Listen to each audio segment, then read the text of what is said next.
Test, test, test.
All right, good afternoon. We are live here at the OFC Basketball Tournament. It is semifinal night, 3 games on the menu tonight live at Greenville High School. I'm Frankie Castile. The first game of the afternoon is going to feature the Twin Rivers Royals, the overall #1 seed. They will take on the 4-seeded Eagles, or make that Redbirds out of East Carter. And joining me right now was the head coach of East Carter. It is Jordan Penn. And here this afternoon, Coach, your team going up against Twin Rivers. It is a 3rd matchup this season. You guys have split so far 1-1. What are your thoughts going up against the #1 seed, Twin Rivers, here this afternoon?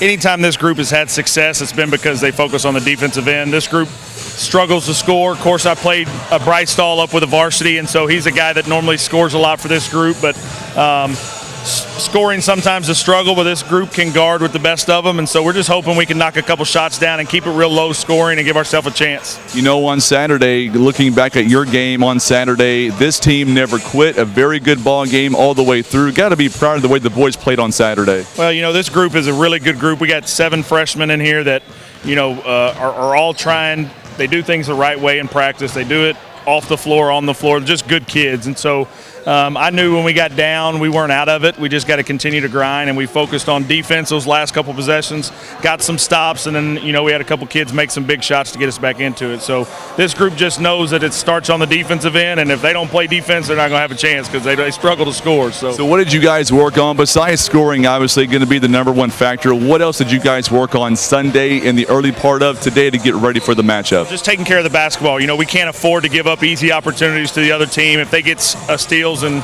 get out in transition and get some easy ones, we're going to get too far behind that we, you know, are not going to be able to come back. And so just focusing on pounding the ball inside to our big guy and hoping that he shows up a little bit and you know, has a good game.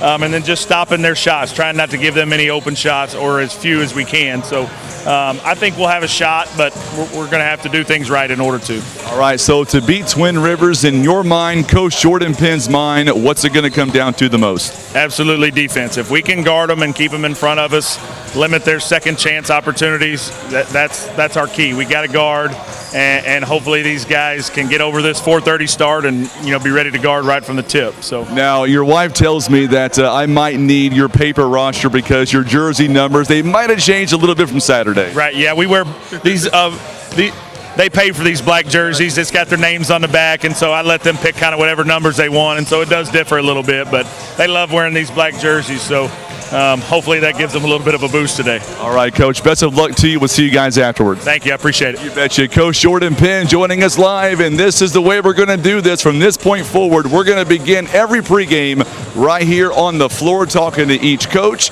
and then after the game, make sure and tune in with us. We will have our first Midwest Bank Player of the Game. Each winning team will be selected a Player of the Game, and they'll come up and talk to us, and we'll ask them questions about the game and what they need to do to continue on this path to Friday for the OFC Championship. It is Twin Rivers. It is East Carter. We are live at Greenville High School. I'm Frankie Castile. We're going to begin the pregame show. We are about 16 minutes away until we tip off, so coming up in just a moment, I'll be talking to head coach Taylor Harlow at Twin Rivers. He'll give us his perspective, and then we're going to go. For right now, Tim, we'll throw it back to you until we see Taylor Harlow, the head coach of the Twin Rivers Junior Varsity Squad.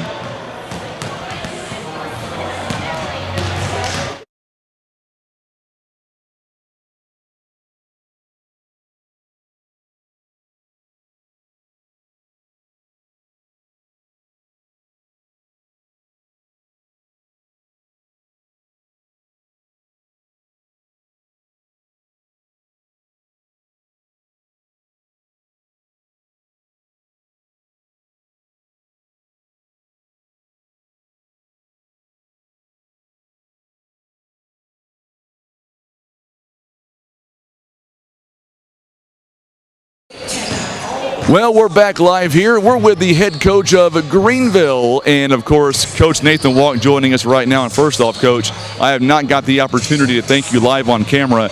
Your staff has been phenomenal all week long, letting us come in here, set up early, and get ready for the OFC. And you guys have been gracious hosts all along. Well, I appreciate that, Frankie. You know, it's a good opportunity for us to kind of showcase our school, and you guys do a great job broadcasting, and very appreciative that you guys came in and took the time to really put on a good show. And so far it's been great. We had a great first day, a couple of overtime games. You know, it's been a good start to the tournament. It really has, and what most people want to know, what most viewers want to know is, where's the red suit? This is a pullover, but where is the red suit head to toe? Hey, it's coming. Maybe not head to toe, but the jacket's definitely going to get broken out at some point, I promise. I haven't even talked about this yet, but I've been told that coming up in about 14 minutes, I believe you're going to join me up on commentary, and our ratings may go through the roof tonight. Oh, quite possibly. Not because of me. Well, you know, I do carry quite a large fan base, Frankie. I know you do, and somebody, Cole McBroom, has already made the case who's got the best beard in the OFC. From what I've been told, you're already 3 votes behind. I don't doubt that one bit. Everybody knows it's Jordan Penn. Hands down, best beard. I mean, you could take a light poll. That's just my opinion. But what about Taylor Harlow? His is kind of coming in. His is coming. You know, if I don't know what he needs to put on that. Maybe it's a little more marker. Maybe. I don't know.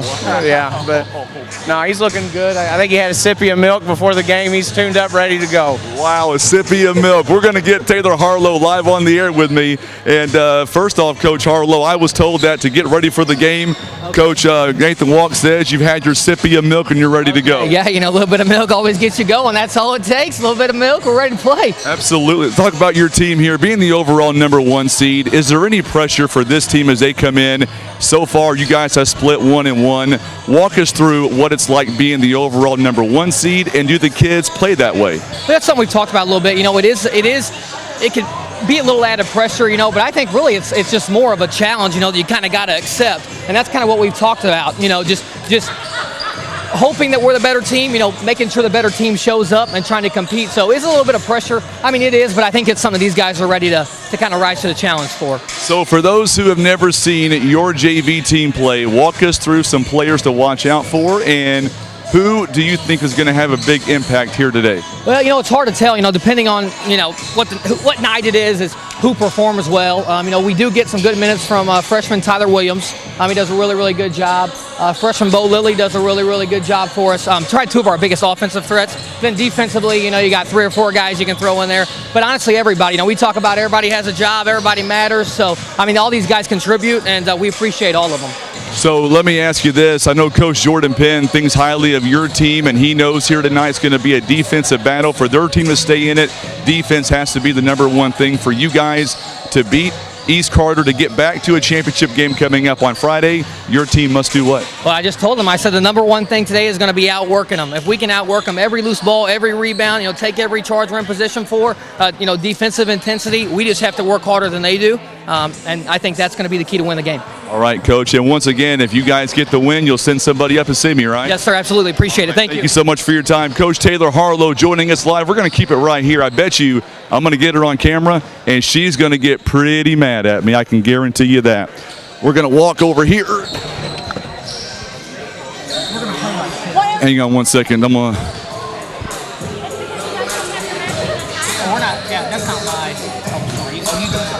I've got Tish right here. Are you okay?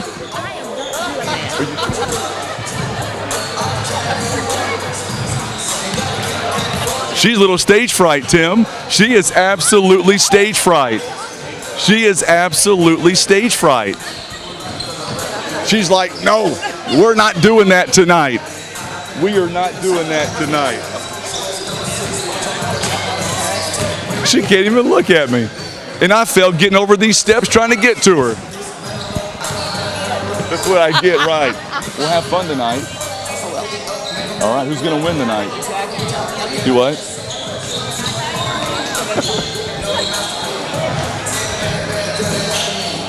I tell you what, Cade. Man, I don't know if I've seen her move that fast on live. I don't think she's ever moved that fast. You're still on live? Like, I'm still alive. Nah, I'm not saying a word about I'm still alive. By the way, I was going to tell you, you're 5 votes shy of the best beard in the OFC. 5 votes shy.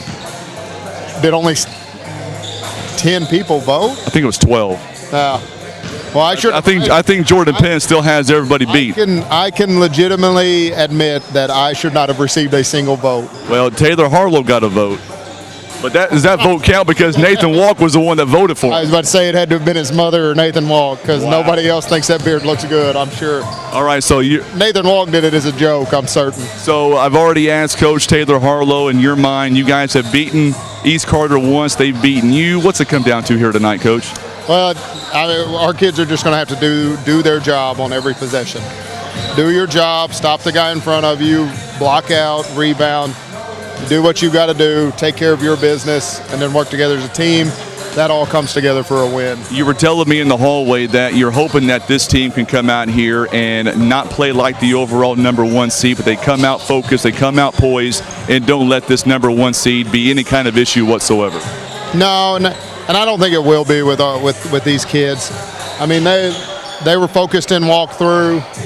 They want to be here, so I expect them to come out focused, ready to play. All right, Coach, go get them. We'll see you guys afterwards. All right, can't wait. All right, Tim, we'll throw it back to you for right now, and I'll walk back up there in just a moment.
And, man, it was awesome. You got a chance to hear both of the head coaches.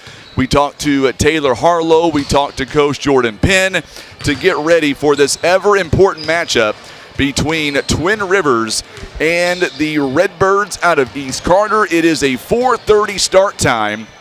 It is the first of 3 games here this afternoon, and I've been told coming up we will have Coach Nathan Walk at some point. He is going to join us on camera. He will join us for the color commentary. He'll be the color commentator this afternoon. I'm not sure how many games I'll get him for. I might get him for 1 game. I might get him for 2 games. I have no idea. His teams are going to play tomorrow, and we'll get to all of that coming up here today as well. So coming up, we've got Twin Rivers taking on East Carter, and these 2 teams have already split once in the regular season, or so far this season, I should say. Looking at both teams, East Carter was able to beat Twin Rivers back in the Bernie JV tournament. That was back on December the 8th, 46-31. Now, the last time these 2 met up, it was on January 27th. Twin Rivers beat them 49-30, and that game, by the way, was at Twin Rivers as well. So you get the idea that these 2 teams, they know exactly what to do to get things done. So we're going to see coming up here later today if Twin Rivers or East Carter, which team is going to come out and make some headwind, and we're going to bring it to you live as it happens right here on KWOC's Facebook page, as well as on our YouTube channel by going to youtube.com/River Radio PB. All right, we're going to take a quick timeout. We are under 4 minutes away until we tip off coming up today between Twin Rivers and East Carter. We are live right here at Greenville High School. It is the site of this year's OFC tournament. Today it is semifinals, and then coming up, we're going to get through today, obviously. And once we get through today, we'll have one more semifinal afternoon coming up tomorrow, and then it'll be time for the 3rd place on Thursday and championship coming your way on Friday. So to get to the championship game Friday, they've got to get a win today. If they're able to get that done, then that just means that on Friday, one of these 2 teams are going to move on to the championship round. We'll be back. You're watching live coverage of the OFC Basketball Tournament. It is presented by PB Realty and Legacy Farm and Land Specialist.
All right, so we are back here, and we're going to have ourselves a great time as we get ready for the opening game between Twin Rivers and East Carter.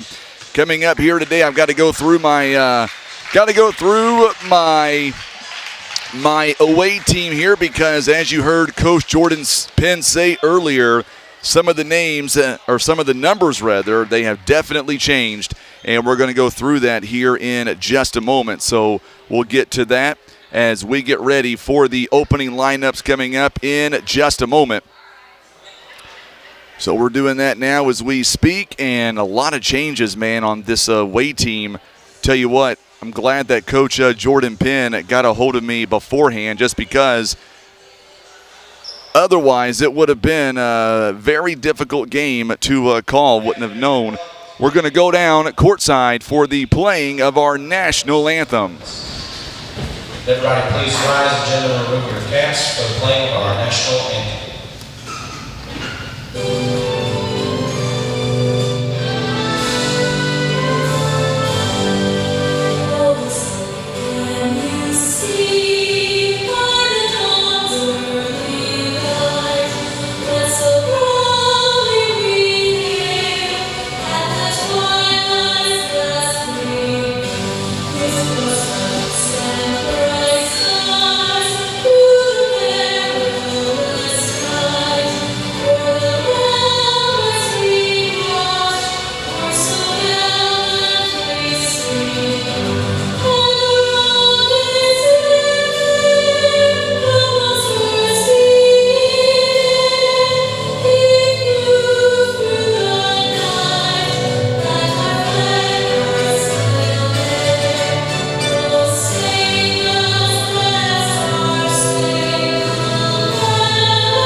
The playing of our national anthem, and we're going to go down courtside once again to Coach Nathan Walk, and he is going to have our starting lineups, and we will first begin with the starting lineups out of East Carter. They are the away team in the bracket here today, being coached by Jordan Penn.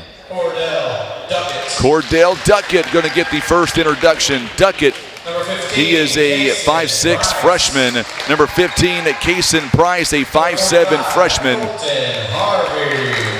Number 45, Colton Harvey. And Mason Carter is also getting the start. Number 0 and number 50, Will Bogus. Those are the starters for East Carter. Cameron Huddleston, a 6-foot sophomore. Number 15, Shane Vaughn, a 5'9" junior. Number 23, Zach Hendricks, a 6'2" junior. Number 20, Bo Lilly, he is a 6'1" freshman. And number 50, Dawson Oliver. Oliver is a 6'6" junior. Those are the starting lineups for both teams. And that just means we are now ready to go. It is the Twin Rivers Royals. It is the Redbirds out of East Carter, JV style. 7 minutes now on the clock. Once again, Tim Hicks on the camera. I'm Frankie Castile. Thank you again for tuning in. Oliver Bogus. We are now underway. It's going to be controlled. It'll be controlled by East Carter. So Twin Rivers now will get the next possession. We are now underway. I think Nathan Walk is going to walk up here, and the question is, I'm not sure how we're going to get him in, but we're going to get him in. It's his gym. We'll figure out a way to get him in. He's a pretty slender guy, so he might be able to fit all the way in here. We'll get him on this stool right here. We'll get you over on this side of me, Coach, if that's okay with you. There's a steal by Cameron Huddleston. Good dish inside to Shane Vaughn. Vaughn could not get the shot to go down. It's going to be out of bounds. The last touch by East Carter. And I've got Nathan Walk here beside me. And, Coach, I'm so glad you're able to join us. I know it's a tight fit. My apologies. That's all right. I've been cutting out the honey bun, so I made it just fine. Boy, I thought Tish Benson was going to kill me earlier. I put her on camera. Boy, she was not happy. Camera shy. I wouldn't have thought that. I would have never thought that. Shane Vaughn now works it inside at Zach Hendricks from the paint there. Good shot by Zach Hendricks. And quickly now a 2-0 lead by Twin Rivers. Good trap there. That 1-2-2 is giving, you can get pressure out front. That's always a good sign. Good defense there by Bo Lilly. Kason Price back outside to Carter. Drive in the middle now inside. Kicks it right back out to Duckett. Duckett shot from the wing is up and good. Good ball movement by East Carter on that possession. Absolutely. Withstood the pressure initially, dropped back, was able to move the ball and get what they wanted. Bo Lilly goes inside. Good job by Bo Lilly. I think for a second he may have thought it was going to be an offensive foul the way he hesitated. Yeah, he's so strong and does such a good job with the ball in his hands. Might have gotten away with one there, but, it's like my dad says, if they don't call it, it's not a foul. 6-2 now. Shane Vaughn putting up 2 points a moment ago. Duckett now back outside.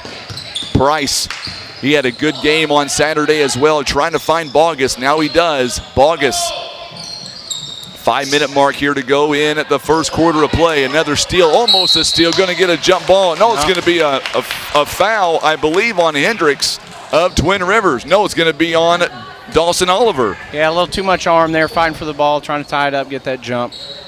First foul by either team here in the early going. Good inbound move. Yes, it was. Good job, Mason Carter. And we're going to get a whistle here and a timeout taken. It's going to be on It's going to be on East Carter, rather, a 30-second timeout. And with that being said, we'll stay right here. And, Coach, I did thank you guys on the video chat, but I'm serious, man. Your IT department, your AD, yourself, you guys have been huge at letting us come out here and, set up a day early, get ready for the tournament. We had a great Saturday. 6 out of 9 ball games weren't close, but the viewership, this OFC, you guys really open up a lot of eyes. Well, it's just par for the course for the conference, I think. Everywhere you travel, the gyms are always full, any conference game, and the weather wasn't the best, and it just gave opportunities for people to watch basketball all day without leaving their house and risking getting in a wreck or getting hit. Absolutely. Yeah. Make sure and share this video feed for us on social media. Let us know where you're watching. We're doing a poll right now for the best beard in the OFC. Nathan Walk needs your support. I think that's a lost cause. Jordan's is just, it's impeccable. Dawson Oliver gets his first bucket. Good assist by Zach Hendricks. 8-4 now the lead. This game will be interesting. Both East Carter and Twin Rivers have really good bigs on the JV. It'll be interesting to see which one of those two kids comes out on top. Bo Lilly going the distance. Shot is no good. Zach Hendricks doing a great job defensively, or I should say offensively, and I believe it's going to be last touch by East Carter. So far here in the ballgame, Twin Rivers 4 out of 6 shooting. Meanwhile, East Carter 2 out of 3, not bad. It's only a 4-point ball game right now here in the first 3 minutes. Oh, there's a good look at 3. Huddleston, 3-point basket is no good, but there's that quickness. Well, it's going to be a good job there taken by Duckett. Yeah. Thought that was going to be an offensive board for Oliver. But, man, Duckett was quick on the release to that point. Kim Wickers is tuning in. She is in the truck heading to the OFC. Going to be a big steal coming up by Zach Hendricks. Hendricks. Smart decision, pull that out, 1-on-4. Shane Vaughn, he'll take the jumper, going to be off the mark. He gets his own loose ball rebound somehow. Boy, what a move by Shane Vaughn to get the offensive rebound. We're going to get a jump ball. It's going to stay with Twin Rivers, and we're going to see a couple of subs coming in. We'll see Tyler Williams coming in for Shane Vaughn. Dawson Oliver takes a seat. In for him is going to be number 34, Chaden Bell. Bell, only a freshman. This kid can play. He can also shoot some free throws. Huddleston, 3-point basket is no good. Takes his own rebound.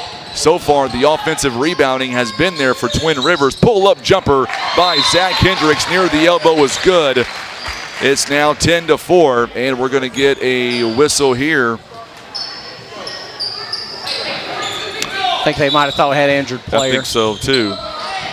So Will Bogus is going to take a seat. Coming in for him is going to be Caleb Stahl, wearing number 34 for the Eagles. A little 2-2-1 here, see if they can kind of put some pressure on East Carter, maybe force them into bad decisions right there, right off the bat. There's a big Pays steal. dividends. Zach Hendricks, he goes coast to coast. He turns that into transition points. Now it's 12-4. By the way, Miss Paula says, glad to have Coach walk on. I told you, our ratings tonight will go through the roof. Oh, I'll tell you, it's hard to compete with Miss Paula. She streams a lot of our games on Facebook, does a super job. She is amazing. I got a chance to meet her for the first time on Saturday. Tyler Williams now throws it outside. Good job by Huddleston along the outside. No good. We're going to get a whistle and a foul. And I believe this one is going to go against East Carter. Or no, it's going to go against Twin Rivers. Yep. My apologies. It's going to be on 34. 34, Chaden Bell. Yep. So 2 fouls. Pushing the back. Be interesting to see how much Twin Rivers is able to get out of this 2-2-1. So now Duckett going to bring it up the floor. Nearly a turnover there as Will Bogus is back in the ball game. We're going to get a whistle here and a foul. Bogus, man of Twin Rivers, is going to win this ball game. Peyton Jackson also checking in for East Carter. I think it all starts with number 50 out there, Will Bogus. Yeah, I agree. I mean, he's a very good big man, good hands, rebounds, knows the game. You know, I'm sure Twin Rivers' game plan is obviously not to let him catch it and try to force the guards into making some bad decisions is what it looks like. Boy, big Price, shot. He's a big three-point shooter. Knocks that one down at 12-7. He had a great game on Saturday. He was making it rain at threes here in Greenville. Nice audience here on Facebook and on YouTube for this JV contest. Bo Lilly now, he'll take a three-point basket off the mark. It's no good. Coming in for the loose ball rebound is Huddleston. He has been everywhere so far in the first quarter. I'll tell you, that's been the difference too, Frankie, is Twin Rivers is really pounding the offensive glass. They've gotten 3 or 4 second chance opportunities. Already 3 offensive rebounds here in this ball game. We're only in the first quarter as well. You know what's amazing is there's so much love and respect for the JV side of things too, Coach. I couldn't imagine coming up here and just doing varsity only because your fan base on the OFC, they love their JV games also. Oh, absolutely. You know, and it's just that kind of that small school mentality. If you have that uniform on, you're part of the family, and everybody, you know, everybody supports the whole program, not just one side of it. You could throw girls in that as well. You know, we have fans that come watch us anytime the gym's open and the balls are going. You know, we got people coming to watch. Good steal by Bo Lilly. We're going to get a whistle here and a foul. That last foul, by the way, on Twin Rivers was Tyler Williams, and that'll be the first foul on East Carter. It'll go on Cordell Duckett. And we're going to see Cameron Huddleston taking a seat, and Tyler Williams for Twin Rivers. Back in is Shane Vaughn. He steps back in. Also coming in, Thomas Patterson wearing number 22. He'll take a shot. Three-point basket off the mark. It's no good. Another offensive rebound by Shane Vaughn and Twin Rivers. Bo Lilly, a long two-pointer. It's off the mark, but look at the hustle by Shane Vaughn once again.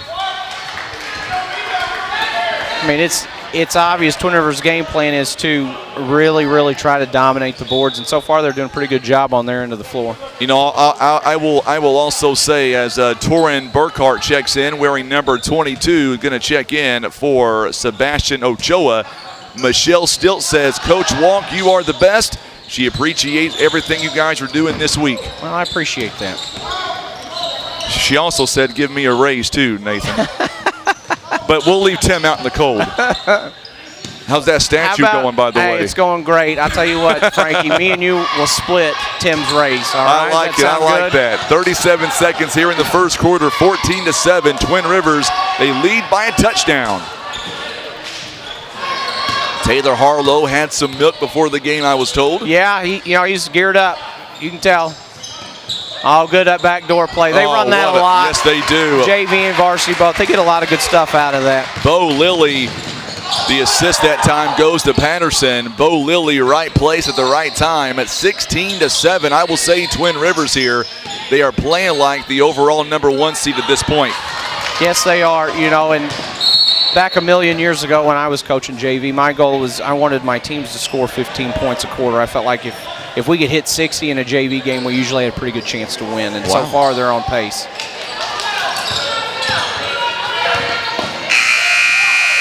And at the end of one quarter, 16-7 is your score. You're watching live coverage of the OFC Basketball Tournament presented by PB Realty, Legacy Farm and Land Specialists. So first things first, Coach. How about this awesome scoreboard? You guys, the way you guys have your thing up here, we had no issue getting the time cropped into the scoreboard. It's pretty impressive. Hey, we've been planning for this for 7 years. We knew we needed to get the angle right for the camera, Frank. And you did just fine. 16-7 is the score. So let's talk about Greenville varsity for just a moment. You guys having a great season so far, 18-1. You guys going down to Kennett on Saturday, and at least from the final score, you guys had no issue. Well, the game was a lot closer than what the final score would tell you. It was just one of those deals where we just kind of built a lead and maintained it, and then built and maintained. They're very good. They're super athletic, and they play physical, and they do a lot of good things down there. And I was just thankful that I was able to get with Coach Vaughn and Coach Billings, and absolutely, we were able to work something out. I want to get your thoughts here. Miss Stockton, Marcella Stockton, wants to give a big shout out to the handsome grandson, Coach Cade McBroom. He might very well be the best-looking coach in the OFC. Well, I'd say it's up for debate, but I think that does settle the question of who the favorite grandson is, though, right? I think you guys said Saturday. That might settle the score right there in itself. It very well might have settled that score. We're going to get back to live action here. Mason Carter around to Price.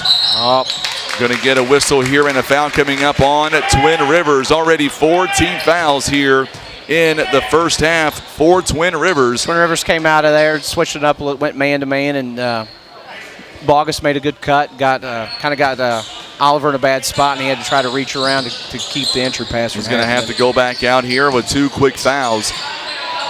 Carter going to get it back outside to Cordell Duckett. Price now trying to find somebody outside. Jackson, he is wide open there underneath. Will Bogus as well, Twin Rivers. Bogus really fighting for position down there. They're swallowing him up, man. Going to go out of bounds. Last touch by Twin Rivers. I'll tell you what, Twin Rivers right now, they are working hard on defense. They are. They are getting after it. They really are. Bunch of long athletic kids, you know. Good inbounds play there. Nearly a turnover. Good job by East Carter. 3-point basket by Price. Going to be a long 2 by Peyton Jackson And it's going to be 16-9. So Jackson with a big bucket there. 16-9. Twin Rivers up by 7. There's Shane Vaughn. He has had a great first quarter as well. Twin Rivers going right to left, wearing the white jerseys with the blue trim and the blue numbering. Good spacing, good patience by Twin Rivers on the offensive end. Shaden Bell going to lose it. And we're going to get a whistle here and a timeout called. This one, a timeout called by the Redbirds out of East Carter. It is a 30-second timeout, 5:37 to play, first half. Tracy Whitlow says, "Let's go Royals." Usually I see him every ball game. I haven't seen him so far today. Yeah, I haven't either. I haven't seen him out. I bet we see him on Friday. You know who is here though? Miss Kimberly Dollins. That lady, she travels all over the place, man. Miss Kim is the queen of the OFC as far as I'm concerned. I think she's the queen of Southeast Missouri basketball in general. She like, and I've said it before, she does a lot for not just, Neelyville. She's maroon and gold through and through, but she does a lot for all the schools in the OFC as far as taking pictures, and you won't find a better person. You think I can get her to come work for the SEMO conference? No. Just one word. Nope, not even going to happen. Not going to even entertain the idea. So tell me, how difficult, honestly, is it to host a tournament of this magnitude? Well, there's a lot of spinning plates, as far as officials and like with the weather and scheduling game times and trying to get 9 games in on one day is a difficult task. And then you add the weather on top of it. But I'm just thankful for the opportunity. This is my first time ever hosting the OFC, and you're definitely not ever sitting around doing nothing. That is true. Steal by Duckett. Good job by him. Oh, what a good move by Carter. Could not finish it. Bogus couldn't finish. Yep. But a third time by Jackson. He's going to go up and get fouled in the process. And that'll be team foul number 5 for Twin Rivers.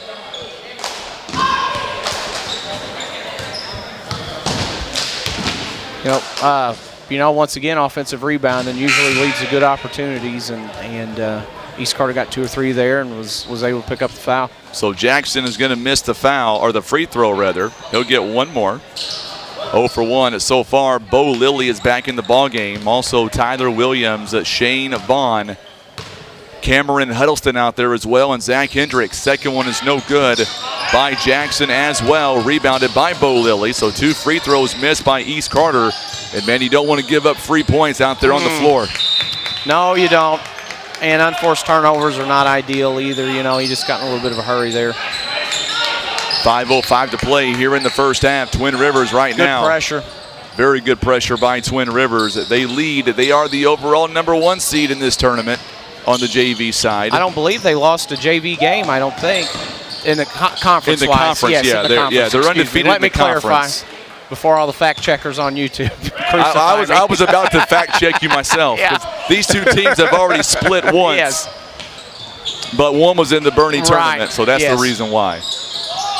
Carter, 3-point basket is off the mark. It's no good. What a good block out by Huddleston.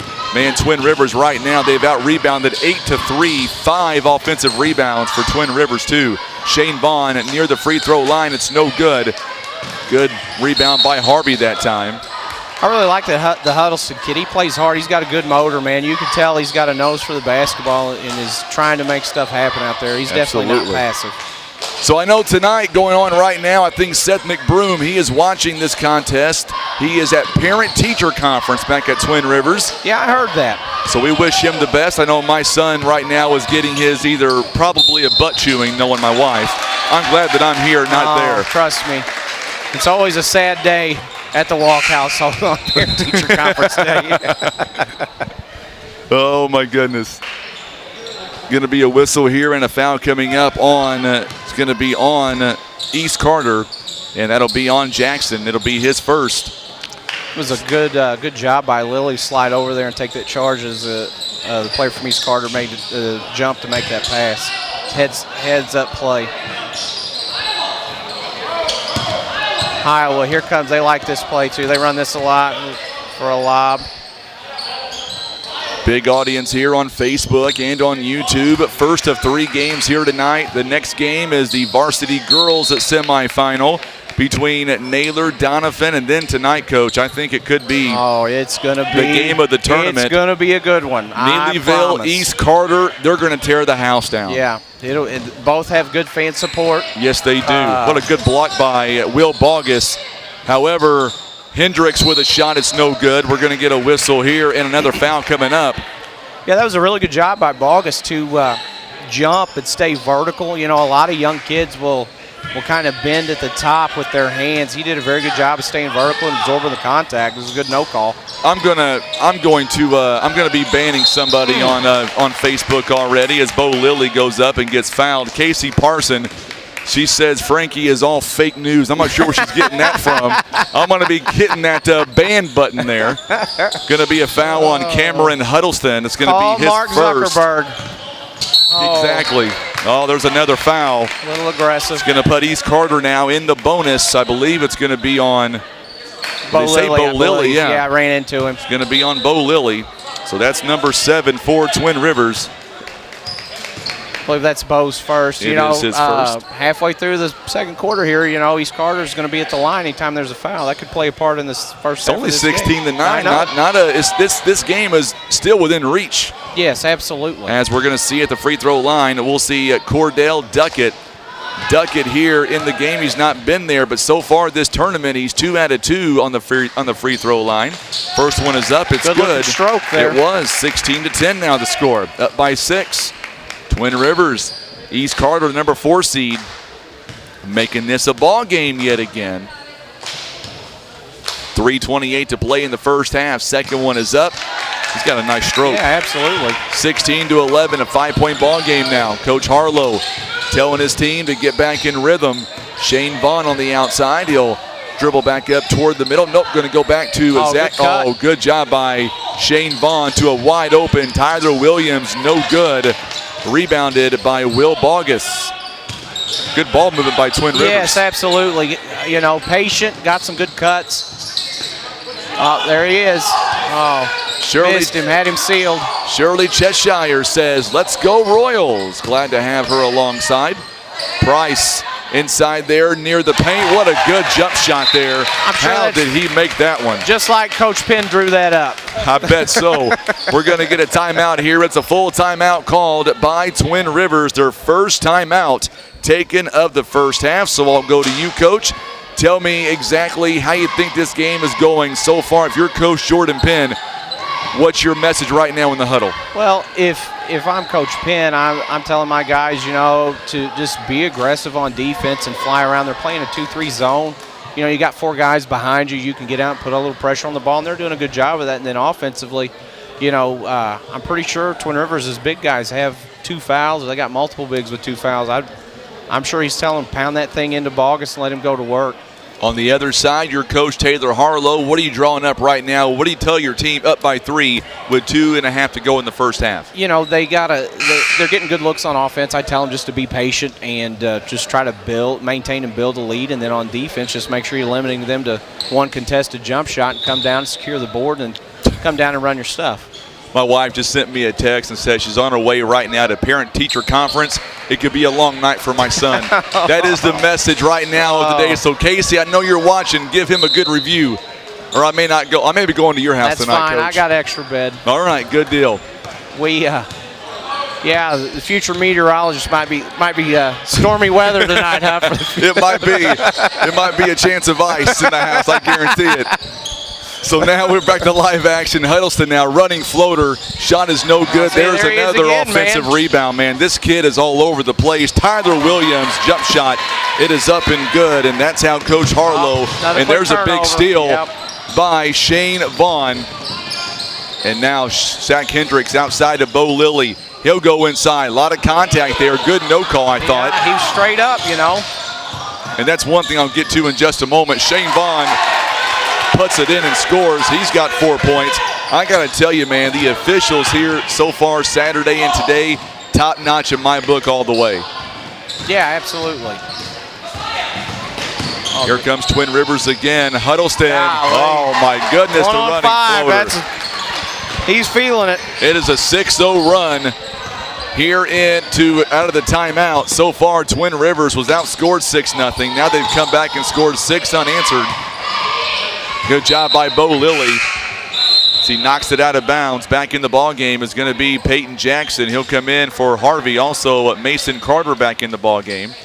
On the other end, Bo Lilly takes a seat. Patterson back in. Kason Price is going to take a seat. Burkhart stays in the ball game.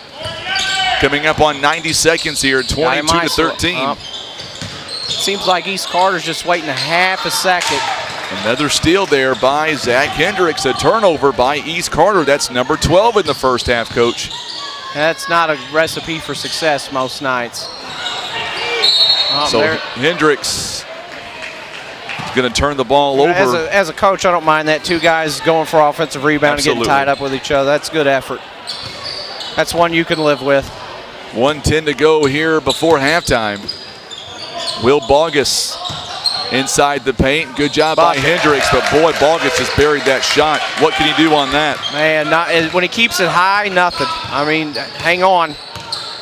All you can do is hang on. 22-15. Oh, we're going to get a travel. 1 too many steps by Williams.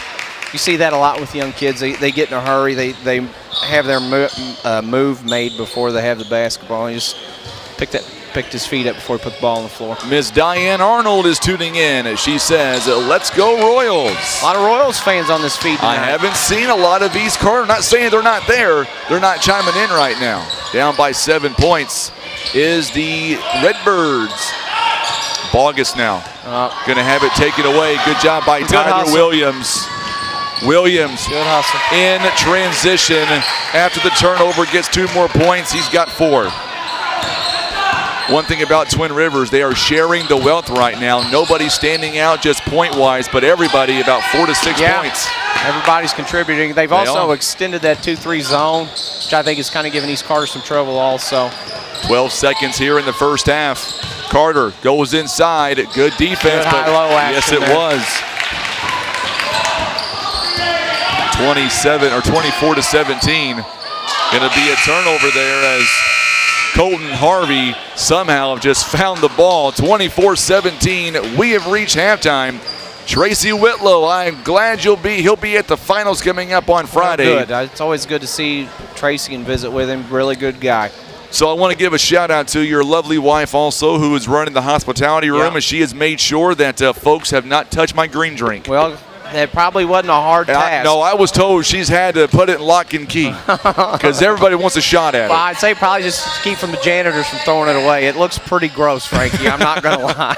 Okay, so 9 games, and I'm still sounding pretty good. Not bad. Yes. Not bad. Voice is butter. Where was you at on Saturday? I gave you an opportunity. I know. I had a lot of stuff going on. You had to go coach a ball game first and foremost. I had to go coach a ball game and had to make sure that, things were stocked. I'm just an important guy. I got a lot of stuff going on. So let's talk about what you've seen so far in the first half, Coach. Let's talk about Twin Rivers. They are shooting 12 of 28 so far, 43%. They are 0 of 6 on the three-point line, only 5 turnovers, and they've out-rebounded 10 to 5. But of those 10 rebounds, 6 offensive rebounds. What stands out in your mind by Twin Rivers? Well, I would say that's probably why they're winning. If they haven't hit a 3, but they're winning and they've got 6 offensive rebounds, I would assume that probably those, what would be 12 points, they've probably got 6 or 8, half of those, which is the difference in the game so far.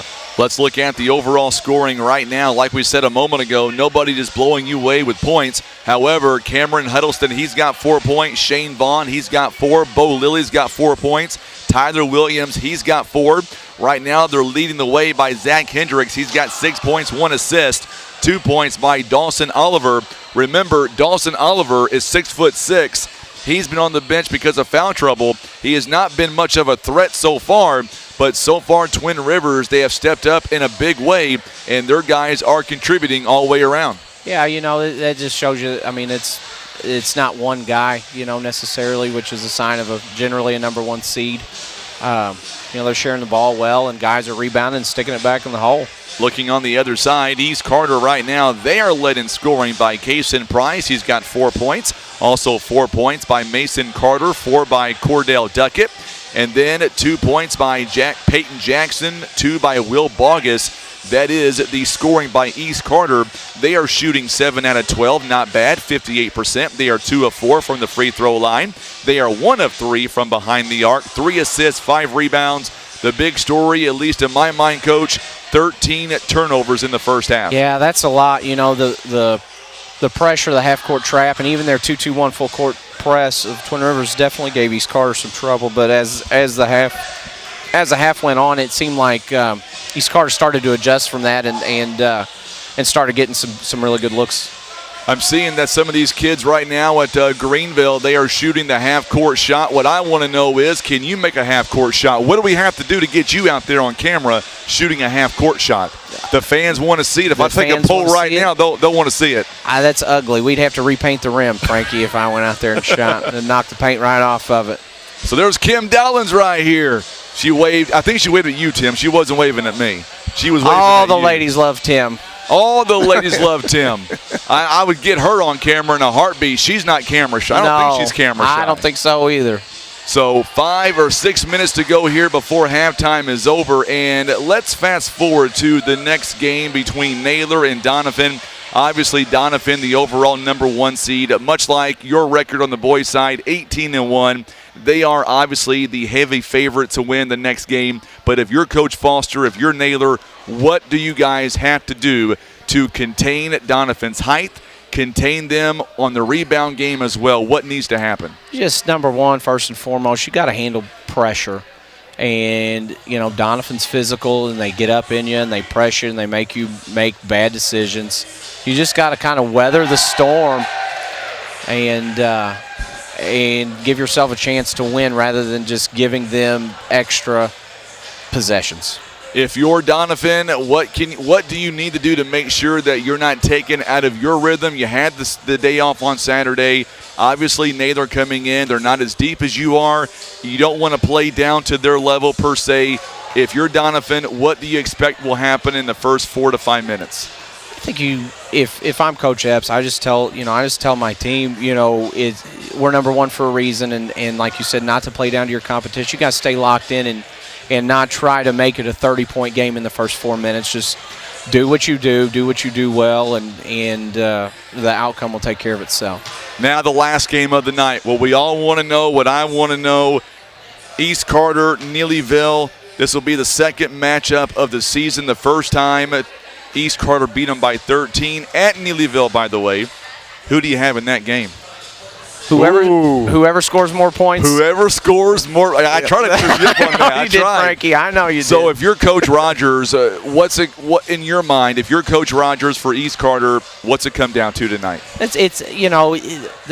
The top teams in this conference all pretty much play the same way. They all try to get after you. They all try to make you make bad decisions with the basketball and capitalize on that. If I'm Coach Rogers, I'm just telling my guards, handle the pressure, run your press break, come down, run your offense, get good movement, make sure you're reversing the basketball, and good things will happen. If you're Coach Becky Hell, what do you do to your team? Because obviously, for some reason, when they played Doniphan, they were up by 16 points back in December at the girls' tournament. They could not close out. And then you take on East Carter. It seems like Doniphan, East Carter has your number. If you're Coach Becky Hell, what do you tell your team before tip-off here tonight? I think you just tell them go out and play our game, that you can compete with them, and really the top three teams can compete with each other. It all comes down to execution, and I just tell them if we execute our game plan, we win. Absolutely. And Shirley Cheshire, happy 50th birthday to Leanne Hendricks. Well, happy birthday. 50th. That's Zach's mom, by the way. Well, so happy birthday. She looks a day not over 24. I'm sure she's not real happy that her age got thrown out on YouTube, but happy birthday nonetheless. Are you saying that I messed up? I'm not saying one way or the other. I'm just saying it was a comment that came in, so I was just saying happy birthday, and you repeated it. I did. So we're both guilty. Well, yeah, like 60-40 you, me. I'm going to say 70-30 you. 3 minutes to go here before we tip off the second half, and Twin Rivers is already out. And here comes East Carter. We'll take a quick timeout. We'll come right back. You're watching live coverage. It is the OFC Basketball Tournament presented by PB Realty and Legacy Farm and Land Specialist.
All right, so we're about ready to get started for the second half. It's okay, Shirley. She says, oops, my bad. That's okay, Shirley. I'm in the same boat you're in, but we're going to say it's 70-30 on Coach Wall. I'll wear that. It is all my fault. So let's talk. What I want to talk about real quick is, and I don't get a chance to do this enough, and we kind of skipped over it during the first half. I want to talk about how wonderful our officials are in this area. I think they're some of the finest individuals, and they've done a great job so far. Yes, and just like this crew tonight, I know Pat and Ryan, I know personally have called, state level games, in the Final Four in the Show Me Showdown, and there's several guys in the area that have gotten that opportunity. They all do a very, very good job. Hey, there's the first one. Adam Duckett tuning in. He says, let's go Redbirds. So tell me, Adam, you're related to Cordell, obviously. Tell me how. I'll make sure I mention that coming up because this tournament is about the kids and not about me. I'll tell you what, one guy we got to interview on Saturday, Keegan Gracie from Clearwater, 30-point game. His dad was sick, could not be here, and got a chance to interview him. Great kid. Yeah, Keegan's a great kid. You need a... Need somebody to get the rack. I'm trying, like I said, I'm trying to multitask. You're trying to get somebody to take care of the ball rack and talk about Keegan. No, Keegan's a good player, man. We played him last Saturday here, makeup game, our battle for the paddle, and he had 28 and he's such a handful in the high post, mid post area. Really, really smooth player with the ball in his hands. He's one of those rare kids that can grab a rebound on the defensive end and take it the length of the floor and shoot a layup. All right, Very we are talented. back to live action. Twin Rivers now switch sides. They're going left to right. Adam says, that's my son. All right, glad to have Cordell's dad tuning in with us. Good offensive rebound there. There's that length we talked about that was not there in the first half. Dawson Oliver now with a big bucket, his 4th point of the game. And now we are back to live action. Let's see if go bucket for bucket. Oh, good footwork. Good job by Dawson. That's just good defense by him. Yes, it was. Very, very good defense. Bogus. Stayed vertical and made Bogus shoot a tough layup. Bogus could not get the shot to go down. Price now inbounds it to Carter. Carter double teamed. Jump ball. It's going to stay with East Carter. Good job there by Hendricks. I know his mom's tuning in. Or she might be here in the gym somewhere. I haven't seen her, but she might be here. She doesn't miss many games. I will tell you, Tim said he was disappointed that he hasn't seen that statue unveiled yet, Nathan. Well, we didn't want to take anything away from Coach Best, so we decided to postpone Tim's. Wow. 3-point basket is no good. There's an offensive rebound by Cordell Duckett. That is, so far this evening or this afternoon, the 3rd offensive rebound by East Carter. 6:07 to play, 3rd quarter. It is a 26-17 ball game right now. It'll be interesting to see what adjustments each team have made for this second half. Absolutely. Cordell Duckett now guarded by Shane Vaughn. Man, Vaughn wears number 15, plays his heart out. Good dish inside by Bogus. Turnaround jumper by Price is good. That was good ball movement. Yes, absolutely. Good assist by Bogus. 26-19. Even though it's a number 1 seed versus number 4 seed, it's only a 7-point game. Yes. East Carter's 2 turnovers away from making this really, really interesting if they could. Colton Harvey going to be called for the foul. Twin Rivers very lucky. What I like about this East Carter team is even though Coach Penn knows it's an uphill battle, you got to tip your cap to the team of East Carter. They're not backing down. No, they're scrappy. That's all Coach Penn's team since he's been there. They're just super scrappy, and you know that it's not ever going to be a cakewalk anytime you play East Carter. Zach Hendricks makes the first free throw. Haley Benson says, go Royals, play hard. Tammy McBroom says, let's go Royals. Second one is no good. A couple of really good ladies there. I like Haley and Tammy both. But I did think Tammy has said all along I'm her favorite. I don't for the doubt record. that. I don't doubt that. Okay. You're everybody's favorite, Frankie. Well, I wouldn't say everybody, but I bet I'm Tammy's. Missed shot. Oh, good cut on the offensive board. Oh, couldn't get it to go Duncan in. could not get the shot to go down. Rebounded by Oliver. Here comes Twin Rivers. Shane Vaughn. Yep. Offensive foul. Good take by East Carter. I'll tell you, anytime you get a kid, negative numbers in fast break going 1-on-2 like that, generally bad things happen. That was gutsy of that kid to stand in there and take it too, man. That is no fun getting run over. No, it is not. Good heads-up play there by the Redbirds. 5:09 to play. Long pass nearly taken away. Price goes inside, double teamed, and a foul going to be called on Bo Lilly. It'll be his second personal, and that'll be team foul number 2, or they're going to call that on Huddleston. They're going to call that one on Huddleston. His second. It looks like East Carter's making a concerted effort to get that ball in the paint deep and below the volleyball line and really try to power through the defense of Twin Rivers. Kason Price with 8 points after that made free throw. 27-20, still a 7-point ball game.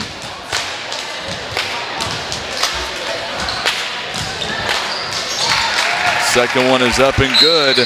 And we're going to get a timeout called by Coach Jordan Penn. He's got 2 timeouts remaining here in the ball game. It's a full timeout. Our broadcast here today being brought to you by our good friends over at Maze Florist, also Dee's Country Kitchen, Twin Rivers Booster Club, and White Sanders Funeral Home, proud supporters of the OFC Basketball Tournament. Also PB Realty Legacy Farm and Land Specialist, and First Midwest Bank. So far, the adjustments that have been made, we'll be pointing at, Tim. Oh, gotcha, okay. Future Lady Royals cheerleader Yes, attendance. I thought somebody was telling you to meet you in the parking lot. That's what I thought was going on there. Yeah, I hope not. I was going to have to call your wife over here to protect you. Hey, she's done it a bunch. She's done it a bunch. I got to tell you, so far, this is not, at least in my opinion, this is not a typical 1-4 matchup. I think East Carter, to this point, they have brought everything to Twin Rivers. They're shooting very well, 47%, 8 rebounds, 4 offensive rebounds. Twin Rivers shooting 43%.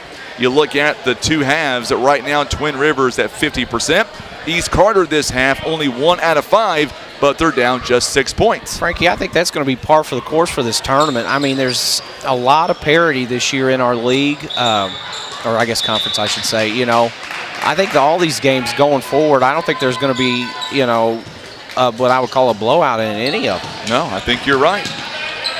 All right, so East Carter now with 2 timeouts remaining in the ballgame. Twin Rivers, they've got 4.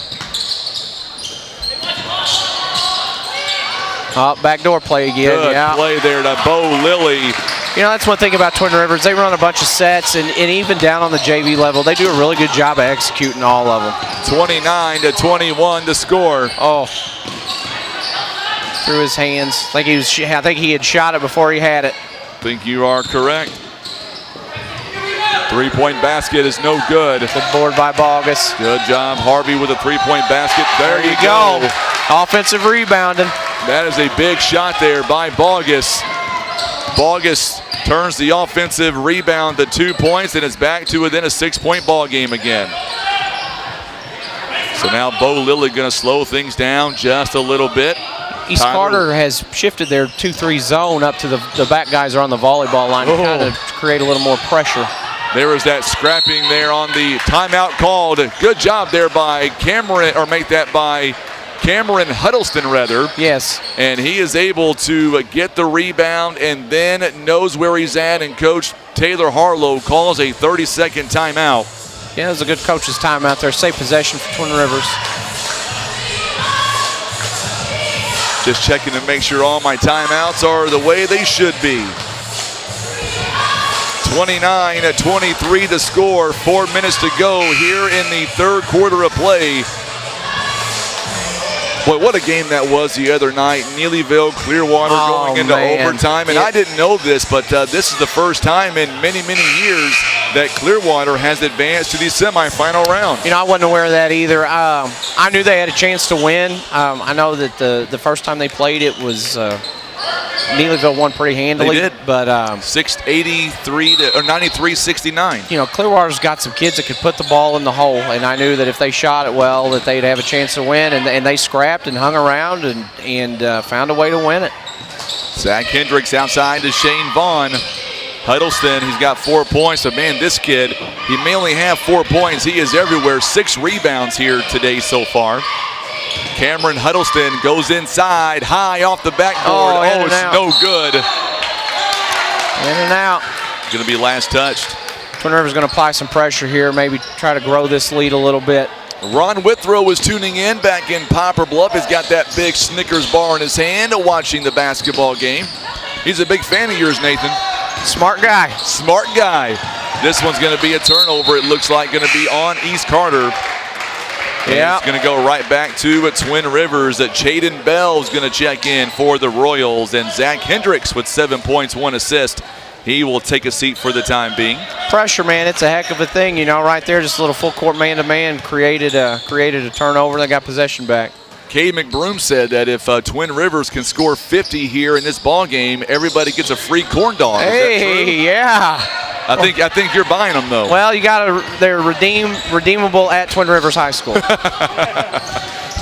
Good job by Cordell Duckett. He's going to be fouled in the process, and it looks like it's going to be on Cameron Huddleston. Ooh, that's big. That's his third. I don't know. It's going to be on Huddleston. Coach Harlow's got a decision to make. Looks like he's going to stick with him. So Will Bogus will take a seat for the time being. Caleb Stahl going to come in. Oh, good job there by East Carter Jackson there. He's able to maintain. Thought he took one too many steps, but the official says, nope, I'm on top of it. Twin Rivers really, really packing it in the paint now, if you notice. They're really making them work. Good dive cut there. That was partially blocked by Chaden Bell, and that might actually go out of bounds on East Carter, rather. It will. Thomas Patterson going to come in the ball game for Huddleston. If Twin Rivers can hang on to win this ball game, Huddleston, even though he's only got 4 points, it's about the rebounding so far. Well, and just the energy. I mean, he plays with a lot of energy. Flies around and makes stuff happen. You know, all coaches like kids that do good that. Jump shot by Bo Lilly there. Yeah. Down low. Got Bo in a good spot there, that mid post. He's pretty deadly from there. 31-23 the score now. Tyler Williams, he is being tested on defense. Nearly had a steal. Duckett back outside to Price. Price does a really good job handling pressure. Like he right there, he dribbled in a little deep and didn't lose his composure. And back tip. Oh, good hustle. Good hustle good by hustle. Carter as he knocks it away from Shane Vaughn. He could have let that ball go out of bounds, and he just hustled all the way through. And now we're going to get a foul on Shane Vaughn, his second, and that'll be team foul number 4. Make sure and share this video feed on Facebook. I've got a feeling tonight we're going to have a huge audience all the way around. Doniphan fans will be tuning in momentarily, as will Naylor. Later tonight, it'll be East Carter and Neelyville. Good post entry. Good job by Shane Vaughn there to knock it away. A turnover on East Carter. 1:47 to play. I want to give a shout out to your clock operator, Miss Blackburn. She's done a great job. She was here all day Saturday and back here tonight. Yep, Laramie does a good job. We're going to miss her next year. She's graduating, actually signed to play softball at Mac. She played softball with my daughter a couple of years ago. Oh, good job by Bogus. He just reaches in over Jaden Bell and takes it away. It's going to stay with East Carter. East Carter going or make with that Twin Rivers, brother. I'm East sorry. East Carter going with a big lineup here, I guess, to maybe counter Twin Rivers. Bigs are not necessarily in the game right now. Shane Vaughn has to get it in. They get it to Tyler Williams. His jumper a little bit short there in the paint. Will Bogus with a big rebound. 31-23 the score. And there's a foul by Twin Rivers, and that's going to be team foul number 5. You know, East Carter's doing some good things. They're getting the ball where they want it. Just seems like it's not going in the hole, and Twin Rivers is doing a good job of just, you know, maintaining that 6-8 point lead pretty much this whole quarter. Price is 2 for 2 in this tournament, 2 for 2 today. Knocks down the first one. He's got a good looking shot too, man. He does. You can tell you what, East Carter can shoot some free throws. So I'm going to say, you can tell they put a lot of time in the gym shooting. Caleb Harvey back in the ball game. Also, Caleb Stahl stays in. Duckett is also back in. Second free throw coming up by Price, and knocks it down. He's got 11. It's back to a 6-point ball game again. East Carter right now 6 out of 8 on the free throw line in a very tight ball game. You know, if Twin Rivers keeps putting them on there, they're going to have to capitalize. Oh, that's big. That's a big shot. Thomas Patterson, a big 3-point jumper. Looks like Alan Michael Shear out there shooting the 3. Good job by Shane Vaughn to get that, to get the assist. And Chaden Bell also had a hand in that. Going to be another foul coming up. And they're already up to 6 in this quarter. That could play a part. Yep. So now it's going to put East Carter in the bonus now. Will Bogus takes one dribble, goes up high, it's no good. Bo Lilly fought for the rebound, just could not come down with it. So now Price. Bucket. Man, that goodness. Kid, I like that kid a lot. He can play. 34-27. He's got 13 points. Almost half. A little more than half right now of the points. Lilly threw it away to Will Bogus, and now East Carter in transition, down by 7. Price, he is the guy to watch. Good battle down low between Chaden Bell and Bogus. I like that battle between those two bigs. Bell not giving an inch.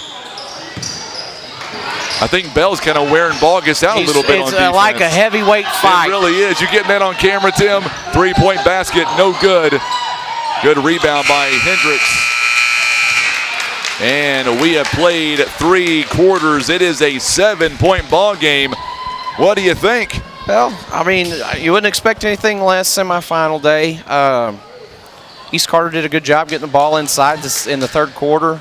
Twin Rivers did a good job of just kind of being handsy, kind of being pests around the ball when they got in the post, and were able to create some turnovers.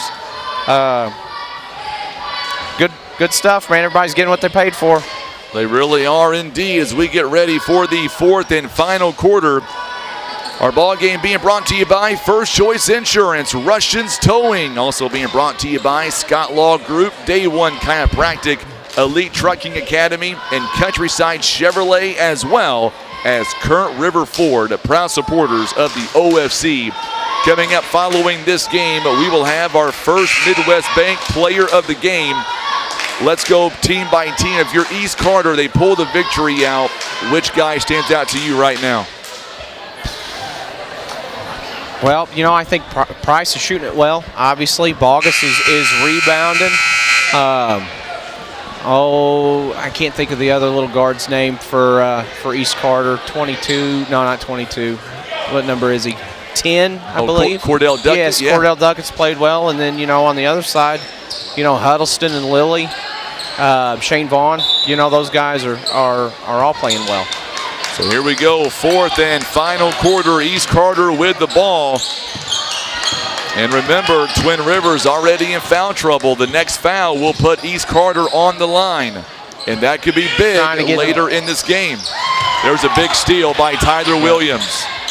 It looks like East Carter's trying to get the ball on the baseline so they can isolate Bogus on that ball side block, and East Carter's doing a really good job of Patterson for 3. It is no good. Another offensive rebound by Chaden Bell. Huddleston now. Double team, dribbles it right back out. And Twin Rivers now can run some clock off. Oh, good move inside to Chaden Bell, and a foul. Didn't stay vertical that time. On Will Bogus. Chaden Bell, he's a free throw shooter also. Coach Penn frustrated with his team. 34-27. First free throw coming up here by Chaden Bell. It is up and it is good. Another good looking stroke. 35-27. Nearly 100 right now watching us on YouTube. A JV game, I might add. That tells me we're going to have some big numbers later on tonight. I'd say you're right. Chaden Bell's second free throw, it's no good. Oh, no block out. Big rebound. And Twin Rivers can reset. This one goes out of bounds. Last touch by Carter.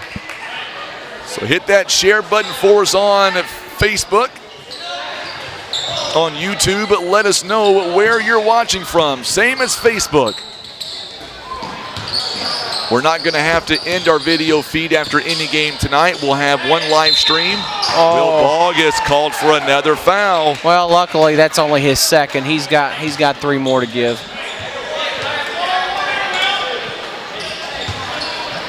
Sorry about that. Just making sure my scoreboard matches up with your scoreboard. Because your scoreboard's what matters. Oh, Cameron Huddleston. Good job by Patterson to bail him out. Stephanie Webb is tuning in. Likes what she sees by Chaden Bell and Twin Rivers. Good look at 3. That's it. Patterson. It's his second one of the half. It's his second one indeed. That's a big, big bucket. 38-27 now. Coming up after this game, we'll be interviewing one of the players of Twin Rivers. On the block there, good move, and 1. So Bogus, he's got 6 points now here in the ball game. I think for East Carter to get back in this game, number 1, they're going to have to get some stops, and number 2, they're going to have to feed the big man. Yes, they are. That was a good move by Harvey, though, too. Absolutely, yes. Chaden Bell's going to take a seat. Bo Lilly is back in. That last foul, by the way, was going to be on Zach Hendricks. Free throw was up and good. I look for Bo Lilly to kind of maybe start trying to take this game over here in the second half of the fourth quarter. So Twin Rivers now. Ooh, good move. Oh, boy. Up, kind of lost it, and then threw it away. So back-to-back turnovers. Here comes Huddleston. Who else? You know, who else hustled back and got the steal? Outside to Williams, and now Patterson. He's got 2 3-pointers here in the half. Boy, this play starting to fill up here. Getting ready for the girls' varsity coming up. Shot is no good by Hendricks. Rebounded by Bogus. 38-30. It's only an 8-point lead. Still have under 5 to play. Price double team. Going to lose it briefly, but man, this kid is so good. Good kick out. No good by Carter on the 3-point shot. Here comes Bo Lilly. Lilly now. Good hustle. Man, I'll tell you, man, both these teams are not given an inch in transition. No, they are not. Oh, offensive foul against Twin Rivers. That's a good call by the officials. It's going to be on Lilly, I believe. Yes, it is. That's going to be his second personal. That's team foul number 8. Oh, and it's going to be a 1-and-1 too. It was away from the ball. That's a big, big play. Although I don't know if that's right. If it's an offensive foul, I don't believe they get. I don't believe. No, it they're is not. They're not. It's not going to be a 1-and-1. They got together with it being an offensive foul, and they're going to inbound it underneath the basket. I like that. They got together and they got it right. Coach Jordan Penn wants the explanation, but the officials are right in this sense, and I like that. Yeah. I mean, I know it got East Carter's hopes up a little bit, but they got it right. Right. No, you're right. And I mean, in you say that again. I'm going to get you on tape saying that. Frankie Castile was right on Monday, February 6th at 5:30. Oh, Williams had a big steal, could not finish though in transition. Carter with the rebound. Comes the Donettes, man. They are so long and tall, man. All of them. It's unbelievable to me. I don't know what they feed them in Ripley County, but it's athletes. They've had athletes for years. Yes, they have. Big turnover once again. Oh, we're going to get a foul. It's not a bad foul. You know, they're in transition. You know, that's their 4th one, and it's going to be on Price. That's his 3rd.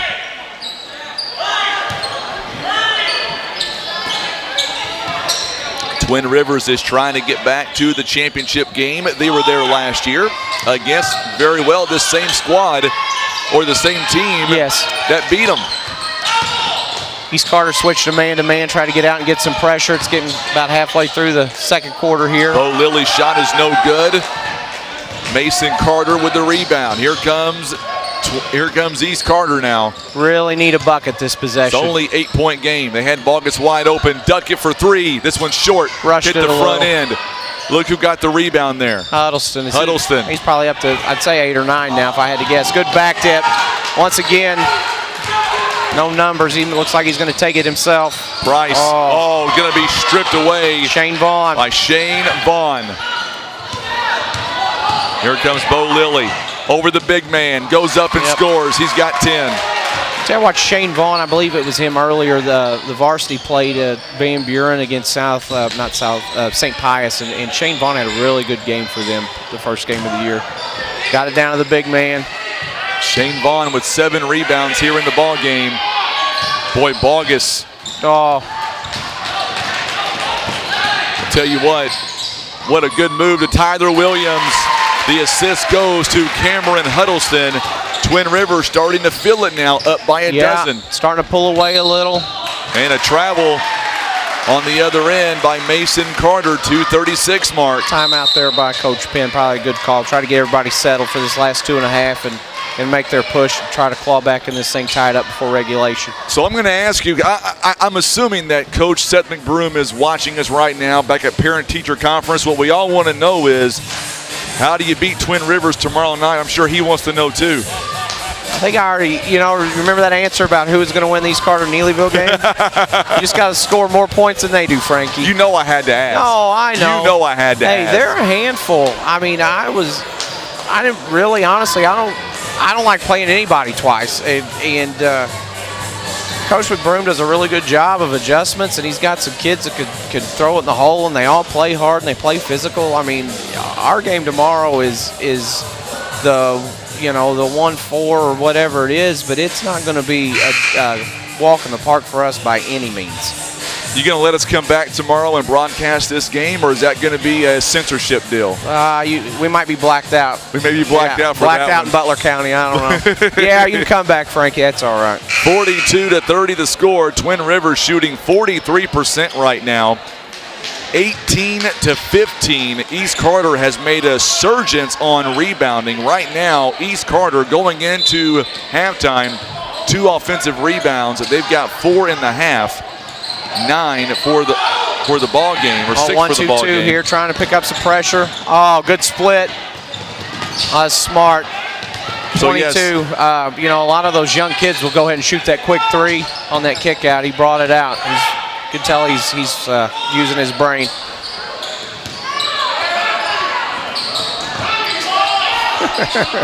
You got that same text? I got it, yeah. Okay. I told you, a turnover there, going to be a steal by Price. Oh, what a good defensive end on the other end by Bo Lilly. Yep, I'll be real honest. We'll probably play full court man-to-man the whole game tomorrow, Frankie. Seth, I didn't get after it. I didn't tell him to say that. I know Seth is inquiring about tomorrow's game. He wants to know what you're going to do. We've put in 8 new set plays. Tyler Williams with a big rebound, 1:51 to play. Coming up, it is our first Midwest Bank player of the game. And then we're going to turn our attention to the varsity girls. If Twin Rivers can hang on to win in the next 97 seconds, whether whoever faces them, whether it's Neelyville, whether it's Greenville, it's going to be a barn burner on Friday. Absolutely, absolutely. Twin Rivers doing a good job spreading them out, making them come just, chase, and then not getting in a hurry and staying under control and staying composed. If you're Coach Jordan Penn, when do you foul right now, Coach? I think we learned the answer. Oh, they called timeout. Oh, they called a timeout? Now, if I'm Coach Penn, what I would say is we want a trap. If we don't get a trap immediately or a turnover, we're looking to foul. I mean, you got to start stretching this game out as long as you can. Hopefully you can keep the guards from catching it and try to put somebody on the line. You kind of want to pick who shoots the free throws. And then, you don't necessarily need threes. You're down 12, but you need quick buckets. One thing we haven't talked about much is I know everybody's had a game now under their belt, but for you being the overall #1 seed on the boys' side, does that concern you only having 1 game? Because we had about a 10-game layoff because of snow and ice. Well, or a 10-day layoff. And that's why I was so thankful we were able to pick up Kennett on Saturday, because if we hadn't played Kennett, we'd have been off for 10 days, and that's not good for us. It's not good for anybody, really. It's not good for anybody. Our practices start to kind of get monotonous, and kids get tired of playing each other, and they just want that competition. So, but yeah, it plays a part. I mean, it really does. So what? Going to be a foul off the bat here. I believe it's going to be on Cameron Huddleston, I think. It is going to be on Huddleston. That's his 4th, Coach. That's a big turnover there. That is a 1-and-1, I believe, a push. Should be. It's not a player control foul. That will be 1-and-1. It's 1-and-1. Yep. That is not good. You don't want the other team to score points with without the clock running. So let me ask you, on Saturday, it's offensive foul. That's what I thought. Okay, offensive foul. So it's not going to be a 1-and-1. It's offensive foul. You hear the official. I don't know. I'm not a ref. I'll say that I'm not a referee. They paid me to sit up here and That's talk. right. I'm going to say it was a great call. Yeah, I agree. I don't know, honestly. Harvey, 3-point basket. This one, no good. Price there, Bogus there. Bogus shot, no good. Just got to go straight up, trying to flip it in just like that. Picking up full court man here. Boy, it took 3 opportunities, but East Carter able to cut it down. Another turnover. 10. Here we go. Williams turns it over. Price may have turned it right back over. Nope. Last touch by Williams. I mean, they cut it to 8 or potentially 7 here. This becomes a lot different basketball game. Jaden Bell going to come in now for the Royals. Royals trying to get back. This is Twin Rivers' first game. America's play.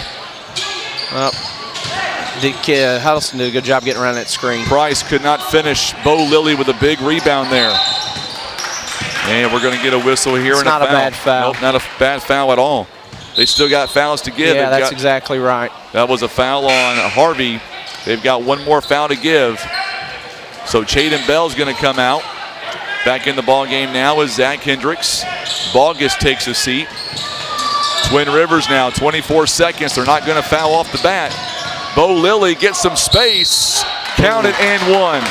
And that might be the dagger right there. He's just a little late. Right idea. Just about a half second late. Lilly got off the ground. He slid under it.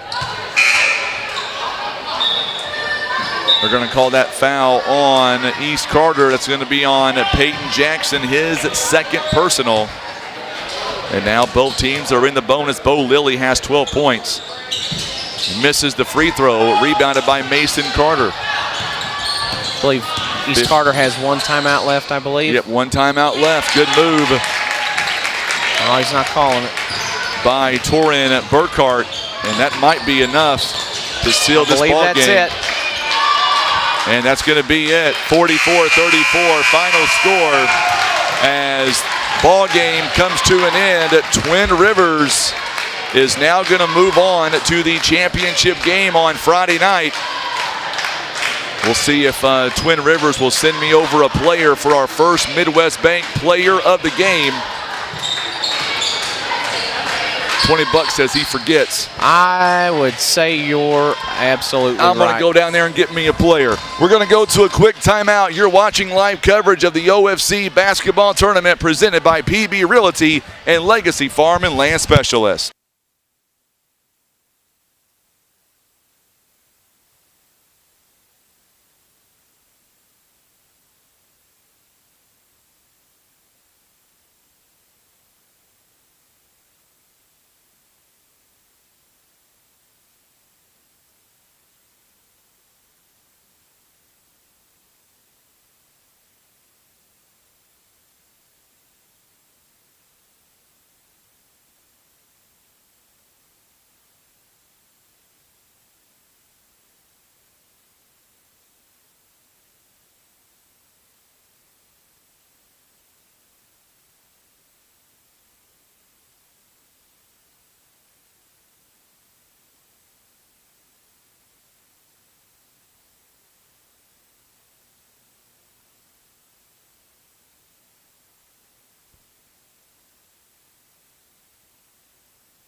We are back now with our first Midwest Bank Player of the Game, and Zach Hendricks is joining me here. And first off, Zach, congratulations on the win. 7 points here tonight, 3 out of 5 shooting.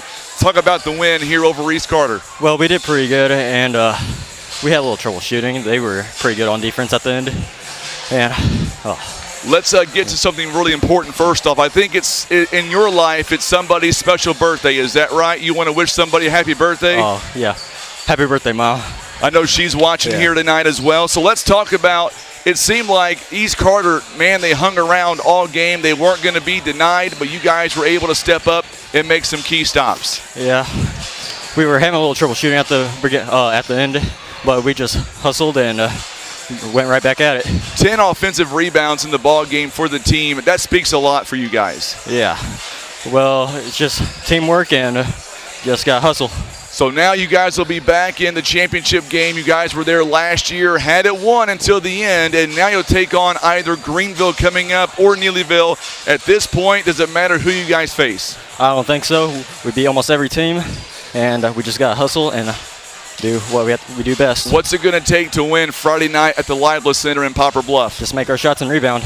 All right, last question. Anybody you want to say hi to besides Mom and the camera? Just hi to all my family and my friends and family. All right, we'll see you on Friday night. Congratulations. Go enjoy the victory. Thank you very much. You betcha. Joining us here live is Zach Hendricks. He is our first Midwest Bank player of the game.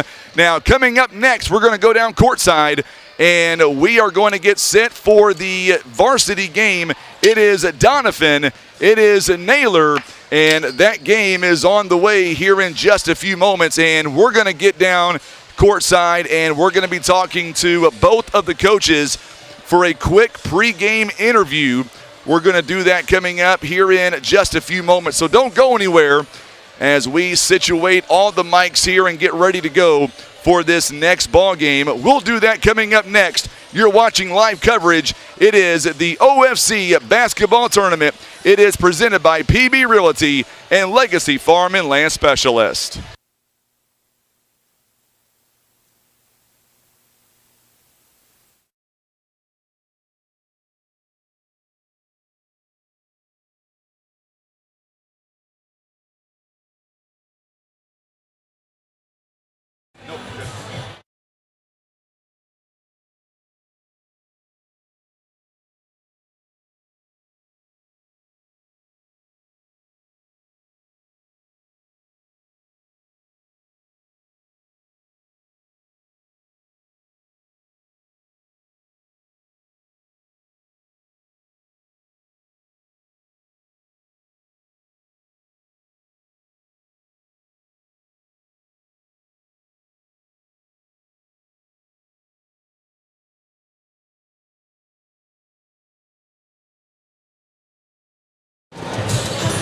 All right, we are live now with the head coach of the Doniphan Donettes, head coach Adam Epps. And coach, semifinal game, you guys against Naylor. You guys the number 1 seed. What's it going to take here to beat Naylor and go on to defend your title coming up on Friday? Hopefully have somewhat of a normal game. We've been off, I think, about 12 days without playing. I mean, just kind of like everybody else was snowed in for a while, but everybody else got to play Saturday, and we was sitting on our hands. So I'm kind of interested to see how that shapes out today. So has practice for you guys been intense? I know you guys have been off for the last couple of days or few days, but you guys have had some good practices, I guess. Yeah, good practices. I mean, they're tired of beating on each other. I know that, and they're ready to play somebody else. So we'll see how that goes today with legs and the ball going in the hole and all that. So everybody pretty healthy for the most part, Coach? Actually, yes, which is strange, but we're getting there. All right, Coach, after the ball game, if you guys win, you'll send somebody up to see me? Yeah, sure. All right, good luck to you. Yep. Thank you. Betcha. Head coach Adam Epps joining us live, and we're going to get Coach Logan Foster up here. And, Coach, real quick, I know Doniphan, the number 1 seed, you guys coming off a big win this past Saturday. What's it going to take to knock off Doniphan? They're long, they're physical. What's it going to take? I mean, we're going to have to, this is one of those games to where we're going to have to play really hard, and we're going to have to make a bunch of shots. We could do a lot of things right and still not win tonight. I mean, but we're going to go out there and we're going to give it a go anyway, For you guys, what player or players are going to have to step up and have a great ball game for you? Zoe Sprouse is going to have to play. She's going to have to be able to handle the ball without turning it over. If we can get it in offense and run an offense, then we've got an opportunity. And so that's really falls on Zoe's shoulders. Of course, Harley and Chloe, they're going to have to put points on the board, but if we can't get into an offense, it's going to be a long night for us. All right, Coach. Well, best of luck to you. You guys win. You'll send somebody to me. You bet. Thank you. All right, Coach Logan Foster joining us live. We'll go back to you right now, Tim. Pregame continues. It is Naylor. It is Doniphan coming up in about 3 minutes.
All right, so we are back, and we are set now for the varsity game, and we've got Nathan Walkback with us. I'm excited.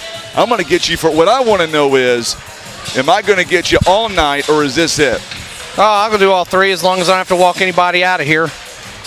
You may that last. It's a big game, if. That's a big if. On a side note, I know that you were not aware of this, and I'm going to say it because she said it. I am so glad that Tim's mom is doing so much better. What you don't know is he should not have been here on Saturday. She had an episode where she had to go to the hospital, and he stuck around to help us out here. But she is better. She's watching right now. That's all that matters. Yeah. So glad you're better, Miss Hicks. Absolutely. Because I was worried about it. Yeah. All right, so we're about ready to get set. I need to get right there. I'm sorry. I need to change the scoreboard out. Does that say load?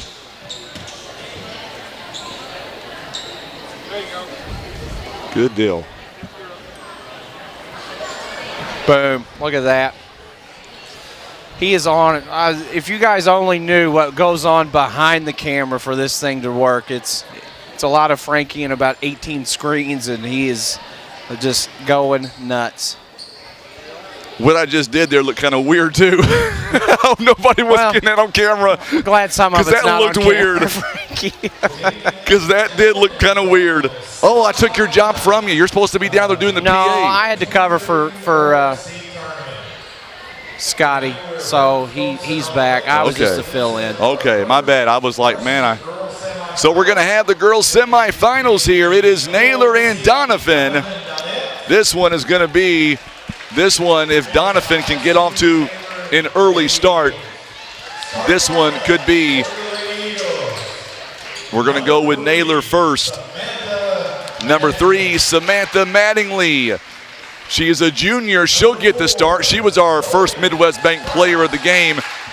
Talking about Zoe Sprouse. She is a 5'2" senior. Also number 12, Alexis Hawcom. Hawcom is a freshman. Harley Sullivan, number 30, a 5'7" senior. And number 31, Chloe Mitchell. She is a 5'10" junior. And now we're going to turn things over to the Donettes. And, man, they've got a lot of size, a lot of length. Number 1, Grayson Kirby, a 5'7" senior. And you heard Coach Adam Epps. This team is healthy for the most part. There's McKenna Monahan, a 5'5" senior. Number 23, Sarah Owen. Owen is a 6-foot sophomore. Number 32, Kenzie Reedus. Got to watch out for her, a 6'1" junior. And number 51, Brooke Klepzig, a 5'6" senior.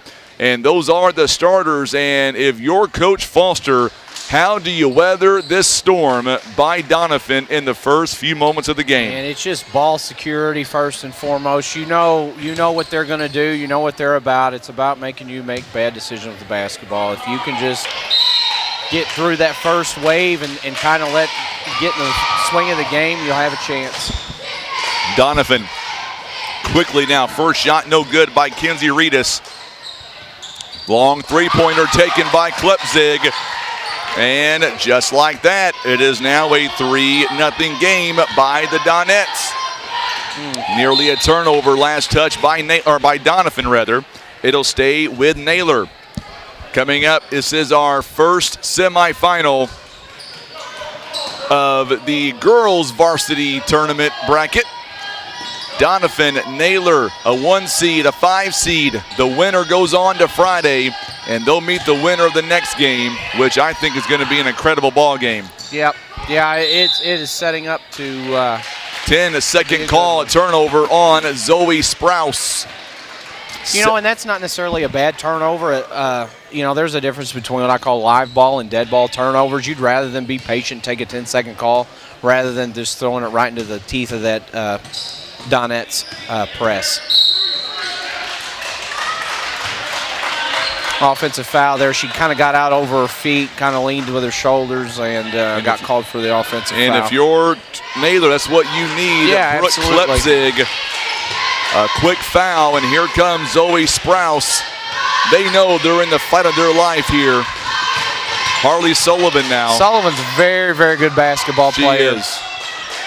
Shot is no good. Good job by Madeline. She tried to save it. Sarah Owen, though, was there. McKenna Monahan on the other end goes, drives, and scores. It is 5-0 early on. Doniphan right now. 6:51 to go here in the first quarter of play. Naylor, and another foul coming up on the Donettes. Depending on how this game is called, right now it seems like they're calling it pretty tight. That could come into play for Doniphan here later on down the road if Naylor can kind of, like I said earlier, weather the storm. That last foul, by the way, was on McKenna Monahan. Already 2 fouls here. Going to be a 30-second timeout called, this one by Naylor. So as we get reset, it is Doniphan, it is Naylor, and these two teams, man, they know each other so well. Same officiating crew for the most part. One switched out. Yeah, I believe we got Jason Vandeven now. Yes, we do. Jason Vandeven, also Pat Sarda. These guys are just phenomenal officials. Those two are. I don't know so much about Ryan Miller. No, I think Ryan does. He tried to get the mic from me a minute ago. He wanted to go on camera. Well, but then when I said we can make it happen, he was like, no, I'm good. I'm good. He had a change of heart. Yeah, I've known Ryan a long time. Judy Walk is tuning in. She is watching. Patricia Huddleston happy with what Twin Rivers got done a moment ago. You know Judy Walk? I do. That is my stepmom. Your stepmom. Yep. She is watching right now. I've caused her a lot of headaches over the years. There's a big steal by McKenna Monahan. Monahan goes up and scores. It's now 7-0. Doniphan out to an early lead. Yep. Like I said, pressure. So now Mitchell gets it to Zoe Sprouse. Sprouse going to have it knocked away by Kenzie Reedus. I believe that was only Naylor's second shot opportunity. Yes, it was. Yep. Man, I'm telling you what, this Doniphan team, they are still scary, not playing for 12 days. They are still that much scarier. They just fly down the floor. I mean, it's unbelievable to watch. They're all connected. They all know what to do. Coach Epps has done a really, really good job with this group. And Coach Honeycutt also. Absolutely. They're the definition of a program. Coach Honeycutt does the junior high and gets them ready, and they have a. Hey, there's Matt Looney. Yeah. I haven't seen him in a long time. Yeah, he's here, world famous. World famous. I want to give a shout out to the assistant coaches, Rodney Honeycutt for the Donettes, also Ariel Leip and Faith Sullivan of Naylor.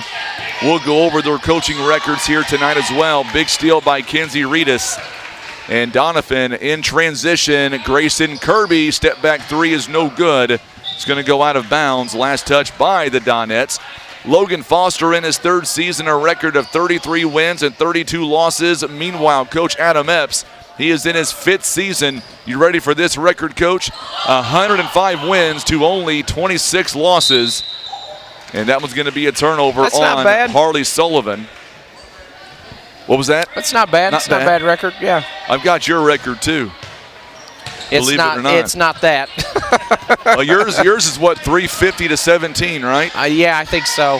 Good move inside at Klepzig. She's got 5 points in the ball game. 9-0 run here by the Donettes as we are just underway here in the first.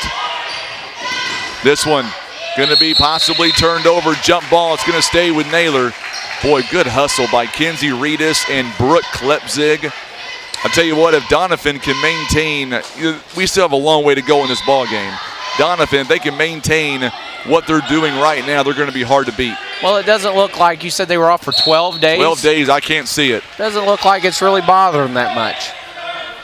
I can tell they've been off for 12 days because Coach Epps, he's a little bit cooler and calmer right now. Normally, the jacket's already off, and he's already stomping those feet. He ain't doing that right now. No, he's not. One thing about Epps also is great coach. Great coach, great hair. If Jordan Penn has the best beard, I think Coach Epps has the best hair. Klepzig misses the three ball. Good job by Mattingly. Good run out there. Chloe Mitchell out in space. That's a big bucket. 9-2 now. Naylor on the board. And there's a turnover, unforced turnover. McKenna Monahan just pats her chest. She knows it was on her. And we're going to see one thing about Doniphan. If you've never seen Doniphan play, you'll know it pretty quick. Madeline Reedus now going to check in. There it is. Looks like yeah, she did. Looks like Coach Foster's made a pretty good adjustment against this press. That's 2 opportunities there to have numbers on their side of the floor there.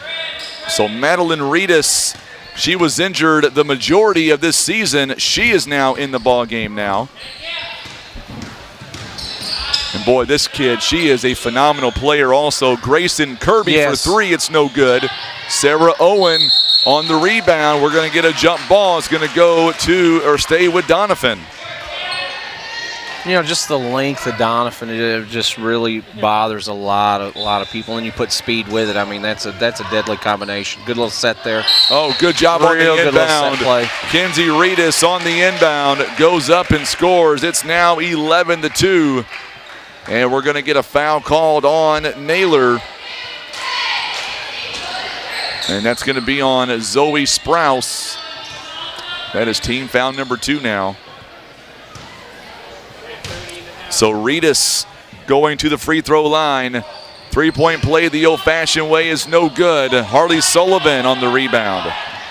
So here comes Sprouse. Sprouse, a good softball player as well. Harley Sullivan for 3. You called it earlier. A very good ball player. Yes, she is, 100%. Cuts it down to a 6-point game. Knock that computer over, Nathan. I almost ruined the broadcast. Almost. Hired and fired in the same day. Brooke Klepzig goes inside. What a good move. Yeah. Kenzie Reedus, she's got 4 points. That was a good move over the top. Yep, backside help was a little late, and Doniphan definitely capitalized. Oh, there's a big steal by Klepzig. Taken away. Winder turns it over. Good board. Harley Sullivan now gets it. She'll take a 3. Oh, it goes in. She's got 6. Oh, man. And that's one thing about these games. Tim and I, we have no dog in the fight. We don't care who wins. We want to see good basketball. Good play on that ball, too. Oh, Going to be a foul on Chloe Mitchell. Team foul number 3 now for Naylor. Boy, Sullivan, she is playing right now. She has come to play. We're going to see Peyton Lowry, McKenna Monahan back in the ball game. Klepzig and Grayson Kirby to take a seat. Doniphan right now 6 out of 11. Naylor 3 out of 5. Reedus gets it over to Lowry in the corner. Skip pass there. Now back to McKenna Monahan. She loves that move. She is so good. She is so dynamite when inside the paint. Great first step. 15-8 now the score. Naylor nearly turns it over. And they will turn it over as Sarah Owen, a right place at the right time. McKenna Monahan got tripped up, able to maintain her dribble somehow. Now we're going to get a whistle and a foul coming up on Zoe Sprouse, and that's number 2 on her, Coach. Yeah, that's not good. You know, they got a pretty short bench. I believe it looks like they have 7 girls dressed, you know, and that could definitely play a part. They only really play 6. So McKenna Monahan. She gets the inbound. She drops it off to Reedus. Now outside to Lowry for 3. It's no good. And we're going to get a whistle and a foul, I believe, on Chloe Mitchell. That's going to be number 2 on her if it is. I think it is on her. It is on Chloe Mitchell. Not ideal. That's already 5 team fouls here in the ballgame for Naylor. On the inbound, Reedus' shot is no good. And we've got another foul. No, it's going to go out of bounds. Last touch by Naylor.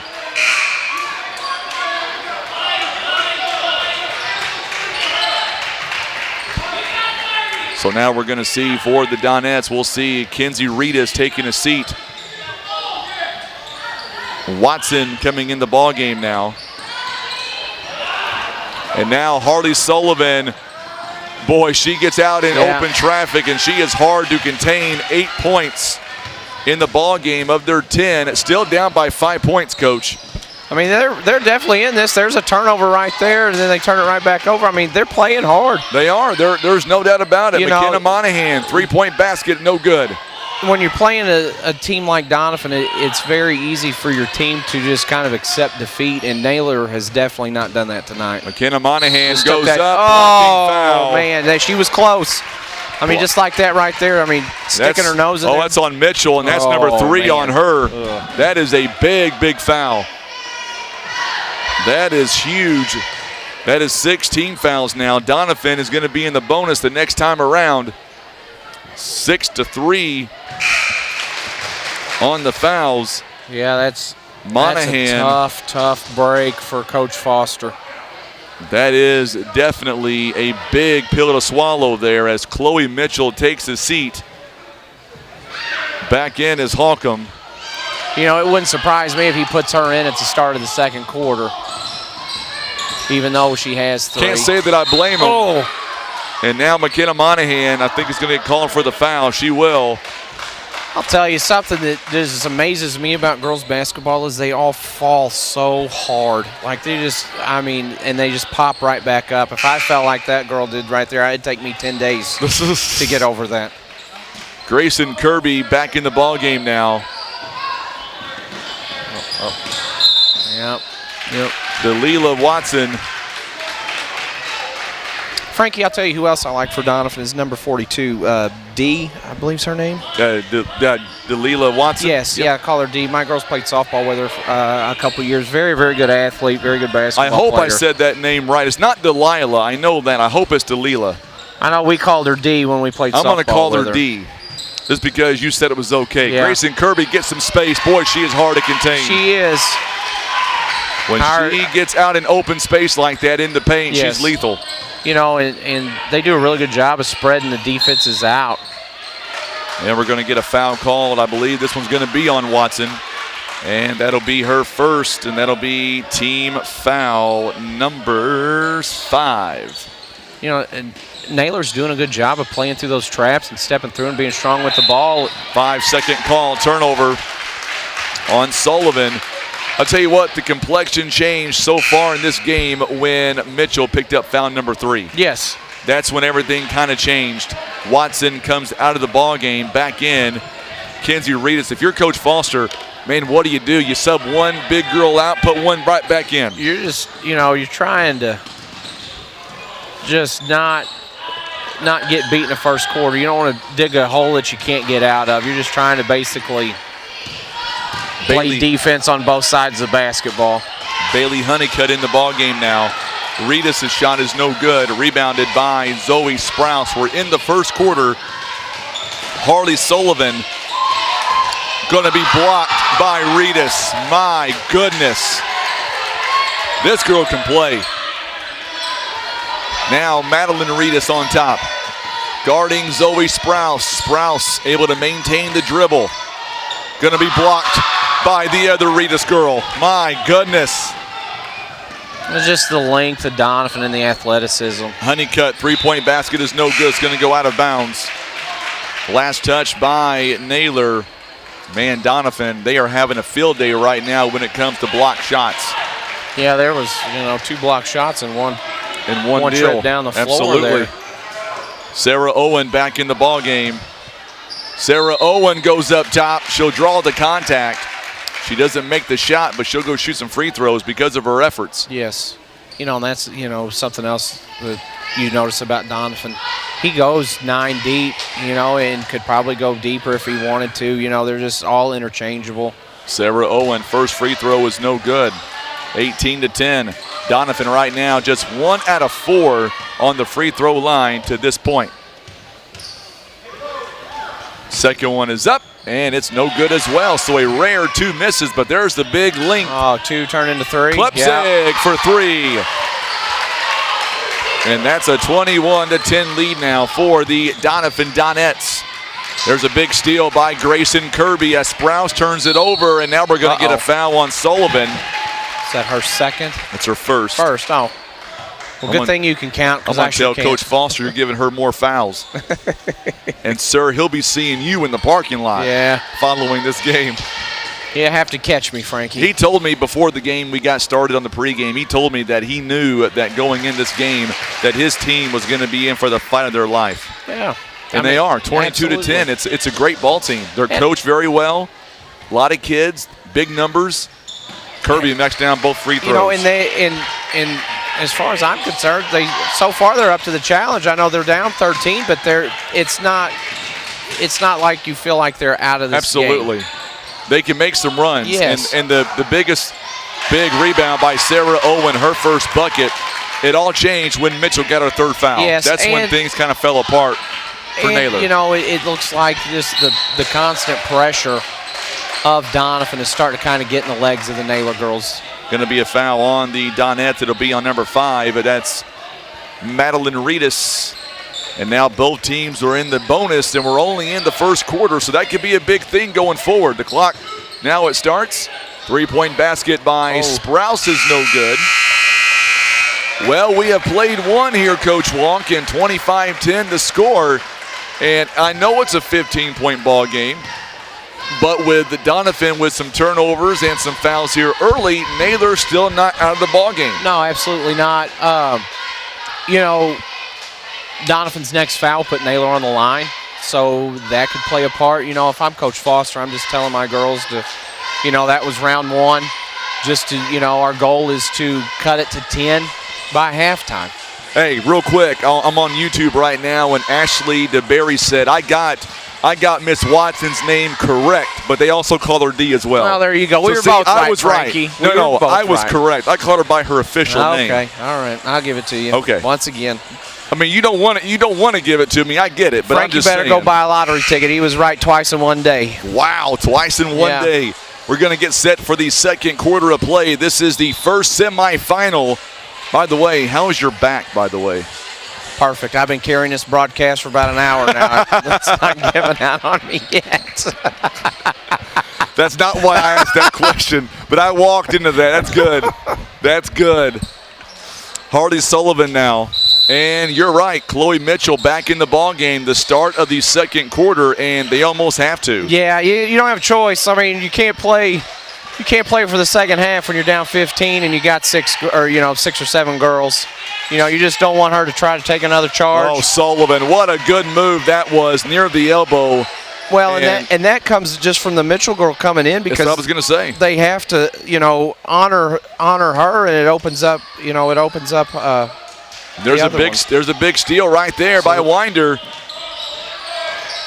So now you look at this Naylor team, and I feel like they're maybe 1 or 2 possessions away from being right back in the contest. Yeah, absolutely. They score here and get a stop and get another score.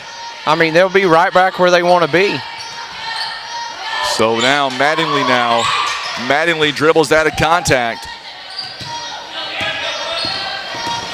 We'll see what they're able to do with it. Mitchell now guarded by Reedus. She goes up, double teamed, and no call. A lot of contact down there, but looked like both girls were vertical, I guess. Oh, good job by Sullivan. She just boops it out of Sarah's hands.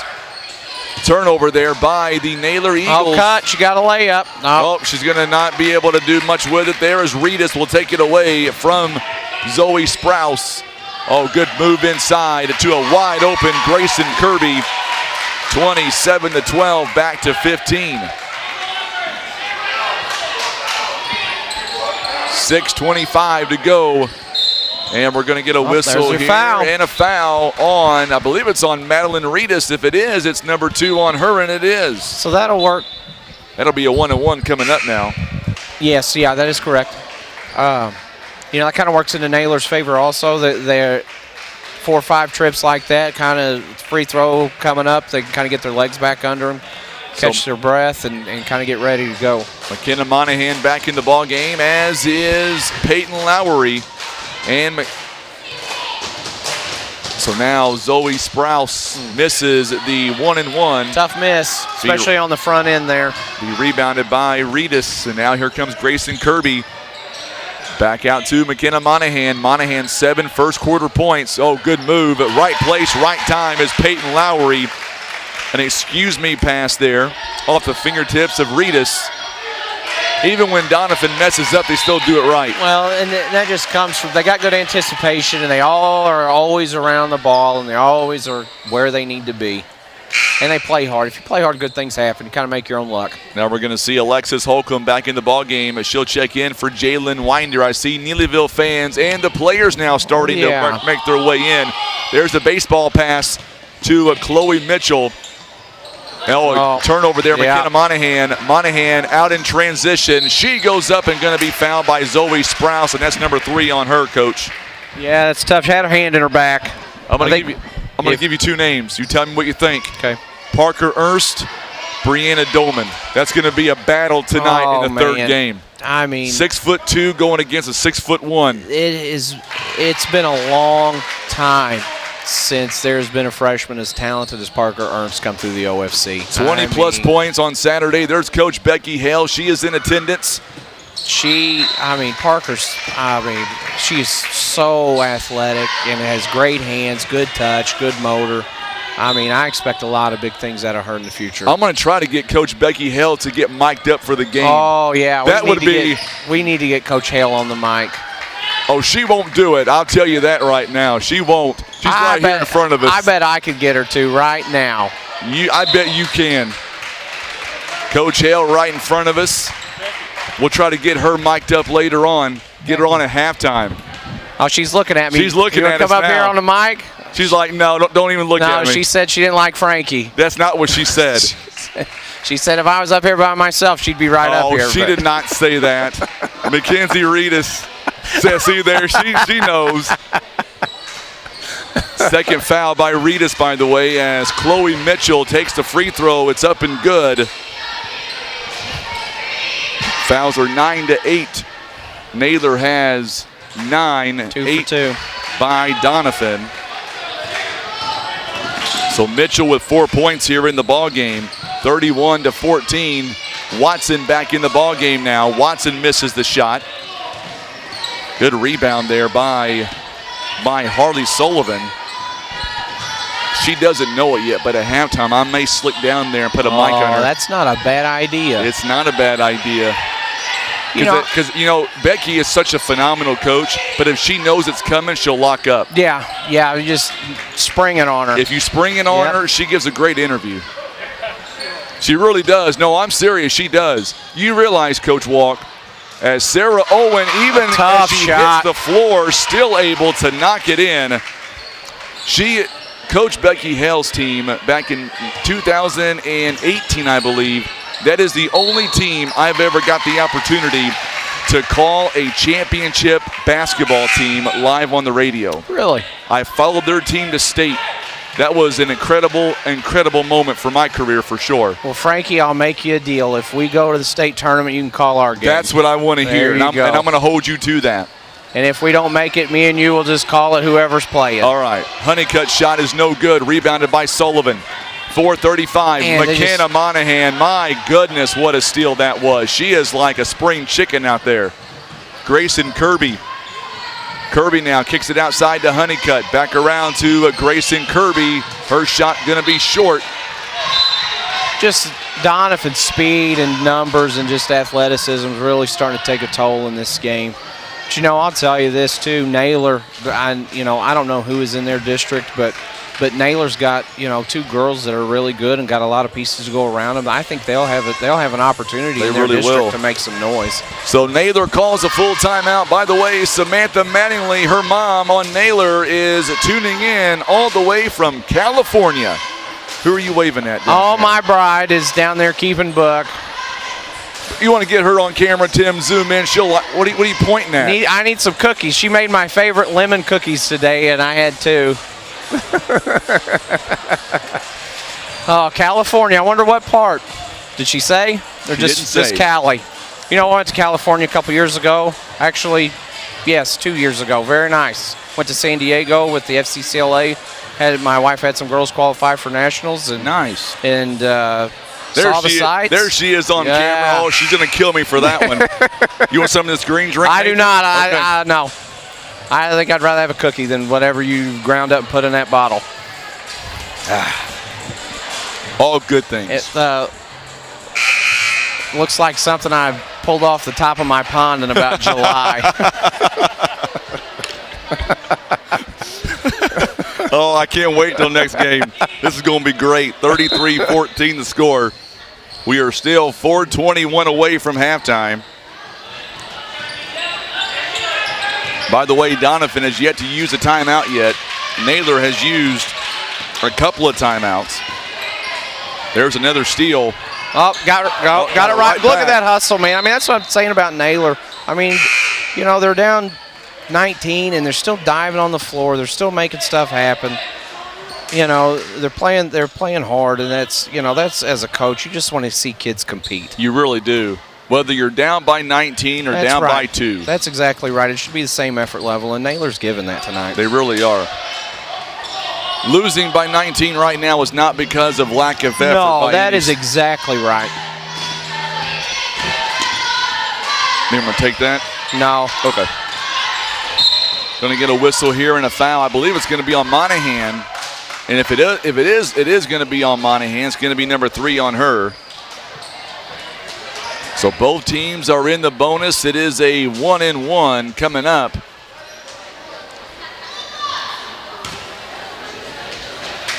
On the free throw line is Zoe Sprouse looking for her first point. She gets it that time with a free throw. And we're going to see Kenzie Reedus coming in for Watson. Man, Watson is such a good ball player. Yes. And Watson, by the way, she's only coming in this season a freshman. Wow. That's how dangerous and scary that is. Yes. Klepzig picks up the rebound. I know her mom is tuning in. See Coach Kirby and Coach Rogers from East Carter in the house. They're right in front of you here, Nathan. Oh. In the hat. There you go. Gotcha. I know your eyesight's not what it used to be. It's not. I'm getting old. Melinda Bird is tuning in. She says, let's go number 12 for Naylor, talking about Hawkham. Good looking shot there at the free throw line. You know, and that's nothing too. You could tell, you know, Doniphan, they spend a ton of time in the gym and have spent a ton of time in the gym. Well, when you're snowed out, not much you can do. No, that's right. If you can get there. You know, we give our girls the option at home. They can do chores or they can go outside and shoot baskets. So. Yep. And stepped out of bounds. Mitchell.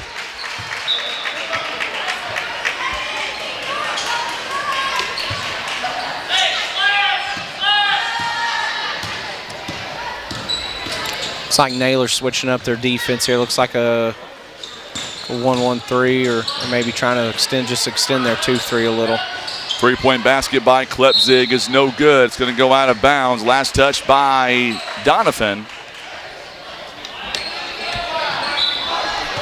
Do me a favor, Tim, if you don't mind, just for right now until halftime, take away the scoreboard for me, please. Having an issue with our scoreboard, I'll have to get to it during halftime. But we'll get you fixed up. 35-15 the score. 20-point ball game right now. And Zoe Sprouse. So the scoreboard is not working, but it will come back during halftime. I can assure you of that. Harley Sullivan, 3 wide open is no good. It's a good move there, that step back. I can hear Coach Adam Epps all the way up here. Still coaching his team up by 20. You got to like that from a coach. Yeah, absolutely. Well, you just want to, you know, when you're up like this, you know, kids sometimes have a tendency to McKenna Monahan, what a big shot that was. Good kids assist. have a tendency to relax, and, you know, as a coach, that's not what you want to see, especially going to play for a potential conference championship. So now Harley Sullivan, what a move. 12 points, 38-17 the score. Doniphan now. Great no-look dump down. Kenzie Reedus, she's got 8 points. 40-17 the score. Telling you, man, this team, Mattingly's going to check in momentarily. Under 2 minutes to go. Oh, here we go. Mitchell to Winder, goes up and scores. Good execution on press break there. 40-19, a 21-point game. 144 and counting. Good job by Chloe Mitchell, man. She is still giving it everything. She is, you know, playing hard, you know, and playing aggressive with 3 fouls. You know, credit to her. A lot of kids will kind of play passive and will pick up a foul by trying not to foul. And she's out there, man, giving it all she's got. Tim, if you don't mind, you put the scoreboard back. We're good now. I got it fixed. I fixed it. No, you didn't do anything. No such thing. 40-19 the score. We'll get that scoreboard back up for you. There it is. Good ball movement. They're really wearing out that block now, my goodness. Sarah Owen, a big, big shot. McKenna Monahan doing her thing. 42-19 the score. Another steal, but a turnover there. It's going to go right back to the Naylor Eagles. Naylor's going to have to start meeting that pass in the press break. They're kind of being stationary on that second pass, and it's really costing them. Melinda Bird, we appreciate you being able to tune in. We love broadcasting these games. Ooh. And Madeline's mom says Hanford, California. Not sure what that is. I don't either. I know the weather's probably better there than it is here. If you don't mind, give us roughly where is that located at? That's 6 straight, or would have been. Reedus misses the shot.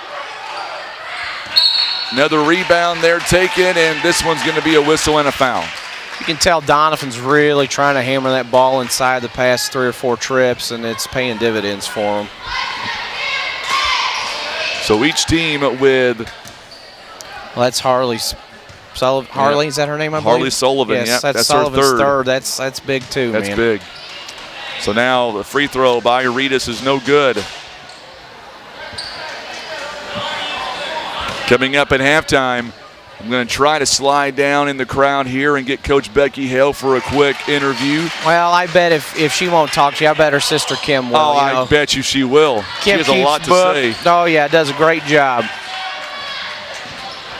Steal by Doniphan. Sarah Owen now kicks it outside to Monahan for 3. It's no good. It's a good inside out. You know, paint touch kickouts are usually really good looks at Sarah 3. Owen, what a nice shot. Klepzig on the assist. My goodness, that was good offense. Yes. 45-19 to score. Good cut there to the middle. Make sure and hit that share button for us on social media as Zoe Sprouse, a big three-pointer. 45-22. Klepzig, her 3-ball no good. Sarah Owen. They could bring it back to 20. Under 4 seconds. Oh, good play, Monahan. Once again. Not going to be able to get a shot off. So we have reached halftime. It is a 45-22 score as we will reset, and we're going to get you ready for halftime. We'll take a quick timeout. We'll come right back. You're watching live coverage of the OFC Basketball Tournament presented by PB Realty and Legacy Farm and Land Specialist.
All right, so we are back here as we get ready for the half, or we're at halftime right now. 45-22 is the score.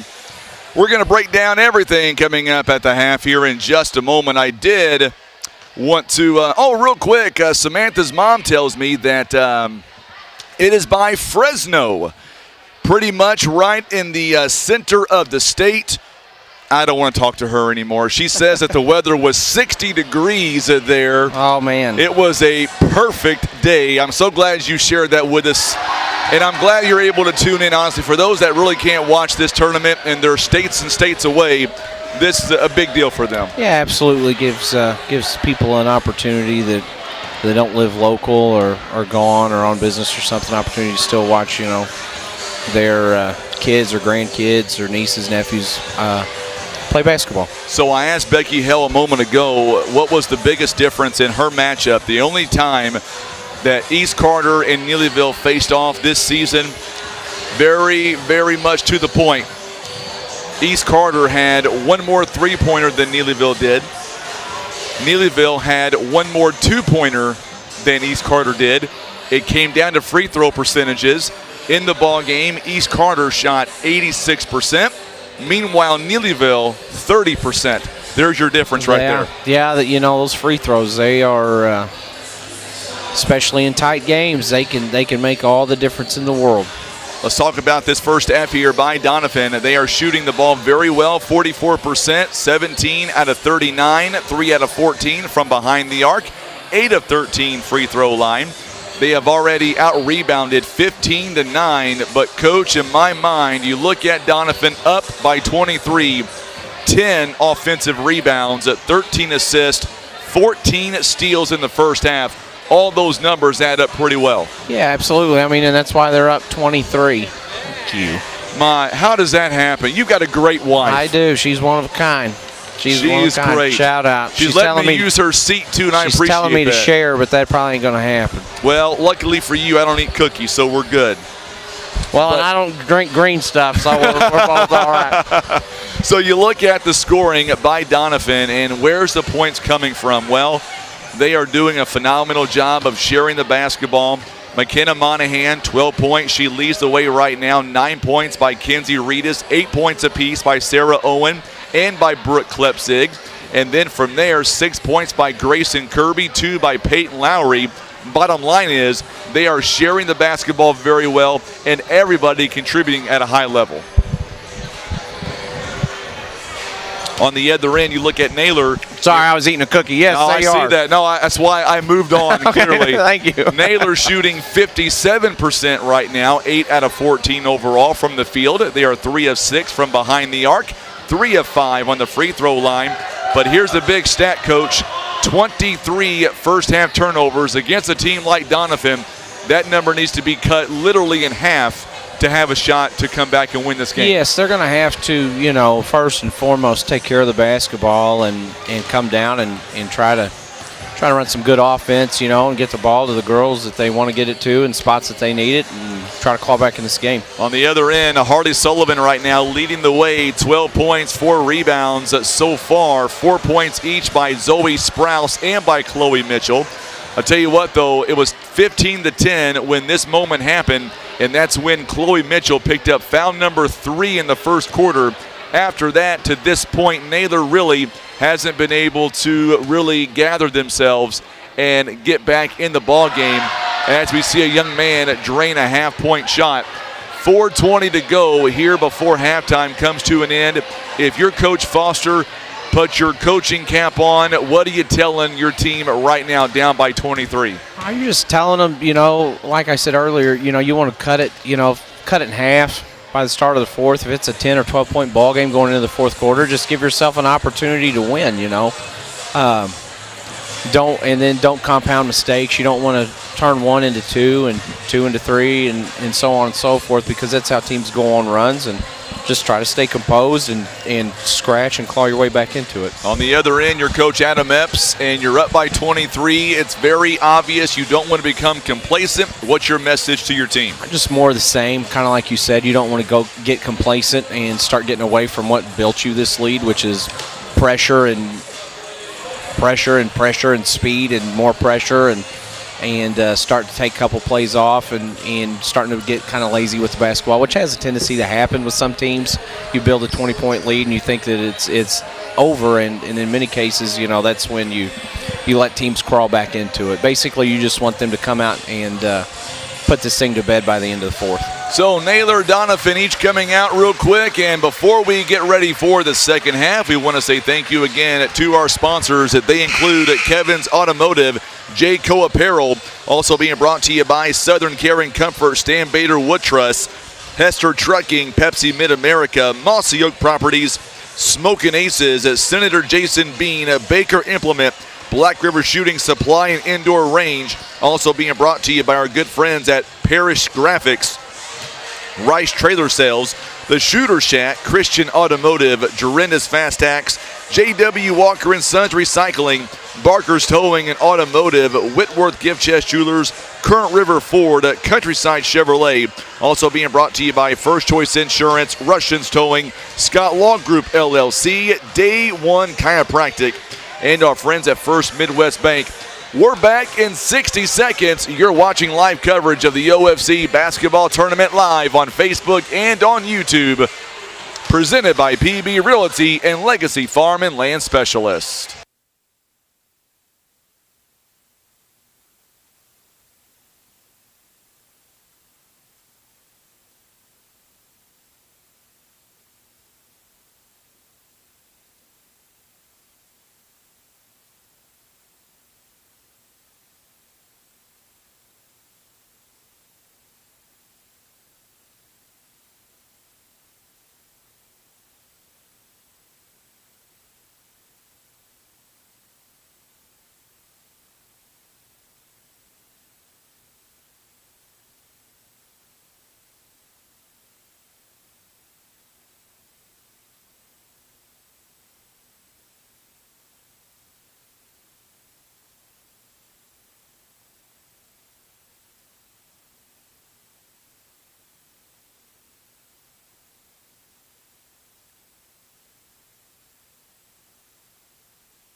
We're back here live, and I got to tell you, I didn't get offered a cookie. I'm just the audio man. What do I know? I don't eat cookies, I guess, but I didn't get offered a cookie.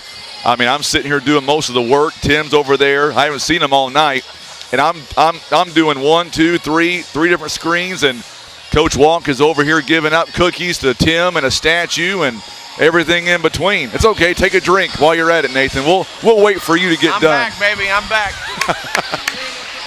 Tell you what, all joking aside, man, Tim, cameraman, the best in the business. I've been saying that from day one.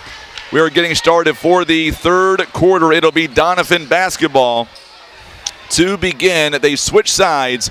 Grayson Kirby, it'll be the starting five as it was before. We are back, and we'll see what Naylor can do. It'll be the same starting five on both ends. Oh, good high-low action there. That's a good little set play there, kick out. First shot is, what a good move by hustle. Monahan. Monahan's all hustle. And now we're going to get an offensive foul. This one's going to go against the Doniphan Donettes. I believe it's going to be on Sarah Owen, I think it is. Looks like it. Yep.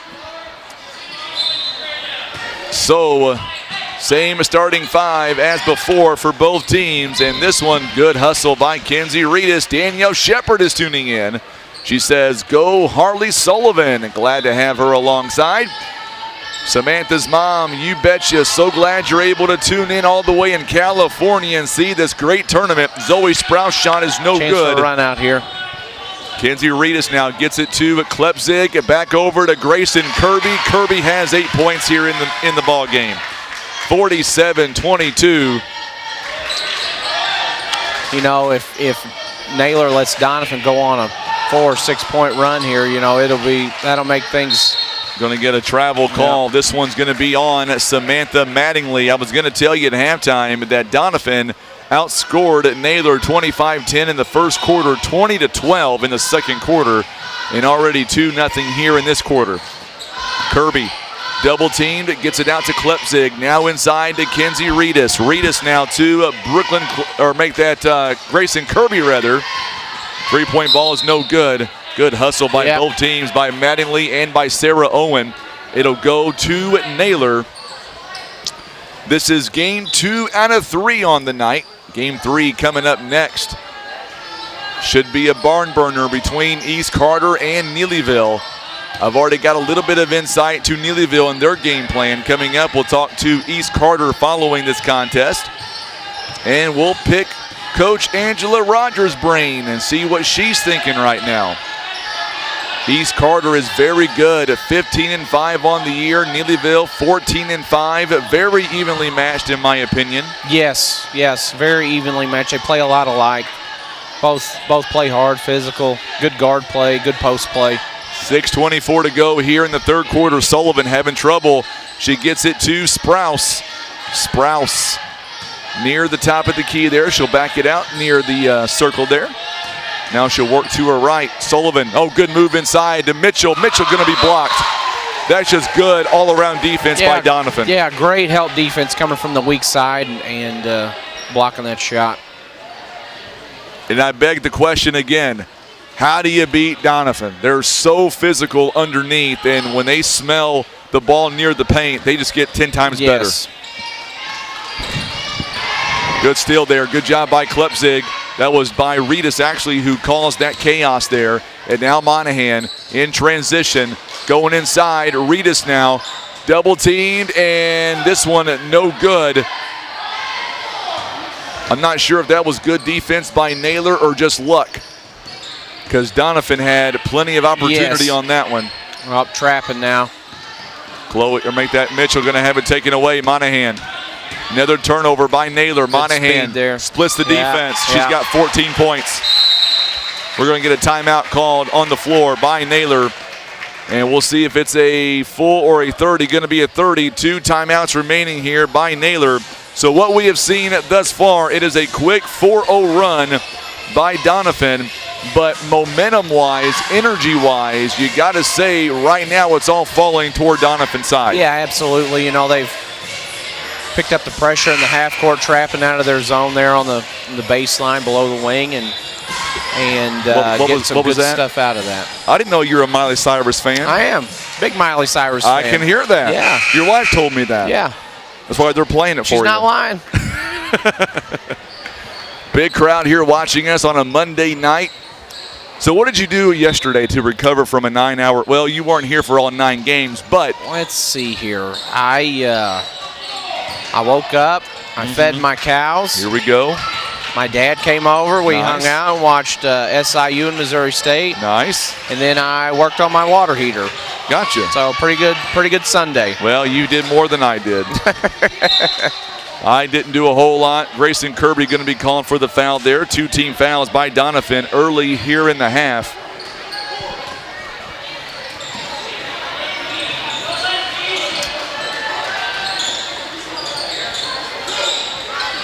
So now make that Mattingly hands off to Harley Sullivan. Oh, what a move inside. This one's not going to fall. She don't miss many of those shots. And now Klepzig quickly down the floor, back in transition, and this one's going to be last touch. Good job by Zoe Sprouse and Mattingly there, getting a hand on it. One thing about Naylor, they're down by 27 points, but they're not giving up. No, not at all. I mean, they're playing hard, active hands. Just like right there is Harley Sullivan there, takes it away in midair. Gonna have to get something going here on offense, get a shot up. So now Sullivan works it outside. Zoe Sprouse. It's like Doniphan switched to him. Good move again by Sullivan into Chloe Mitchell. She'll draw the foul this time. This one will be on Kenzie Reedus, and that's going to be her third team foul as well for the Donettes. You know, that's good. And Naylor, you know, they're still being aggressive down there around in the paint, down there around the block, and being strong with the basketball and making Doniphan foul him, putting him on the line. That last miss by Chloe Mitchell is her first miss of this tournament. Wow. She is now 4 of 5. Not a math guy, but 4 or 5 is pretty good. Makes another one there.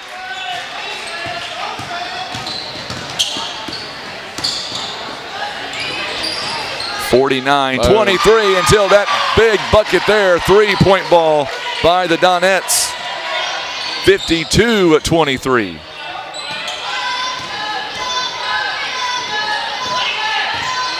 You know, run it again, it looks like, maybe try to get her a touch inside. Man, Bailey Honeycutt, she has come out of nowhere from behind that three-point arc. She is really, really good. 52-23. She's going to get another one here. Oh. This time, Chloe Mitchell is on her, but she still gets a shot off. It's no good. Good move, rebound D. And now, Sarah Owen dumps it off inside to Watson. Watson goes up and scores.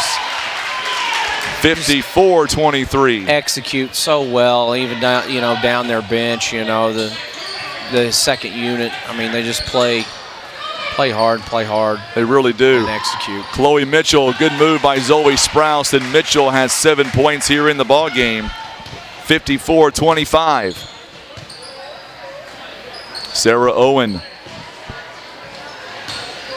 Her brother plays on the varsity level on the boys. Really good player also. also. Two big athletes, absolutely. He had a big game on Saturday. 3-point ball is no good by Honeycutt. So Jalen Winder coming in now for Mattingly. Also back in for the Donettes.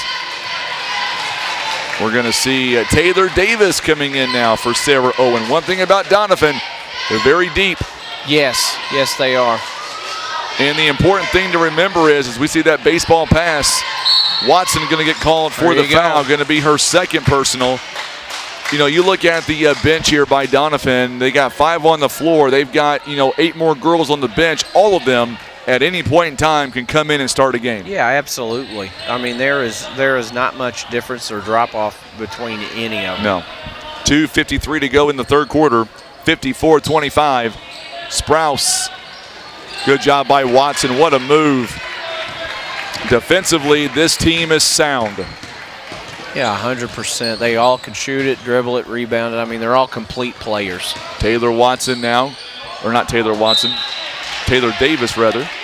Taylor Watson played at Twin Rivers a couple of years ago. Taylor Watson has since graduated, I believe.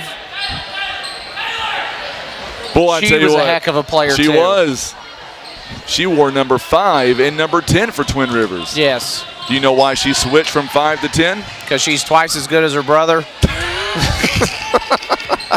I don't have an answer for you. That was a good answer. Winder, not good. Oh, good block. This one by Davis, as Winder could not get that shot to go. Make that Lowry now. Back to Reedus. Lowry now for 3. This one is off the mark. It's no good. A little flat. No, I coached Taylor's brother at Twin Rivers, Nate Watson. Yep. He's a super athletic kid, man, and a super good kid. They both are really good kids. Man, he's married now and going to have a baby here soon. I saw that, yeah. We're getting old, Nathan. That's all there is to it. Yeah, trust me, I know. I'm reminded daily. Thank you for bringing it up once You're again. welcome. Reedus with a big steal, but get a foul. This was going to be on Winder, her first. Coming up, our final contest of the night. Directly following this one, Naylor, or make that East Carter rather, taking on Neelyville. The winner will move on, and as of right now, will take on Doniphan. Honeycutt misses that three-pointer. If East Carter is able to pull out the win on the next game, it'll be a rematch of last year. On the boys' side, we know one team will be new this year to the finals, as East Carter lost on Saturday to Twin Rivers. Yep. Steal by Reedus. Honeycutt now. Long pass to Madeline. Reedus. Going to be a foul on Winder. Yep. Which I'll tell you, if this score holds, whether it's East Carter or Neelyville, both teams, I think it'll be a good game. I think it'll be a good championship night. It will be. Side. I really believe that. And I intentionally did not wear any school colors on anybody, so that way we could be neutral. Frankie is Switzerland tonight. Although Coach Walk technically is wearing East Carver colors, he's wearing red, folks. I am wearing red.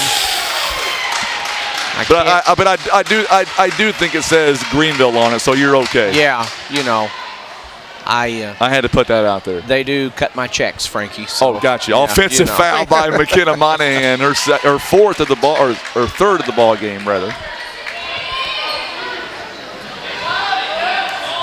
1:04 to play here in the third quarter, 54-25. Mitchell. Kick to the corner. Gets it to Mattingly, and Mattingly is going to have it knocked away. I think she was trying to throw it to the cutter, but I think so. 58.6 seconds, all that remains. Good little crowd here on a Monday night. Yeah, it's here growing. in Greenville. Nathan Walk alongside Tim Hicks on the camera. I'm Frankie Castile. Sullivan.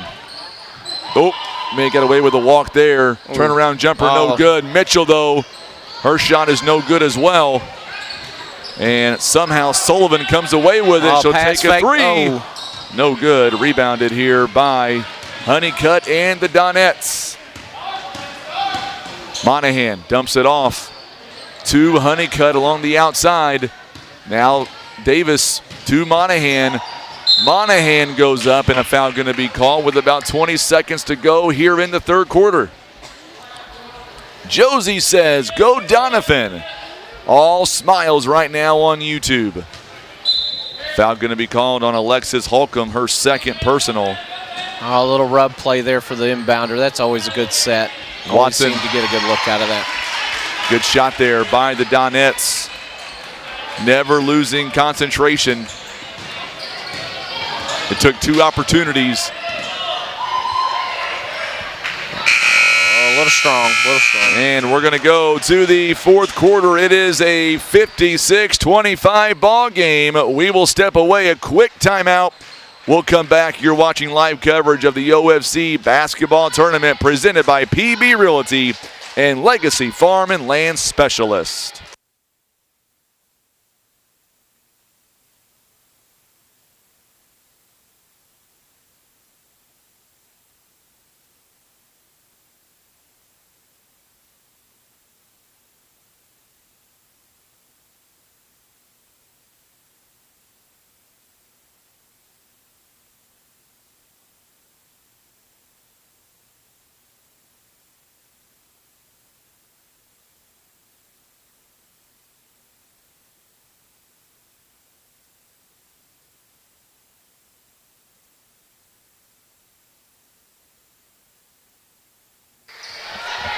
All right, we are back here live as we get set for the fourth and final quarter.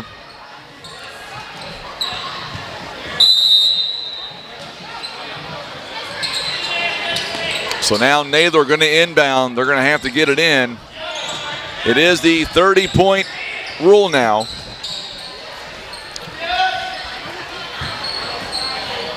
Neelyville fans are walking in. There was something said at the break, or at the timeout. We get a jump ball. It's going to go to Doniphan. There was something said about, and I don't know, maybe you can clarify, Nathan, for me on this one, but something was said about the potential of us having to end the feed. You don't want us carrying the next game. What was that about? Yeah. Blackout or something like that? We've hit our data cap. We've hit our data cap. Read us. We're out of minutes. We're out on of minutes. my phone, so we're going to have to cut it short, Frankie. Gotcha. Okay. Read us with 2 points. 58-25 the score. We're not going anywhere. No, we're not. We wouldn't dream of it. Not with this next game coming up the way it is. This one's going to go out of bounds. Turnover on Sullivan. So running clock here. So all joking aside, we're coming up on 6:55. If this game does end early, Coach, are we going to go after 10 minutes or are we going to wait till 7:30? I would assume they'll put 10 minutes up on the clock and we'll get rolling. Okay. I do not think we will wait. Oh, good pass. That's good unselfish basketball right there. Monahan could have pulled that little elbow jumper and dumped it in, made the right play. Klebzig missed a three-pointer. we're going to get a timeout called, I think, by Naylor. We will. He's got one more left in the ball game. Doniphan still has all 5 of their timeouts. So the Donettes have out-rebounded +10, 23-13, 13 offensive rebounds. Coach, they have 20 steals, 8 turnovers. Meanwhile, Naylor shooting 41%, 31 turnovers. When your turnovers are that high, you're not going to beat a team like Doniphan. No, you're not. You got to take care of it because that's what their whole program is, like I said earlier, built on pressure. And 30, you give them 31 extra opportunities with the basketball, it's going to be a long night. So do I get you tomorrow night too? You can come up here tomorrow night as well? How about a definite maybe? How about a definite absolutely not? You'll be, you got a 6 p.m. game. I got a 6. We got a 4:30 you got a 4:30 and a 6. Yep, tomorrow's 4:30 and 6. Since our 2 games tomorrow will be, they will not be a walk in the park by any stretch of the imagination. So following the timeout, Naylor comes back out with it. 6:32 and counting here in the 4th, 58-25. 30-point rule in effect right now for the Naylor Eagles. Time is against them. I just can't get over how well and officiated these games have been this weekend and now today. Another good pass in transition. McKenna Monahan, 16 big points. Whether it's East Carter, whether it's Neelyville, they will have their hands full with this Doniphan team. Oh, absolutely. Yeah, Doniphan and whoever they play Friday, they're going to have to play well to win. Neither team is going to just be able to show up and roll the balls out and expect a 25 or 30-point victory. Foul on. That one's going to be on Kinsey Reedus, and that's her 4th. That's going to put Naylor now in the bonus the next time around, 60-25.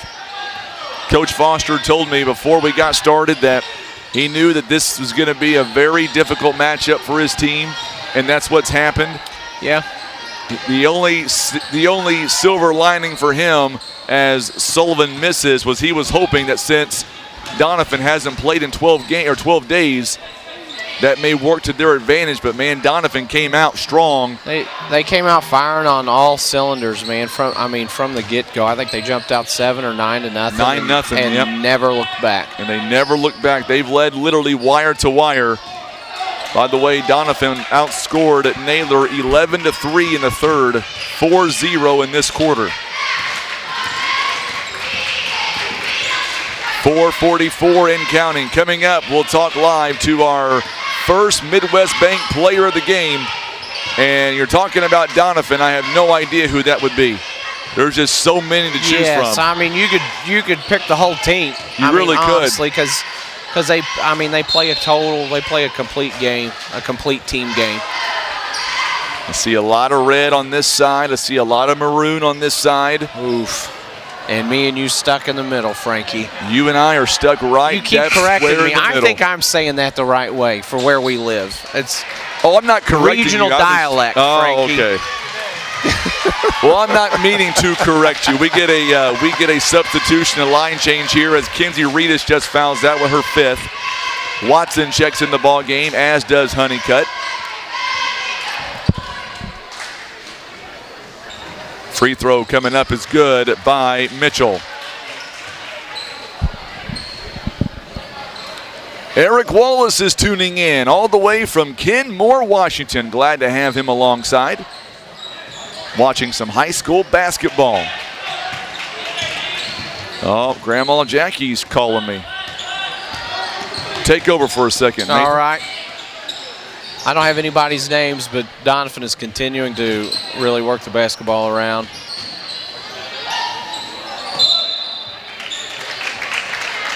It's like a foul on 31. Oh, I'm sorry, number 5. That's her 3rd. Naylor coming out into 2-3. Cross screen for Doniphan. Kick out. 41 to the corner.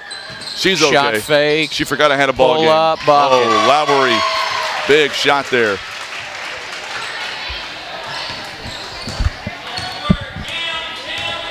62-26. Grandma forgot I had a game tonight. Oh, yeah. We always talk every night about this time. She always calls me after Wheel of Fortune. That's her favorite game show, by the way. Hey, you know, that was my grandma's favorite game show. She's a big game show person. Frank, you ever play along at home? What's your go-to letter? R-S-T-L-N-E, which one? Oh, definitely T. T? I'm a big R guy myself. T is definitely the way to go. Yeah? What are your thoughts on buying vowels? I think don't like it. I think it's wasted money. I do too. Wasted money. But I will tell you, Grandma usually beats me every time we play. She's usually pretty good at that. Yeah. I need more letters, and she usually gets it in the first couple of tries. Not to hurt your feelings, but I can see that, Frankie. Yeah, she's pretty smart. Much smarter than I'll ever be. Turnover on Naylor on Winder. I'm going to switch chords here again as we get ready for our player of the game. Plus, we're going to have our interview on the court. Oh, yeah. With Coach Becky Hale and Angela Rogers. Good back cut there. Couldn't stick it in, but good basketball, good hands. And see, you know, it's just everybody throws in there, contributes. They're really fun to watch when you're not playing them. Yeah, when you're not playing them is absolutely correct. So Doniphan is going to move on. What a move at Taylor Davis. Nice feed by Reedus. 64-26. Coming up, we will have our player of the game presented by First Midwest Bank. I have no idea who that player will be. There's just so many to choose from here from Doniphan. It's hard to pick just one. It's like eating M&Ms. You can't just have one. That's right. Like that analogy there? I loved it. I don't eat M&Ms, but it sounded good. You know, I'm not a big M&M guy either, Frankie. What was that one more time? I'm not a big M&M guy either. Eric, no, we're in semifinals. Next game is going to be a semifinal matchup between Neelyville and East Carter. It's going to be a barn burner. I think this next game is going to tear the house down. 19 seconds. Doniphan. Lowry takes the shot. It's no good. Rebounded by Winder. And going to give it right back up to the Donettes. And this game is going to come to an end as Doniphan moves on to the championship on Friday night. We'll be right back. You're watching live coverage of OFC basketball presented by PB Realty, Legacy Farm and Land Specialist.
All right, we are back with our player of the game presented by First Midwest Bank. And joining me, it is Miss Sarah Owen tonight, 8 points, 6 rebounds. You guys haven't played in 12 days, it seems like, but man, you guys came out and it was like you never missed a beat. Yeah, it was awesome. I'm glad to be back. I mean, what's it like, you guys practicing the last week and a half together against each other and then coming in, finally some competition? It was like you guys picked up right where you left off. Yeah, we've always just had that chemistry together, and we just always play well together. Let me ask you, you were in this situation last year, number 1 seed, played on a Friday night for the championship. What's it like to get back to where you were this time last year? It's amazing. I was kind of expecting it just because we work so hard for it every year, and it's our goal, and it's good to be here. What is it about this team? For those who have never watched the Donettes play, what is it about this team? You guys are now 19-1. You guys play so well together, and I'm not sure what's better, your offense or your defense. Oh, that's a tough one. I just say defense because we really get after it, and that's probably all of our favorite part of the game. Is there a weakness on this team? I can't find one if there is. Do you have any weaknesses whatsoever? Sometimes we might share it too much. Gotcha. May share it too much. 8 turnovers for the entire ball game, 22 steals, 20 assists. You guys definitely shared the basketball very well. You look at the next game, you've got East Carter, Neelyville. They're all gunning for you. At this point in time, it doesn't matter who you face. No, we just got to work hard and be together through this whole time. It doesn't matter who it is. We just got to play hard, play our game. All right, congratulations on a job well done. We'll see you Friday night for the championship at Libla beginning at 7 o'clock. Thank you. You betcha. Joining us live, it is our player of the game presented by First Midwest Bank, Sarah Owen.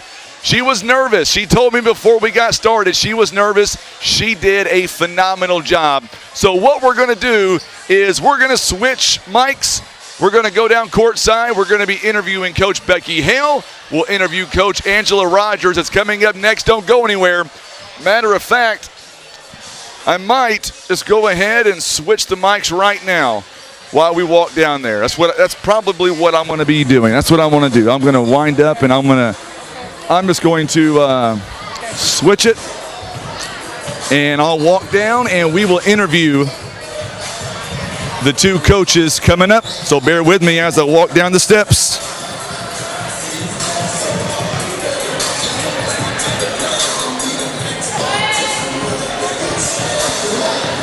I'm going to go right to Coach Becky Hale first.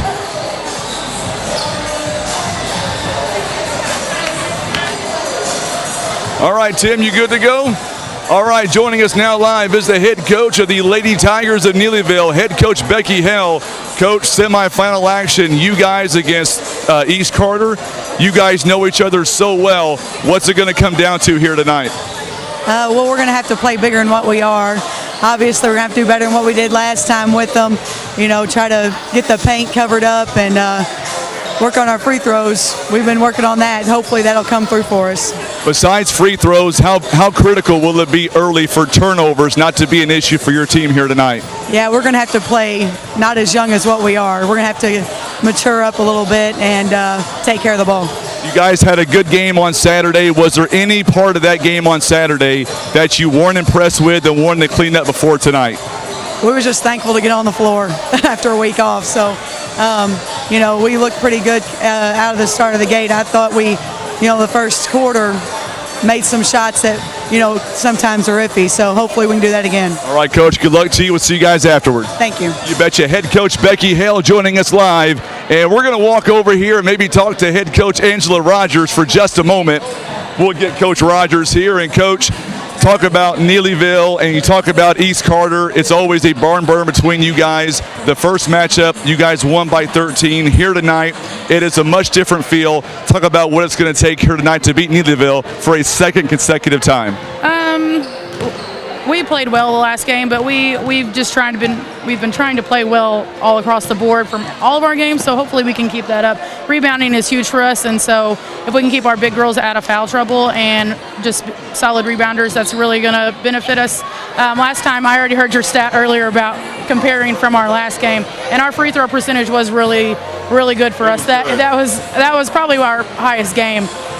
So that's definitely going to be a factor, but just taking care of the basketball. They have really great defense, and I know they're going to turn it up a notch from the last game. So just taking care of the basketball is really going to hopefully help us win this game tonight. You talked about the bigs for you guys. What about Parker Urs for Neelyville, 6-foot freshman? She is coming in averaging about 20 points a ball game. Your thoughts on her?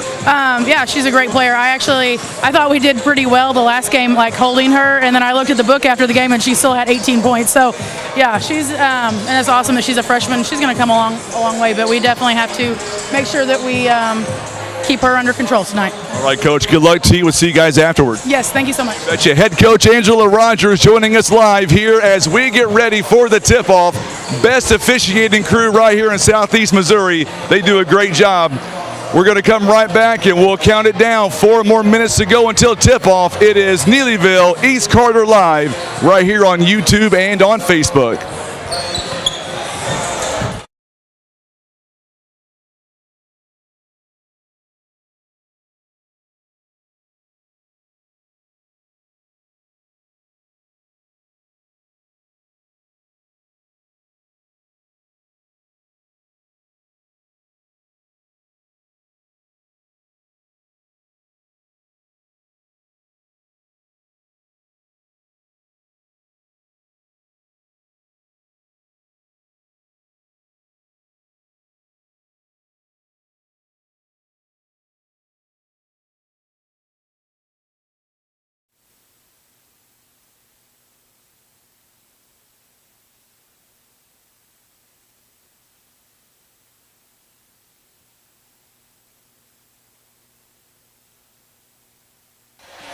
Oh, man, what a ball game this will turn out to be. I can't wait to get all this started here tonight as we get set to bring you East Carter and Neelyville.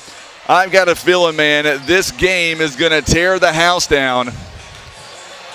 A lot of folks here still watching us right now on YouTube and on Facebook, talking to head coach Becky Hale, head coach Angela Rogers. These two, they know each other so well. It is going to be a great atmosphere coming up here tonight. I should have done that while you were gone, Coach. I'm sorry about that. No, Let me change chords one more time here. You know, we want to make sure that when we broadcast these games that we get all the perspective, coaches, players. It is really a great time. And I want to tip my cap to the coaches. You guys have been just great letting us interview players, interviewing yourselves. It really does give a whole atmosphere about what this OFC represents. Yeah, absolutely. You know, it's kind of, you know. Want a green drink? No. Okay. No way. Okay. Just making sure you don't want it. No. Yeah, that's all you, buddy. You know, we're all competitors, but you know, coaching fraternity is a pretty close group. You know, we all have the same problems and issues with different things, and I'll be real honest with you. You know, there's weekly I'll talk to somebody that coaches somewhere just to bounce stuff off of them, and you know, we're all willing to share, and we all, you know, ultimately we all want to see each other succeed. I'm gonna hit that real quick. Got to change the scoreboard over and reset the game. Super weird, Frankie. I'm glad no one can see this on camera. Well, I got to change. I don't think people wanted to see East Carter with 85 points and Neelyville with 25. I bet half of them did. I bet half of them did too. Oh boy, here we go. The comments are coming on in. Oh, I knew it was going to happen. Let us know who you're going for tonight. Marilyn starts us off. Marilyn Simmons. She says, let's go Redbirds. Tracy Cruz, let's go Redbirds. Jamie Balkum, let's go Redbirds. Dickey and Tina Dobbins, my girls, Lanny and Reese. All right, so we're about ready for the opening tip-off. We're going to have a great night tonight. This game I have been waiting for. Final score, by the way, the last game was 64-26. Doniphan. They move on, and they will take on the winner of this game coming up tonight. Let us know where you're tuning in from, what team you're watching. Coach Adam Epps, he'll be here with us. He'll be watching this game very intently to see what team he's going to face. Going to go down courtside to Mr. Blackburn. Scotty B on the mic. Adam Duckett tuning in. Let's go Lady Redbirds. Diane Whitaker. Let's go Lady Tigers. She is watching from Corning, Arkansas. Nobody better in the PA than Mr. Blackburn. No, he does a great job. He can run me out of my job, I guarantee it. Let me tell you, I feel threatened by him. He's a big teddy bear. Big teddy bear. John Shepard says, Neelyville, baby. We're going to have a great time tonight, John. Here is the starting lineup for Neelyville. Going to get Addison Couch, number 3. She is a 5'6" sophomore. Number 11, Jade Crosswhite, 5'8" sophomore. Crosswhite's a very good player. So is Couch. Number 12, Lanny Dobbins, a 5'7" junior. Lanny Dobbins, another really, really strong player. A 5'7" senior, number 15, Ella Aker. And the big center underneath, it is number 34, Parker Erst. A 6-foot freshman. Only a freshman, by the way. Really, really good. 15 and now can shoot it also. Yes, she can. We turn it over to the Lady Redbirds. Listen to this crowd on a Monday night. Parker Golden, a 6'2" sophomore. Just long. Both teams are super long. Sierra Duckett, a 5'5" junior.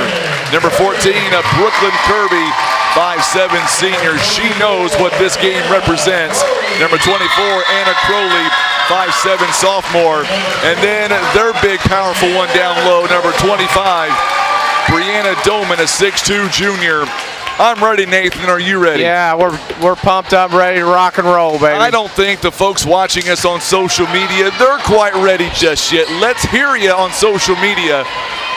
Whether you're watching us on Facebook or on YouTube, Anna Young rooting for Coach Rogers and the girls. Let's go Redbirds. Parker Golden, Parker Erst. You get the idea. The Parkers at midcourt. Tim Hicks on the camera. Nathan Walk, I'm Frankie Castile. We are underway. It'll be controlled by the Lady Redbirds, and a foul off the bat by Addison Couch.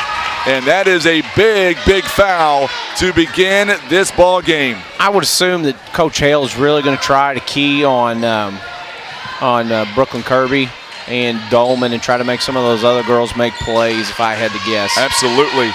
Kirby now going to inbound. A long pass out to Crowley. Oh, costly turnover. Good touch by Couch. Couch goes up, counted, and the bucket foul going to be on, it looks like, Sierra Duckett. And she knows it, and she's not happy with herself. Big bucket there by Addison Couch. Well, that kind of tells you what this game's going to be like. We've got 2 fouls in about 15 seconds of the first quarter. I think both teams are going to come out physical and try to establish their dominance. Couch makes the free throw. That's big. By the way, the last time these two met, Neelyville, 30% on the free throw line. You better believe they remember that. Duckett outside to Kirby. Both teams coming in 5 losses apiece. Neelyville's really trying to bottle up Kirby at the top, extending that pressure and shading the weak side guard towards Kirby. And there's a a turnover on Kirby, by the way, as Couch brings it down the floor. It is thunderous on a Monday night. Monday Thunder. East Carter's out in the 1-2-2. Here's how good the OFC is. Nothing against Doniphan, clearly.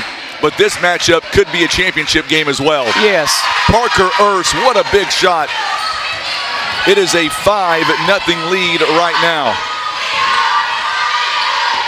Three-point basket by Crowley is no good. Rebounded here by Addison Couch. Couch out to Lanny Dobbins. Boy, she's a firecracker when she is on. Oh, yes. Akers got an excellent touch on her three-point shot also. Does. Akers calling for the ball. I'll make that cross-white rather to Dobbins. Dobbins going inside to Parker Erst. Have I told you she's only a freshman? Because she is. Big bucket. This one off the mark is no good. But I like that shot. Going to be a foul coming up on Neelyville. Yeah. And that's going to be on Lanny Dobbins. Look good, if Parker can add that mid-range to three-point shot in her game as she matures and gets older and progresses through high school, she'll be unguardable. Absolutely. Good entry there.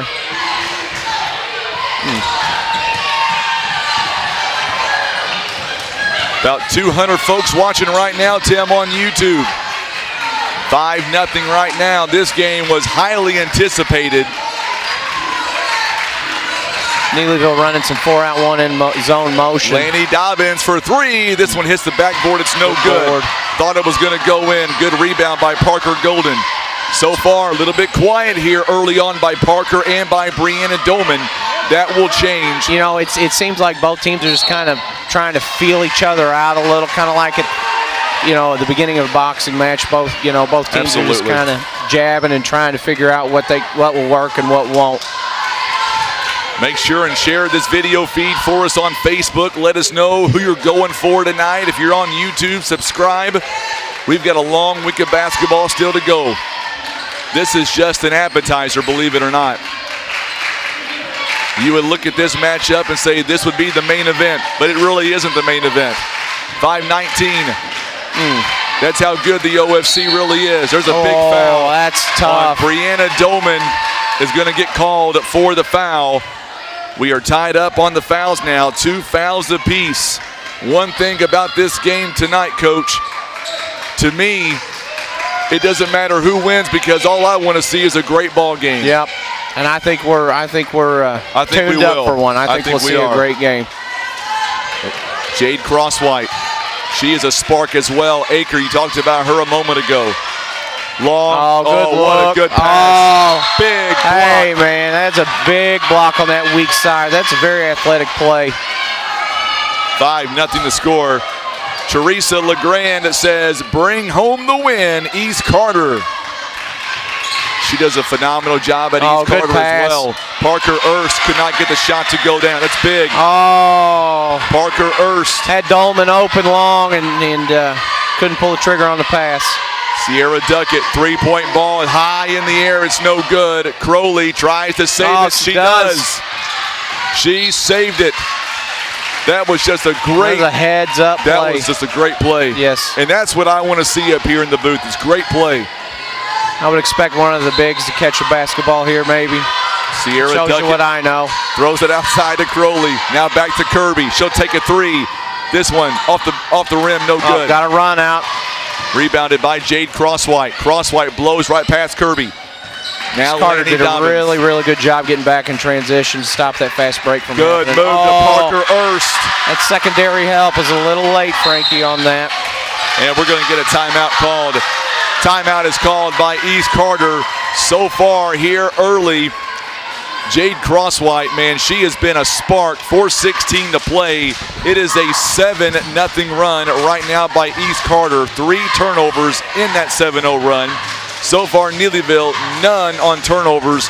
What have you seen so far? Well, Neelyville's doing a good job running their offense, spreading East Carter out and getting really good looks and getting some good penetration, and they're able to dump down, and East Carter's secondary help's been a little late on a couple of those dump down passes. And as far as East Carter offensively, they've been pretty perimeter oriented so far. Shots haven't fallen, but that 3-point shot is a huge equalizer. You get a couple of them to go down, and it's all of a sudden it's a 7-6 ball game. Kirby now to Dolman. Dolman, going to get a foul on Couch, and that's number 2. That's 2 on her. That's big. She's a big piece for them. Coach Hale did not like the call. I know I've said this 1,000 times already tonight, but this game feels like it's for the championship. Yes. And I know it's not. Emotions are high. Adrenaline's running. Golden back out to Parker, or make that Kirby free throw line. That's her shot. It's no good that time. Oh, that's another one. Rebounded by Addison Couch, and we're going to get a foul coming up on East Carter. And we're going to see McKinley Day coming in now for Addison Couch. On the other end, a foul by Anna Crowley. Each team now with 3 personal fouls here in the first half. Ella Aker. Ron Withrow says he's pulling for the EC, East Carter. Ella Aker guarded by Crowley. You can hear the defense chants here by the East Carter crowd. They brought a showing tonight. Ella Aker calling out in motion. Oh, good post up and clear out by Ernst. Allowed the guard to get in there and knock down that mid-post shot. It is a 9-0 run, but for those of you going for East Carter, I've seen some big comebacks. Yeah. And a foul right there by Parker Erst. That's her first, team foul number 4. She knew it right away. She did. Kimberly Mosier says, let's go Neelyville. You got this. Right now they lead at 9-zip. Or high set here. They're probably going to try to flood the bottom. Oh, no. You're 0 for 2 tonight. I know, man. I'm just going to quit trying to figure it out. Oh, good move by Parker Golden. Oh, there's 2. That's, oh, excuse me. And a big foul. That's huge. Is going to go against Anna Crowley, and that is her second, team's 4th. She will come out of the game for a little while. For sure, the rest of this quarter, more than likely, coming in for her. You know, Neelyville's been very methodical on offense. You know, kind of prodding and gouging, trying to see what they can get, and they've been working and getting their shot. Oh, Ella Aker right into Parker. Just like that right there. That is her shot. She's got 6 points already in the ball game. It's an 11-0 run to begin the ball game. Kirby dumps it off inside. We get a whistle and a foul coming up, I believe, on McKinley Day. If it is, it's team foul. Already 9 fouls here in the first quarter with still 2:41 to play. Very physical. Great officials here. I love great ball games like this. Kimberly Mosier says, let's go Neelyville. Deanna Fisher, Tiger Nation, bring home the win. Parker Golden gets it out to Brianna Doman. Doman so far is quiet. That's a 2. second foul on Parker That's 2 Ernst. on Ernst. And that's going to put the Lady Redbirds now in the bonus. The next foul. It's decision time here for Coach. So I'll throw it to you. You take her out right now, obviously, but when do you put her back in? I see how the first quarter ends, and then I kind of wait and see. But you know, they're replacing her with I believe that's September Pressler. It is just as big, plays just as hard. You know, so they're not losing anything as far as height. So in the first matchup, we talked about this briefly. East Carter's field goal good job by Brianna Doman. Their free throw percentages were in the high 80s at Neelyville, about 30%, and 2 big missed free throws right there. And they're just having trouble putting the ball in the hole, man. Golden, 3 opportunities, could not get it to fall. East Carter is 0 for 10 to begin the ball game. 0 for 10. That is not going to stand, I can promise you. Oh, there's a good look for Dobbins. Boom. Dobbins, she's done it all year, man. Done it all year. 14-0 run. Wow, Neelyville has come to play tonight. And what they have done is taken the crowd out of it on this side for East Carter. And also taken Brooklyn Kirby out of the game, or not out of the game, but it's made it really hard on her. She has shot nothing but contested shots. We got a foul on the release there. Going to be a second foul, or make that a first foul for Cora White. And that is the 5th foul for the team, and we're going to see. Oh, this is a pretty gutsy call here too. 24 coming in. I can't remember her last name. Kirby. Kirby, yes. Kirby has 2 also.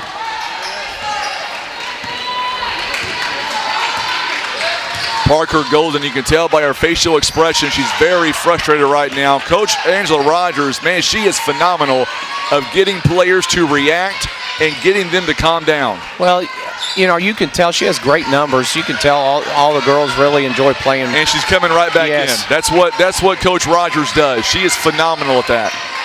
She knows that right now Parker's in her own head, and she's going to get her out of it.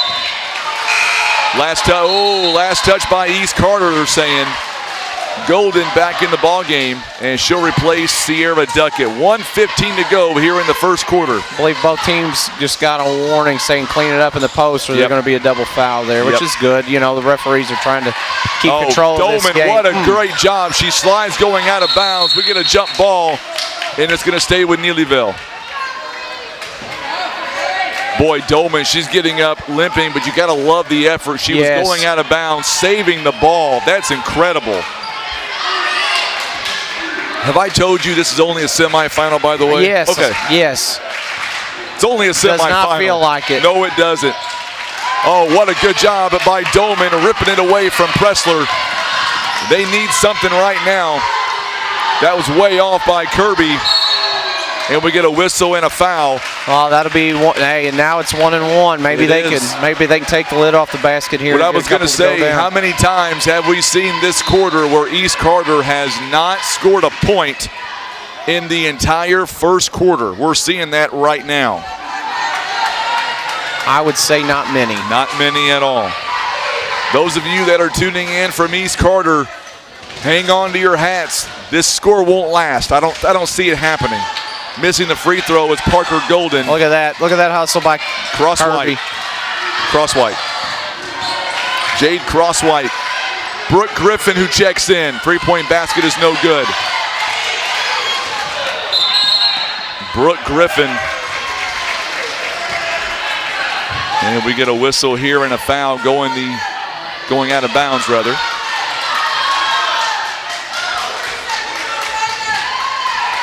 Man, you can tell this kind of game is so high impact.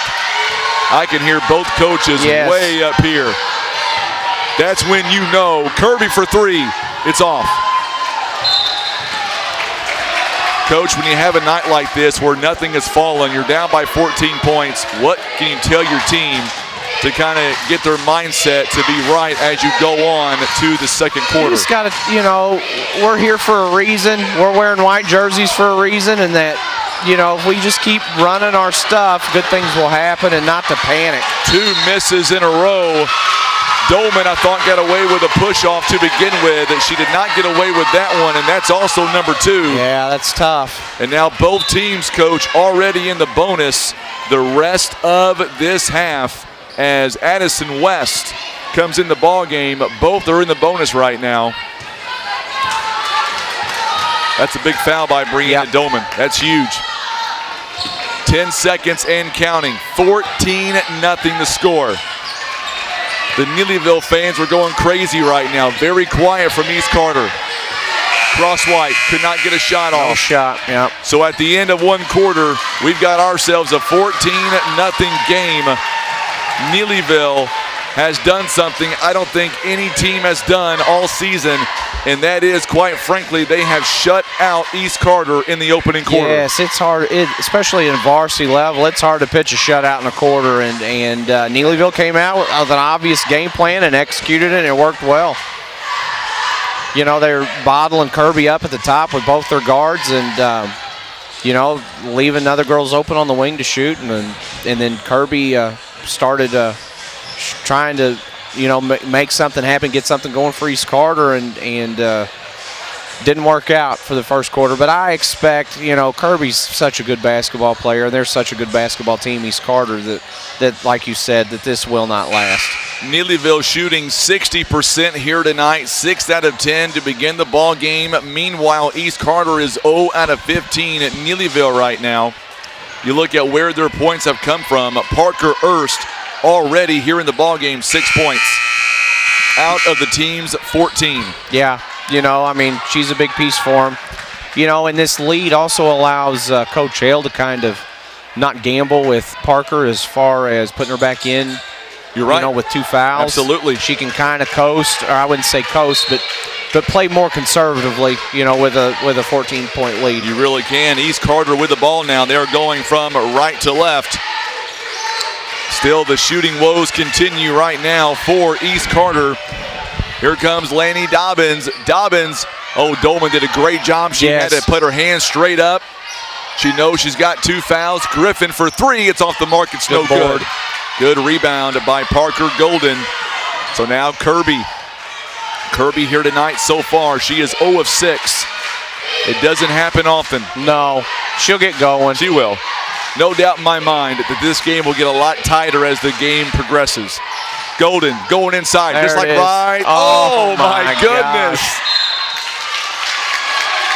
Golden could not get the shot to fall, but Crowley had the offensive board. Man, that thing rolled around every part of the rim.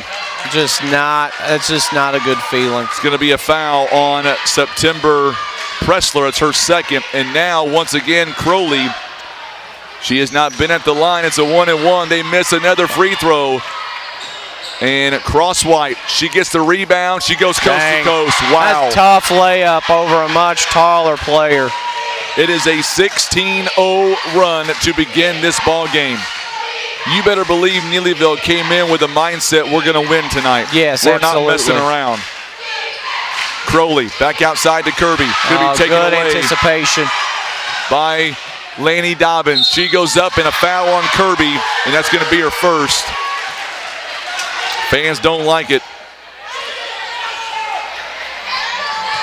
So at the free throw line, getting a little heated. Laney Dobbins, she is 1 of 2 from the tournament standpoint. She has not been there so far tonight. First one is up, and it's good. Is that a message from the emergency broadcasting? That's a message that says you forgot to plug up your system. Boom, got it. So Laney 17-0 run. And we're going to get a timeout here, a full timeout taken by East Carter. They've already used 2 timeouts here in the ball game. So, Coach, I'll ask you, where do we go from here? 17-0.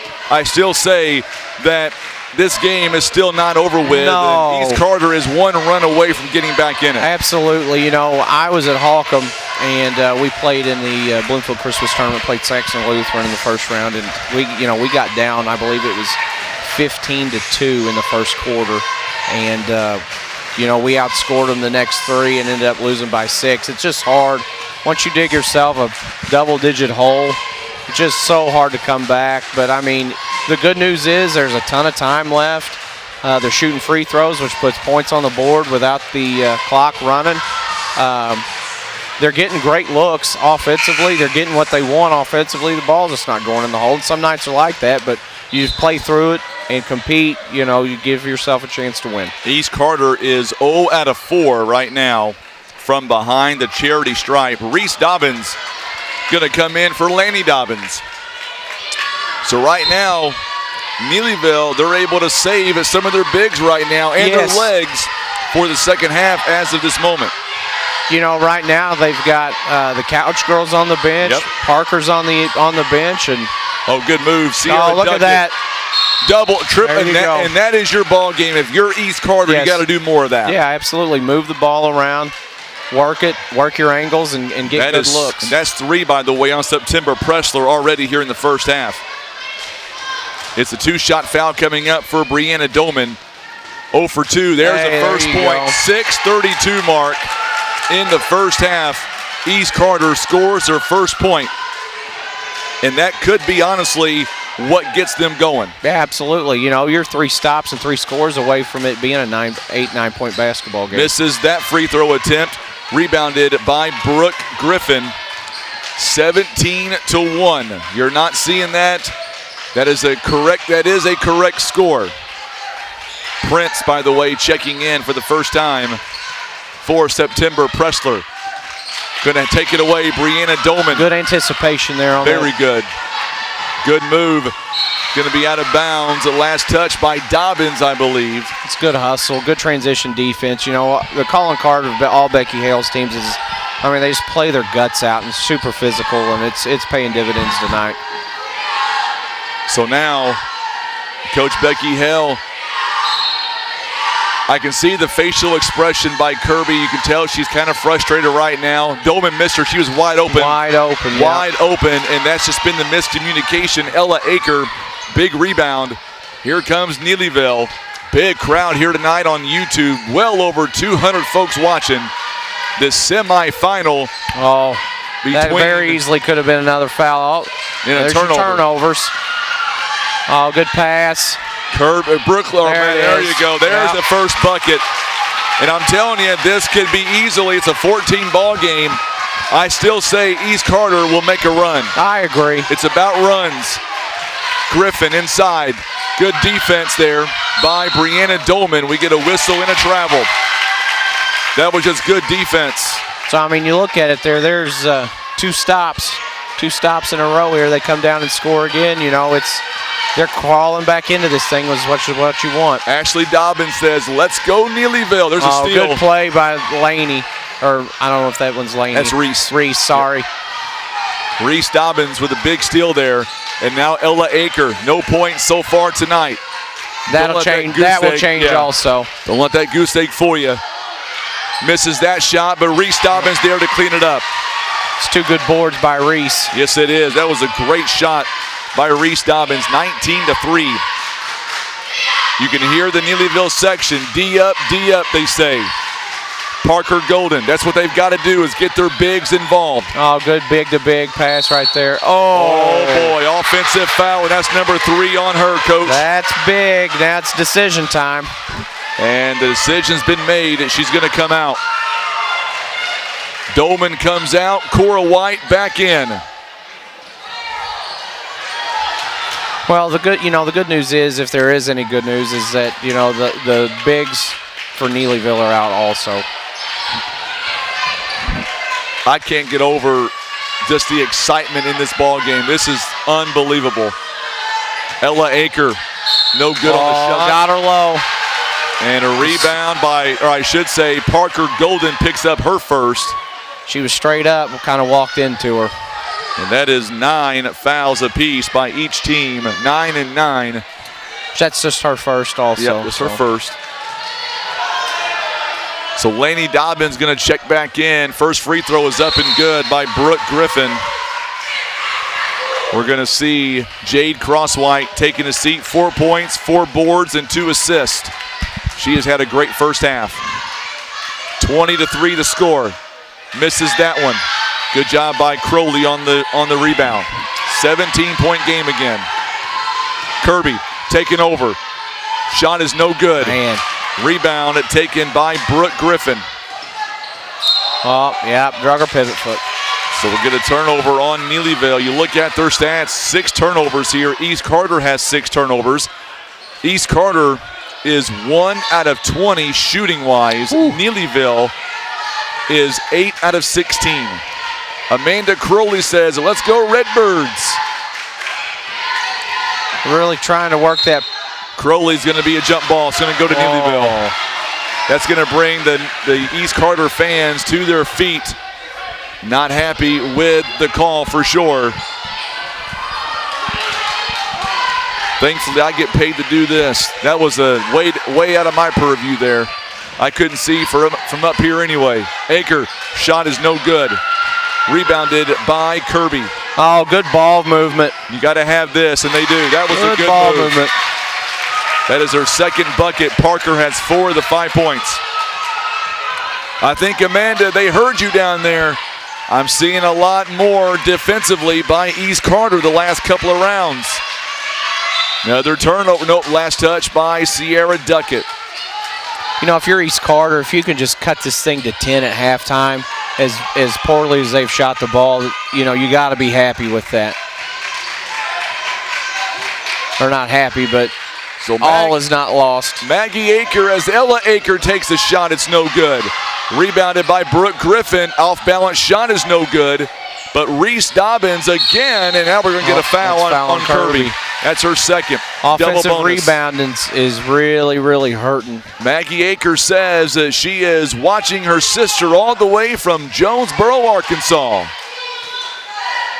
Glad to have you alongside. Stacy Shepard says, let's go Tigers. First one is up by Prince. It is up and good. East Carter's lack of defensive rebound in those last 2 trips have really, really cost them. They were getting contested shots, but just couldn't secure the rebound. 21-5, misses the free throw. Golden on the rebound. So now Kirby still has yet to score.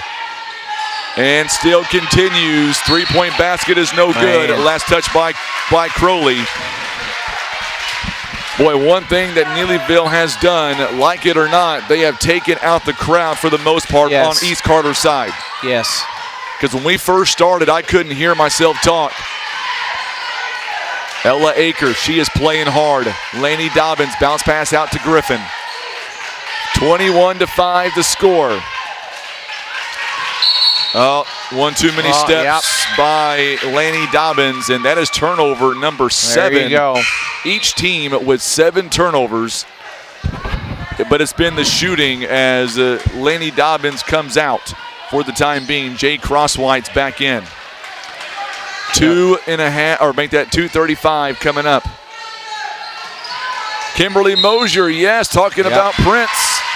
Her granddaughter making a big shot a moment ago. A turnover on the other end for the Lady Redbirds. Big night tonight on social media. So glad you're tuning in. A big crowd here in the gym, a big crowd watching. And that's a win-win right there. Yes, absolutely. When you have a full gym and you have a full crowd.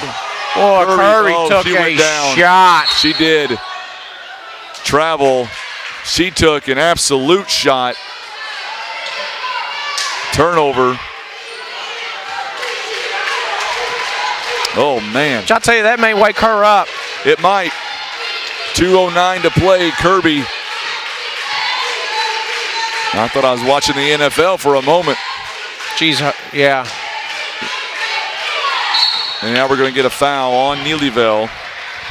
And I think we're at bonus now, double bonus the rest of the way, 10-10. Yep. And that's going to be a foul coming up, I believe, on Brooke Griffin. It is.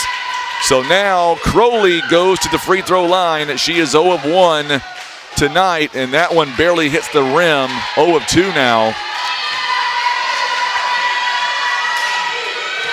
Second free throw coming up here from Crowley. This one no good as well. Oh, good hustle. But an offensive rebound by White. Yeah. And she used that elbow for the offense. Cleared some space there. But you don't mind that. I mean, you know, I never minded that. That's not what you would call a Mackenzie Hobbs is foul. tuning in. She played for Neelyville. She knows what kind of rival this game is.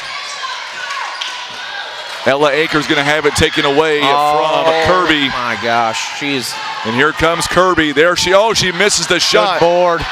But Parker Golden still cannot finish. Just cannot buy one, Frankie. I mean, how many layups have rimmed out? Well, here's a stat for you. East Carter right now is 1 out of 8 on the free throw line, 13%. Coach Rogers is not happy over there either. Oh, another good. That was going to go out of bounds on Kirby, or I'm sorry, Parker Golden rather.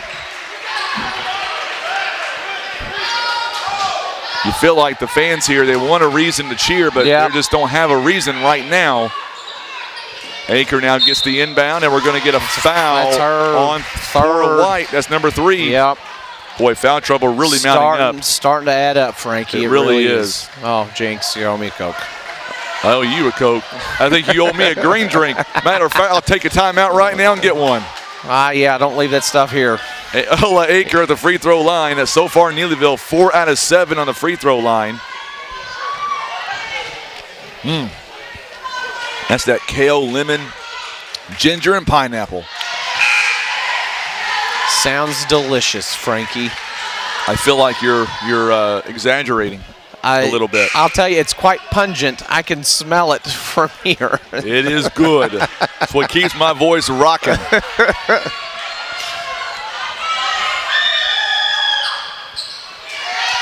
Second one is no good. Anna Crowley on the rebound.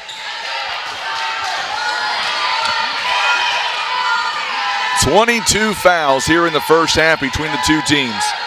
Kirby launches a shot. It's no good. Offensive board, though, by Addison West. Kirby wide open, and we've got, what do we have here? It's going to be a foul on Crosswhite, I believe. Yep. Going to be her first. Oh, that's her first. Her first. Tell you what, Coach, I'm so glad you were with us tonight. Yeah, seriously, man. I'm really happy. You guys here at Greenville have done a phenomenal job. Amazing tournament. I'm a very, very small piece of this, and I'm so happy to be here. Well, like I said, we're more than happy to put this thing on. There you go. Duckett with a big shot there. Free throw, 22-6.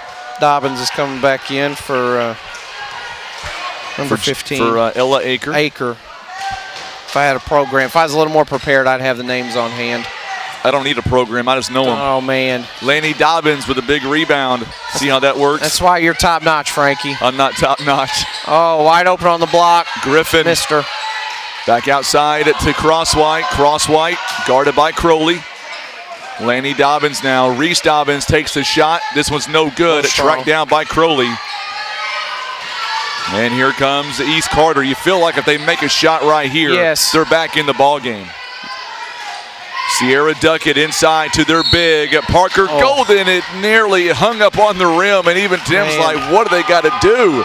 She just cannot buy one tonight. I mean, they're getting exactly what they want offensively. It's going to be a foul on Laney Dobbins. 24 fouls have been called in the first half, 12 on each side. That's a lot. It's a lot, but it's evenly matched. Yes, that is true. Golden misses the free throw. Man, the free throws could come back to haunt. They are 2 out of 11 right now. And so, I mean, if, that's another 5 or 6 points there potentially on the board at least. This is another good one. board.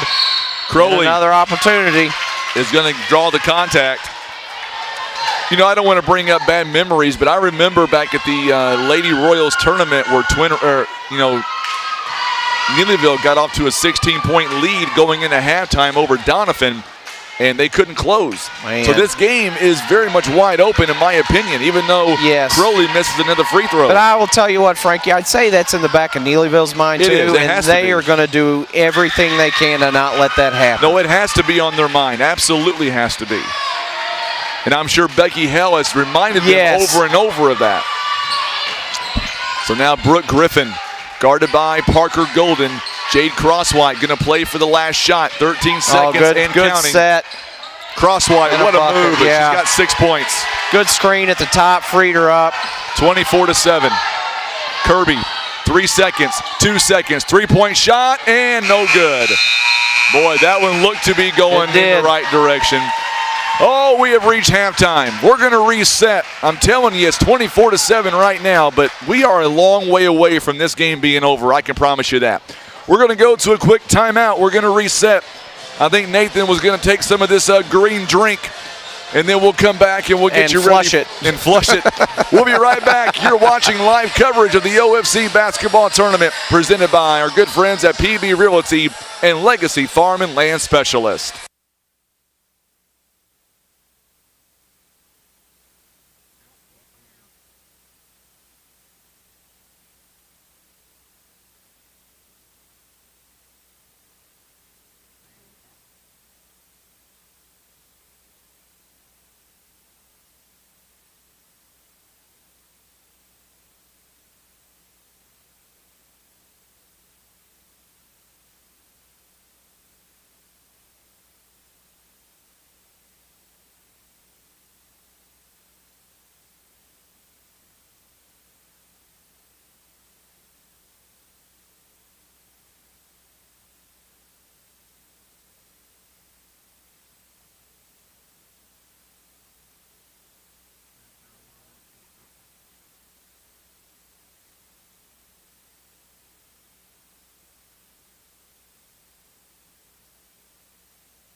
We are back here at halftime. Joining me right now, the head coach of the Doniphan Donettes, head coach Adam Epps. What a first half here so far, Coach. What do you think? Your opponent is out there somewhere. Is either going to be Neelyville or East Carter. What do you think? I think East Carter struggling to score a little bit. They look like they've had a couple open opportunities, and they're missing each other, I think, in there. A little bit on the high-low stuff. I seen was there, and Kirby's wide open for a three earlier, and they missed her there. But, boy, basketball gets really hard when the ball don't go in the hole. It gets really hard. So what kind of adjustments are you expecting right now from East Carter being down at 24-7? They got to get some offense going in the post, and that'll open everything up for Kirby.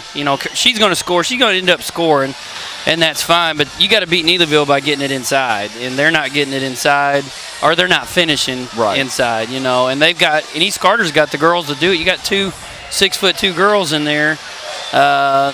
They work together a little bit in there, and they'd be really, really hard to stop, especially against that zone. So I want to talk about your team and the Donettes, and you were concerned before the game. You guys haven't played in 12 days, but, man, your team picked up right where they left off. Well, yes and no.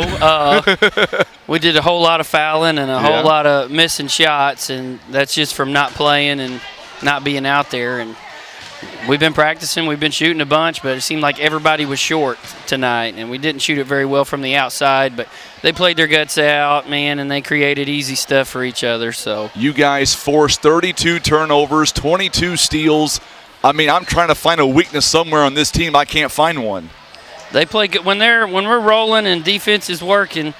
It's pretty tough, you know, and we did leave some points out there. We did not shoot the ball well from three, and we will. And when we're hitting threes, we're really a tough out, especially with the inside-out game that we got. And we got two really good point guards that create really well for everybody out there. So, talking about Sarah Owen, she did a phenomenal job on the interview. She was real nervous, but I got her up here. She didn't want to come up here. I just said, you're going. She goes, no. I said, it was you're going. voluntold, and she did a great job. She was all about her teammates, and that's what a good coach does. She's growing as a player, you know, and you can tell because she picked up a steal right here and dribbled it the length of the floor, and we've been just begging and preaching and everything that you have that ability, and she drove it the length of the floor and dumped it off. And so for your team to be back in the OFC Championship game, back-to-back seasons, has it sunk into them at this point, or are they taking it one game at a time?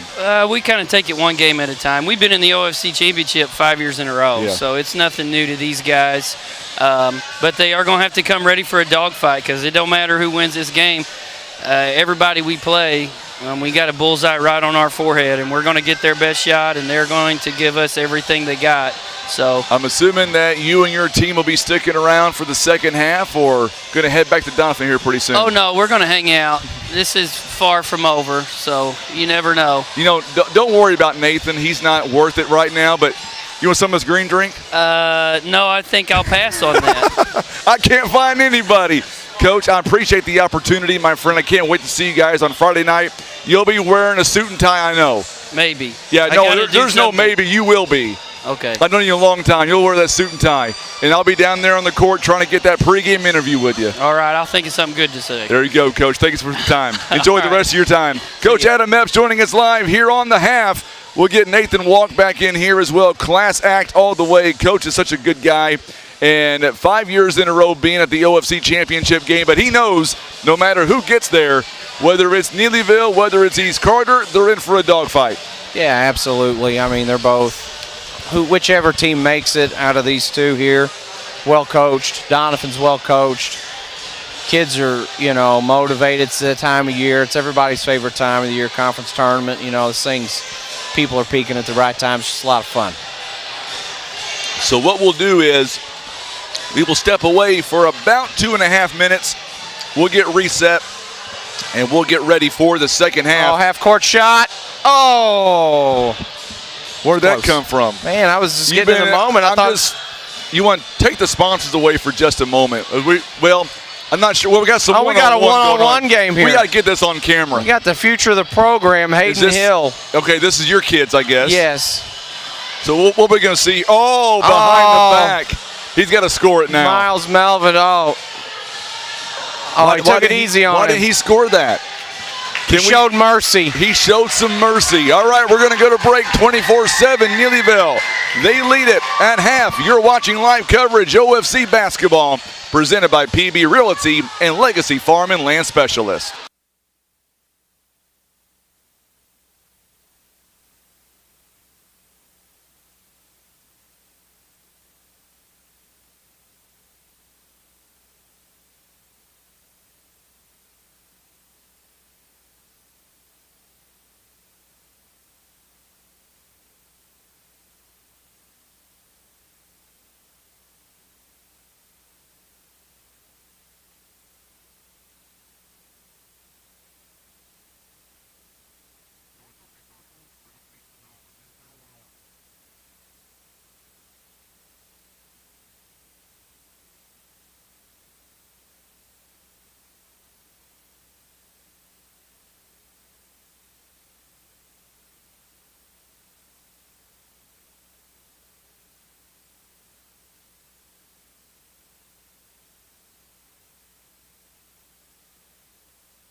All right, so we are back as we get set for second half action. Right now, it is Neelyville with a 17-point game over the Lady Redbirds of East Carter.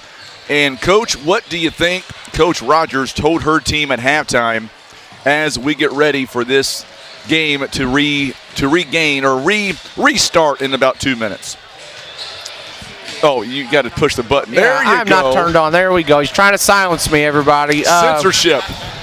I'm sure she told him just to not panic, and that there are no touchdowns in basketball, and you're not going to score 7 points in a possession. But they ran good stuff and got good looks. A couple feet from the basket, and that Brooklyn Kirby is not going to be scoreless in this game. No, absolutely not. Neelyville right now shooting at 41% overall, 9 turnovers. East Carter shooting 8%. That's not going to continue.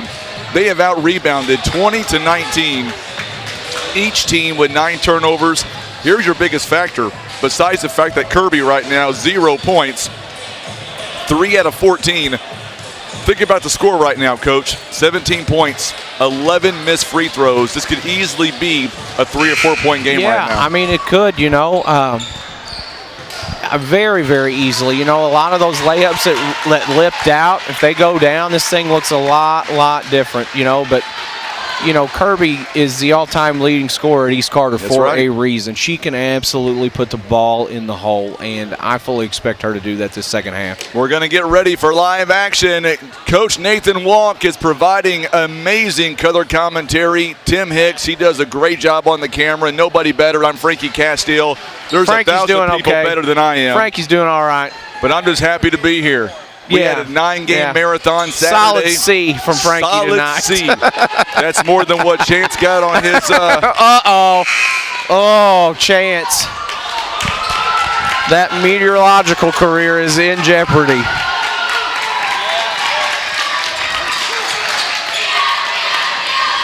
So, here we go. It'll be East Carter. They switch sides on us, and here we go. More of the same from Neelyville, bringing their top 2 defenders out of that zone. Kirby, she's taking it herself now. Going to be turned over right off the bat.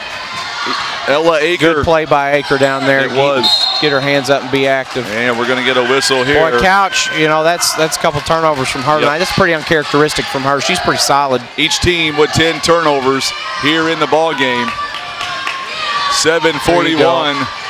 Crowley thought about taking it. She has got to get rid of it. She finds Dolman. Dolman now inside the paint. There you go. Oh, Dolman. there it goes. Dolman in the scoring column now, 24-9. That high post area for East Carter is going to be the key to this. If they're going to play those top girls that high, they need to stick someone in there that can knock down that shot. Oh, what a block big by block. Dolman. Parker Erst could not get the shot to go down. Lanny Dobbins for 3. That was money by Lanny Dobbins, 27-9. Boy, these two teams, there you go. Now we have a ball game. I think, like you said, the adjustments have been made. Yep. The question is, can the walk right there, yeah. 6:50 to go.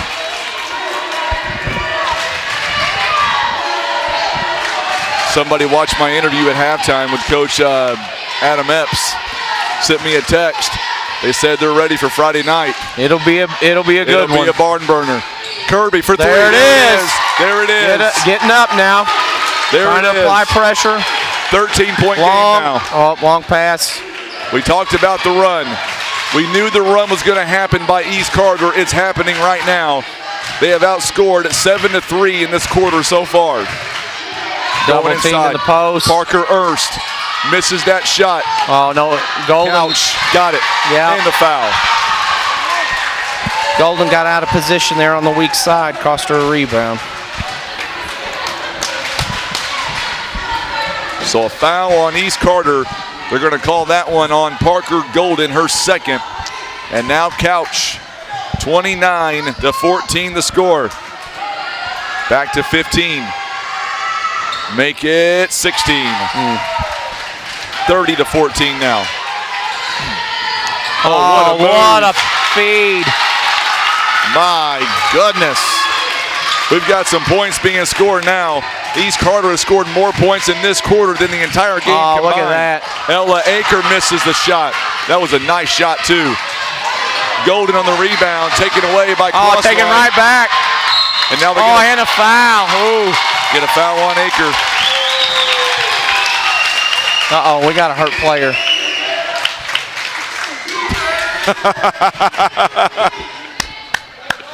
Alex Wiggs just sent me a text. You know that name, Coach? Yes. Okay. Player got hurt as well. Crosswhite kind of got tangled up maybe. I didn't see what happened. It was behind the play.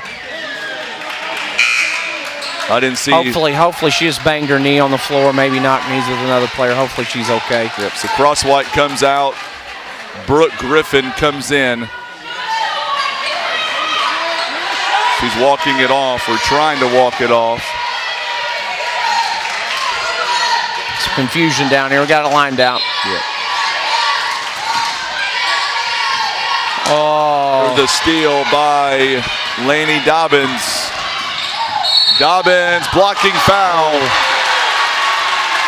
There is nothing more aggravating count the basket as well on Dobbins. To have the ball out of bounds underneath your basket and give up a layup on the other end. That is just very, very frustrating. Going to be a foul on Sierra Duckett. And Dobbins misses that free throw. Rebound by Brianna Doman. Kirby nearly lost it. Boy, she is so good. She doesn't cause many turnovers. Long pass to Duckett. Duckett wide open for three. Oh. No good. Duckett's shot is no good. Rebounded by Dobbins.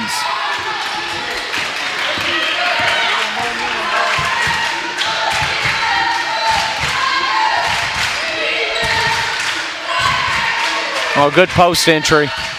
Rebound, or I should say Griffin's shot is no good. Oh, good outlet. Parker Golden to Crowley. Good job by Addison Couch. Oh! I'm going to see the replay here in just a moment. Oh, got a technical foul now. Oh, wait a minute, I'm confused. They called it. Called out of bounds off of the East Carter girl, and I believe Coach Rogers has picked up a technical. Yep. So Coach Rogers has just picked up a technical foul. Getting heated.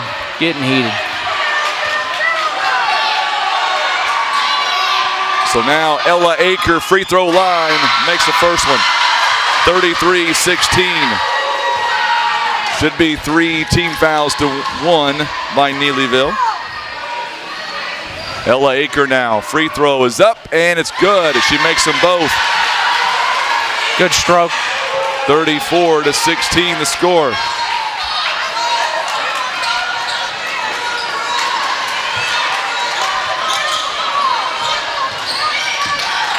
Aker now with 3 points here in the ball game. 5:07 to play. Aker here in the third.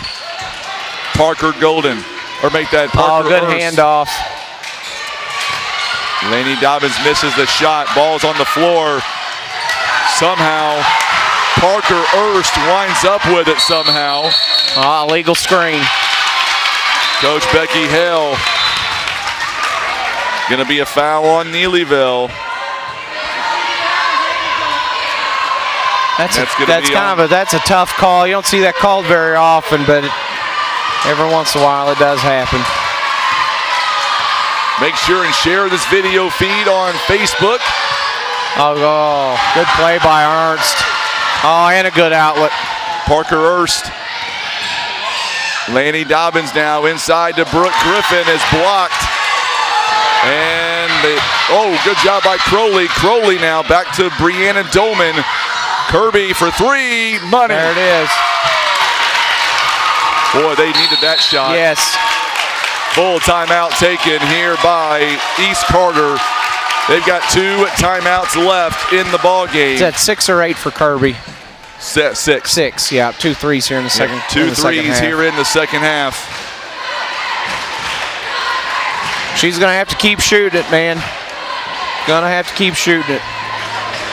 But, as far as East Carter is concerned, they're going to have to limit Neelyville to one shot and block out and rebound, and then come down and just keep plugging away, man. Just keep trying to cut into this lead. 4:18 here in the third. If East Carter can somehow find a way to get this down to about maybe 9-10 points by the end of the quarter, it's a brand new ball game. Oh, absolutely. I mean, there's been a bunch of games won and lost where the point spread was 10 points. Absolutely. Our broadcast here tonight being brought to you by Mays Florist, also by D's Country Kitchen, First Choice Insurance, Russians Towing, Scott Law Firm LLC, Day One Chiropractic, Elite Training Academy, also being brought to you by Countryside Chevrolet, Current River Ford, and being brought to you by Barker's Towing and Auto Repair. Here we go from the timeout. 1-2-1-1 here with the press.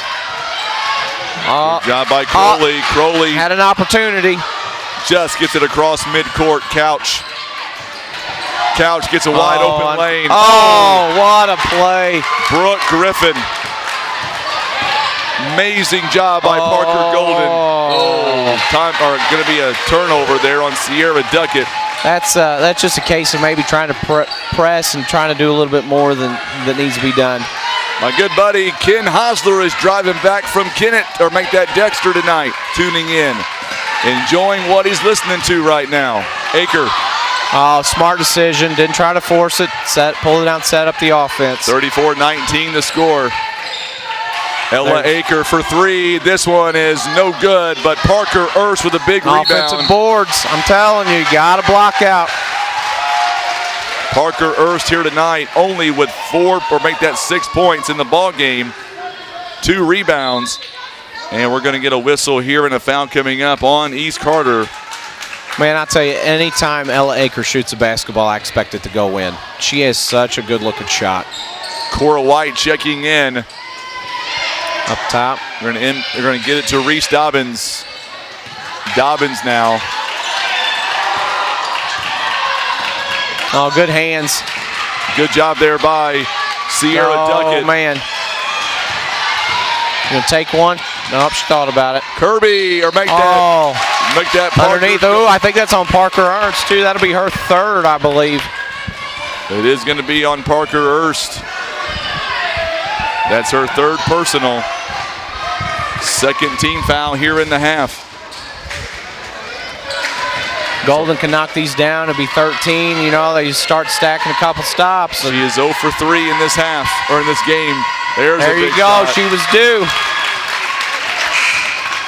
Now we're going to see coming in for the Lady Redbird, or make that the Lady Tigers rather. We'll see Pressler back in, and Parker Urs will take a seat. 14-point game. Parker Golden. I'll tell you, Frankie, if she hits this free throw and they get a stop and then another score, I mean, things will definitely get interesting. Couch a big rebound following the missed free throw. So far, East Carter is 4 out of 16 on the free throw line. Oh, that was good defensive play by Dolman. Vertical, stayed vertical, let her and absorb the contact. Good job by Couch on the offensive board again. And now Golden, jump ball. It's going to stay with Neelyville. It will stay with Neelyville on the jump. Crosswhite's coming back in. Good thing. I'm glad she's okay. Absolutely. Laney Dobbins, 9 points, 3 rebounds. So now East Carter will get the next jump. Inbound to Crosswhite. Crosswhite guarded by Cora White. Oh, my goodness. And we got a foul here, going to be on Cora White, and that's going to be number 4 on her. Oh, and that's already 16 fouls.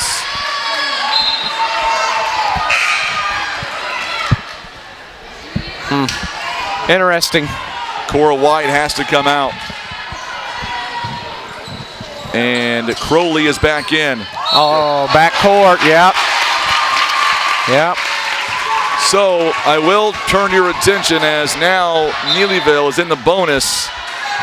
Our scoreboard here in the gym says 5 team fouls. It's actually 6. They didn't accrue the technical foul earlier in the game. Oh, big shot. I told you this game is far from over. 12-point game now. 12-point game. Neelyville picks up the foul. Parker Golden, she has taken over. She's got so far 11 points. Misses that one. Good board. Doman goes back up. And one, man. She's just such a hard job to block her out. I told you. Dobbins with the foul, her second foul. Tough task, man. And look what it is, Frankie. It's a 10-point game, 2.5 to go. Could be 9 here. Doman, 5 points. 9-point game. 9-point game. I told you, East Carter fans, far from over. East Carter fans are getting into it They here. are. First time I've heard them up like this all game. Pressler, good job getting it to couch. Oh, almost a walk. It's going to be a turnover. Yeah. Coach Hale call a good timeout here. Get everybody settled. 30-second timeout. Remind them who's winning. Remind them how they built the lead. Just get everybody settled down and locked back in.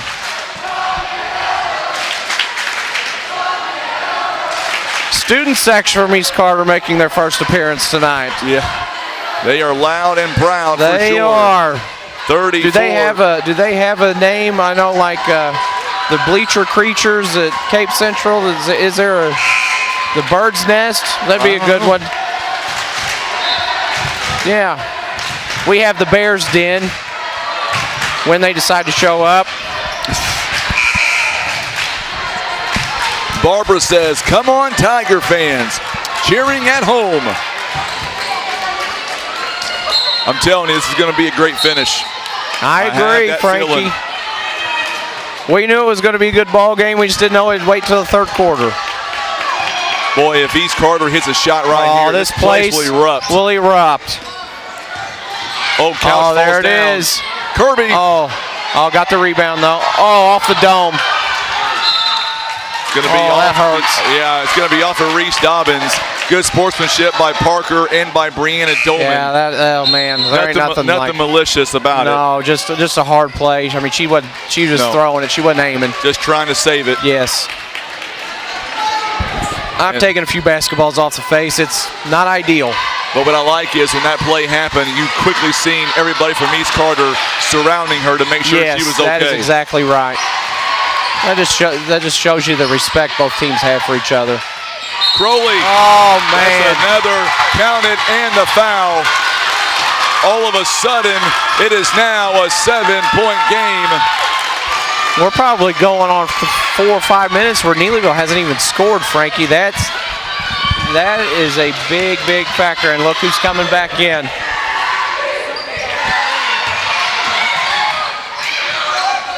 Oh, good anticipation on that. Pressler picked up her 4th foul, and it's going to stay with East Carter. And now East Carter fans are all over the place. They are louder right now than Neelyville is. Yes, Parker Ernst is back in. They almost can't afford it for her not to be in. No, that is correct. Oh, weak side. Oh. Crowley underneath. Goes up and a walk. Yep.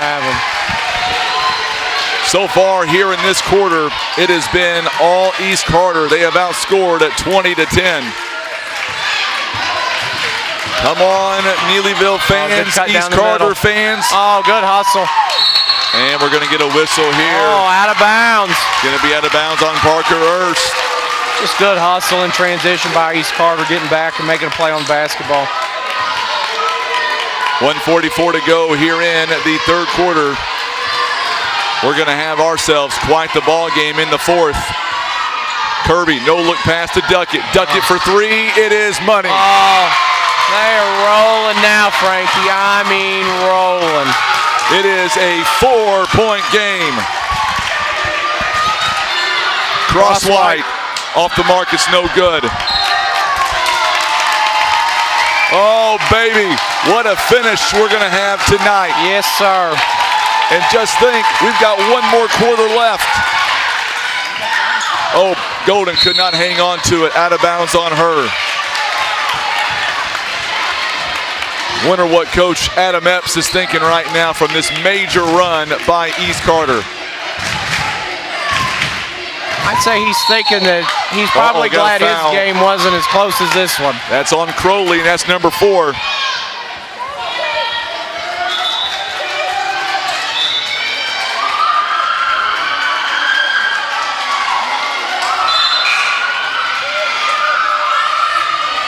Laney Dobbins back in. Pretty good offensive threat. Going small going small 4 guards, and Parker Ernst try to spread out. East Carter handle the pressure a little bit. On the other end, it's no good. And here comes East Carter again. Parker Golden behind the back. Look at that. To Doman. Doman is going to be called for the travel. And how about that by Golden? Bringing the ball down the length of the floor and then a retreat dribble behind her back for the reversal. Unreal. So now for Neelyville, Ella Aker going to bring it down the floor. She's double teamed. Travel called on Ella Aker. A turnover on Neelyville. East Carter now. Sierra Duckett going to inbound it to Parker Golden. It goes out of bounds. Doman. We've got ourselves a heavyweight fight here. Absolutely. Oh, good catch. Doman. Good move. Gets it. She loves that reverse. She's got great footwork. That ball didn't go down, but that was a big-time move by a big-time player. Ella Aker going to be blocked again by Parker Golden. Wow. Frankie, we've got a whole nother quarter, man. Sarah Abbott says, let's go, Lady Tigers. Oh, look at that feed. Oh, what a block by Crosswhite. My goodness. Doman can't get it to go. Oh, my. She does now. Holy cow. Ella Aker as Doman goes up, and we've got ourselves a 2-point game again. It is a 2-point game. Frankie, this is worth every penny of that $4 everybody spent tonight, I promise you. Doman, 8 points. Oh, rimmed out. Misses that one. Parker Ernst with a rebound.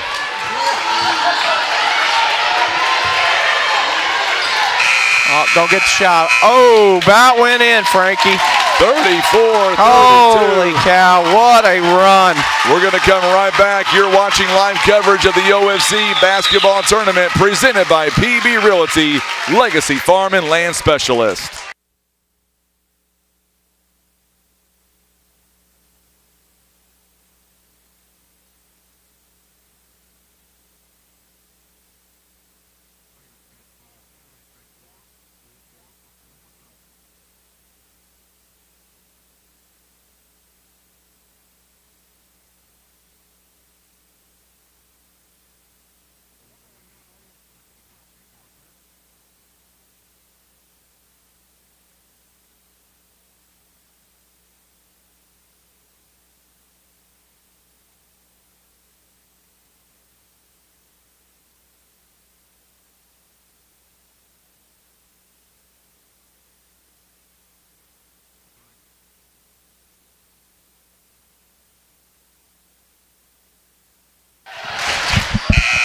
Well, Nathan Walk is going to be texting all night instead of watching a great basketball game. Are you ready for an exciting finish? I just got to keep my fans happy, Frankie. Wait a minute, you have fans? Yeah, 2, both of them. I got to keep them both happy. By the way, I appreciate the picture that you commented on from Saturday when I was up here at 10 a.m. by myself. You said I had all my friends around me. I appreciate that. I was not lying, Frankie. You were not. Boy, these comments now are going to come in fast and furious. Couch is going to be blocked. Golden is playing a great game underneath the second half. Absolutely playing her game right now. You realize the three-point shot puts them ahead for the first time in the ball game. Golden. Oh, I thought that was going to go in. Yep. Jade Crosswhite is going to go. His shoulders quite square. Parker Ernst. That's her shot. That is her shot.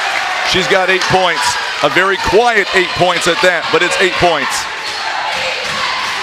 Oh, look. Oh, high-low. Great look. Great look. Couldn't hang on to it. Another turnover by East Carter. Boy, what a comeback here. That last quarter, Nathan. East Carter plus 15 at 25-10. That's good, man, and that's what it takes. We talked about it. Cut it to 10, and they did better than that. They cut it to 2. Barbara, you're so much welcome.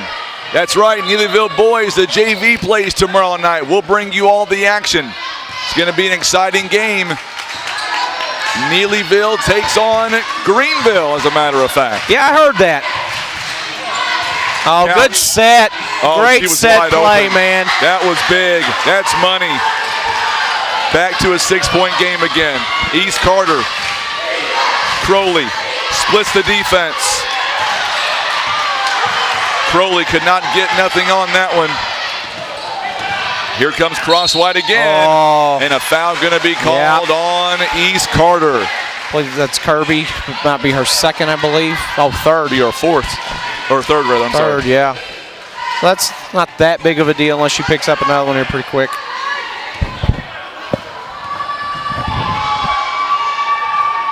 Free throw coming up is no good. First time these two met up this year. They were shooting 30% on the free throw line. And believe me, Jade knows all about that. She misses the first one. Second one, money. Bottom. Growing it back out to 7 here. 39-32. Winner against Doniphan. Parker Erst, a big steal. That's huge. Yes. And now, Lainey Dobbins. Oh, no good board. On the shot. Absolutely by Brianna Doman. Oh, what a good move. Pass. She could not finish, but Crowley good hustle behind her on the rebound. What was that? Overtime, you say? 39-34? I don't think my little heart could stand it, Frankie. Okay. Cross-White misses the shot. Oh, big bucket. That's huge. It is now 41-34. Kirby. She's got 9. We're going to get a whistle and a timeout called. This one by East Carter. It is a 30-second timeout. Well, folks, we appreciate you watching this game. It has been exciting all the way through. Have a great night. We'll see you tomorrow. Oh, that's later. My bad. Yes. My bad, Nathan. Hopefully in 5 minutes and 51 seconds. He gave me that look like, don't you dare pull that feed. Don't you dare. What a night here tonight. Marilyn Simmons is tuning in on YouTube. Make sure and hit that share button for us on Facebook. We're having ourselves a great time. Yeah, we are. He's like, yeah, we are. East Carter fans agree. They agree now. The Redbirds have outscored at Neelyville 25-10 in the third. Neelyville, meanwhile, 7-5 in this quarter. East Carter's backing off their pressure here. Maybe kind of get their legs back under them. Hit that share button for us on social media, on Facebook. A little confusion on the man-to-man pickup. Dobbins misses that shot. Good rebound taken by Parker Golden. Boy, she has had a great game here tonight. She has. She's played really, really well. She's got 17 rebounds, Nathan, a double-double. That is a lot. Kirby for 3. Oh. You know, she is one of those players, every time she shoots, you think it's going to go in. You expect it to go in when it leaves her hands every time. Listen to these stats. Parker Golden, 17 rebounds here tonight, 6 offensive rebounds, 11 points. That's incredible. Huge. She's a big reason. Dolman strips it away from Cross-White. Dolman bringing it down. 5:07 to play here in the ball game. Couch goes in, going to be taken away by Parker Erst. Freshman. Oh, she's blocked by Sierra Duckett. What a play, and then the block. What a play. We got a foul, I believe, on Addison Couch. Boy, Brooklyn Kirby has just played her guts out tonight, man, and just grinding through this game. It's really good to see kids compete at this level like Here's what I like. My daughter played high school basketball, softball, I get it. Tonight, this is high school girls basketball, Coach. We've got combined well over 300 viewers right now. That is awesome. Yeah, it's been a good night. They're getting to see some good basketball. They really are. 41-37 to score. 4-point game. Pull-up jumper is good. That is money by Crosswhite. Back to 6. Seems like both teams are just trading buckets here. You know, this will come down to can East Carter get some stops. Sierra Duckett. And knock it down on the other side. Sierra Duckett cannot get the shot to run go out. down. Oh, stepped on the line. Stepped on a bounds. Turnover on Jade Crosswhite. She's limping a little bit too. Tweaked her ankle, maybe it looked like there. By the way, I know we're not to the finals yet, but on the finals on Friday night, Coach, as we see another turnover by Neelyville, that was on Crowley. We're going to give away a big gift card from Academy Sports and Outdoors worth $100. $100. And you're not eligible either, by the way. Well, that is not fair. I'm not eligible either, apparently. Well, that makes me feel a little better. I got turned down. If we go into overtime, I hope you guys have a juicer here somewhere. I need more juice. I'll just squeeze it in my biceps, Frankie. Time to make juice at home. Golden. Good board. That's 18 boards. 18 rebounds for that young lady. Oh, good look. Duckett. Bucket. That's a great play. It is back to a 4-point game again. Kirby's checking back into the next horn. Jade Crosswhite gets some space. Running floater. She's got 13. We're trading bucket for bucket now. 3:32. Crowley splits the defense. Whoa, what a game. What a game. It's going to come down to stops here, Frankie. Jan Smith likes your comment about you squeezing your bare hands. Crosswhite again. What a move. Could not finish it this time. Hey. Last touched by Neelyville. Student section really getting into it now, Frankie. It's good to see. I like the boys basketball players supporting the girls. It's Absolutely. Good to see. It really is. Timeout called on the floor. Going to be a full timeout here by Neelyville. They've got 3 timeouts left. Oh, what a game here tonight. What a game. 3:12. So, you've been thinking about this all night. Have you thought about how you're going to beat Twin Rivers tomorrow? Inquiring minds are wanting to know. Yes. And the answer is not score more points than they do. Well, that's a pretty good answer. I feel like that's the only answer, Frankie. Can I get your starting 5? That'll be tomorrow at 6 p.m.? Yeah. 6:01? Yeah, probably. When Scotty B announces them, that's when you'll get them. Scotty B. No, you know. I'm just messing with you, I know. It's just one of those deals where, you know, I like our chances any night where we play our game. And Coach McBroom does a really good job of taking people out of their games. So it'll be a war of attrition, I'm afraid, which is not good for my health.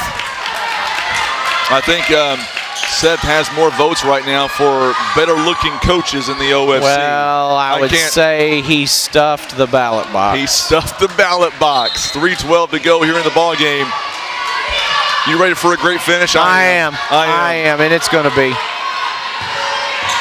Oh, good hustle. Oh, no, you're right. It's not. I'll get that fixed in just a second. Crowley misses the shot. Good job by Parker Erst. Crosswhite's bringing it down. Oh, good move. Now it's correct. Back. Thank you for letting me know. And one. Crosswhite, big shot.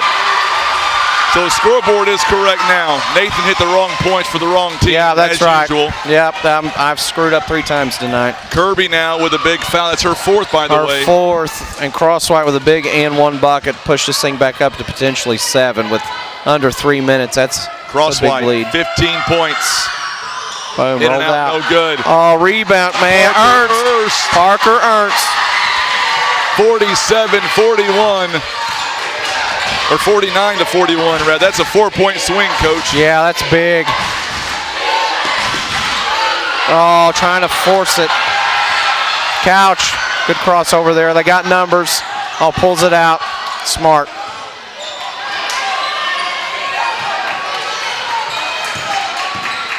Couch goes inside, and a foul going to be called on Doman. That's 4 on her. A little bit late, but the right call. Yep, it was the right call. So Couch goes to the free throw line. 49-41. 2 free throws. She is 2 of 2. Makes the first one. She's a good player, man. It's one thing about this Neelyville team. They got a bunch of girls that can shoot it. Yes, they do. Second one is on the way. It is good. Makes them both. 10-point game again. 2:18. Man, you got to tip your cap to East Carter. Oh, absolutely. They could have, I mean, they could have laid down, but they're still scrapping, and there's a lot of time left in this game. Parker Erst back over to Brooke Griffin. And she waves it off. She walked. Yep, she hopped. Yep, it's a good call. I may get ridiculed in Neelyville now. I may not be able to come back to that town. And Coach Adam Epps, he said, I've seen enough. I guess his heart couldn't take it either. It's too much excitement for him for one night. Too much excitement. Oh, there's a big 3. Oh, good board by Golden. Is that 19 now? 19 rebounds. Frankie, I don't think I had 19 rebounds my entire high school career, and she's got it in one game. 1:47 to play, 51-41 the score.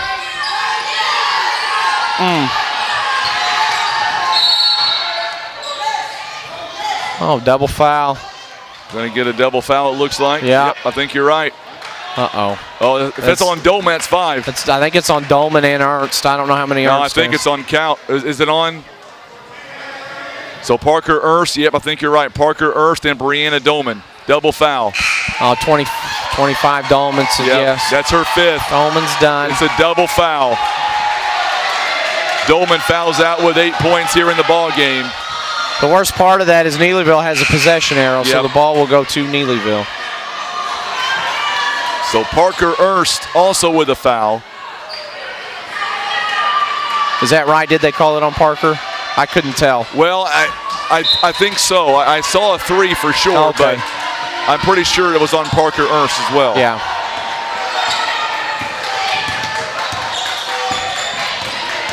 Oh, good split. Parker Erst goes back up and scores. That may have done it, Frankie. That's probably going to do it. A lot of things are going to have to go right for East Carter now. I will tell you this. Neelyville had to earn this tonight. Yes, absolutely. Even though they jumped out to a big lead, you got to tip your cap to East Carter. Man, they never gave up, period. Foul on Addison West. Free throw is no good. Oh, Griffin with a big rebound. Well, I say it was a big rebound. Still being fought for. Laney Dobbins outside to Crosswhite. Crosswhite, pull-up jumper is going to be short. Rebound again. Telling you. Minute 10. Need to hit a shot here. That'll help. 3-point basket is no good. Going to go out of bounds. We've got 1:02 left. Stacy Shepherds. Comments are coming in. We got a timeout here on the floor. It's going to be a full timeout by East Carter. East Carter now is out of timeouts. Remainder of the game at Neelyville. They've got 2 left. What just an amazing audience here tonight for high school girls basketball. Can you imagine what it's going to be like on Friday night at the college? It'll be rocking, Frankie. It always is. You know, the OFC really does a good job of filling that place up, man, and it's always high-level excitement on Friday. Can't wait. Can't wait. Make sure and share this video feed on Facebook. I apologize for the scoreboard earlier. I'm only doing about 15 things. Well, that was my fault too. No, it wasn't your fault. It was my fault. I got to pay attention on the plays, and I forgot to push the button. I pushed the wrong score for the wrong team is what I did. 1:02 to go here in the ball game. East Carter out of timeouts. Here we go.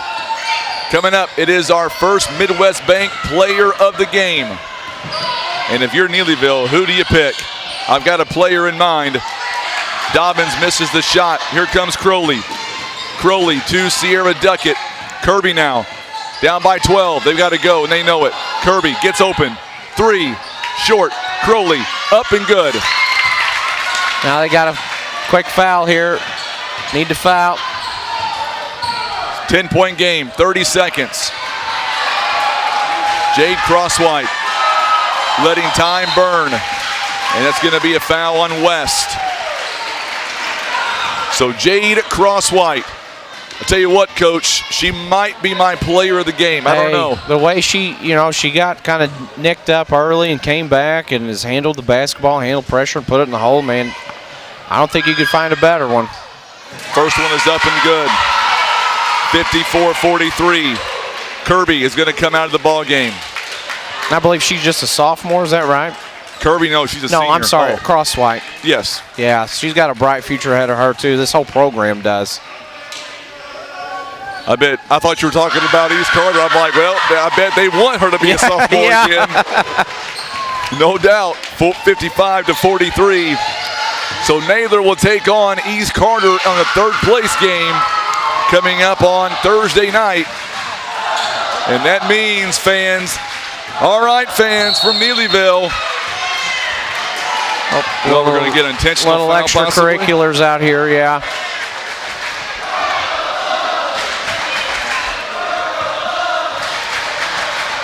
So an intentional foul. This one going to be on Addison West. 2 shots and the ball. Crosswhite. Barbara Fisk says, way to go, Tigers. Diana Whitaker, she's excited. Crosswhite makes the first one.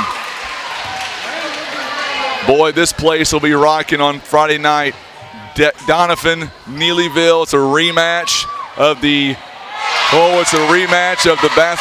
Twin Rivers Lady Royals tournament. Oh my goodness. At 3 Rivers. At 3 Rivers. Will be a good one. Will be a good one. I'm not sure my little heart can take it. That's going to be a matchup. That'll be a matchup. That's a wrap, Frankie. We're going to have our player of the game presented by First Midwest Bank. Don't go anywhere. We're coming right back. You're watching live coverage of the OFC Basketball Tournament presented by PB Realty, Legacy Farm and Land Specialist.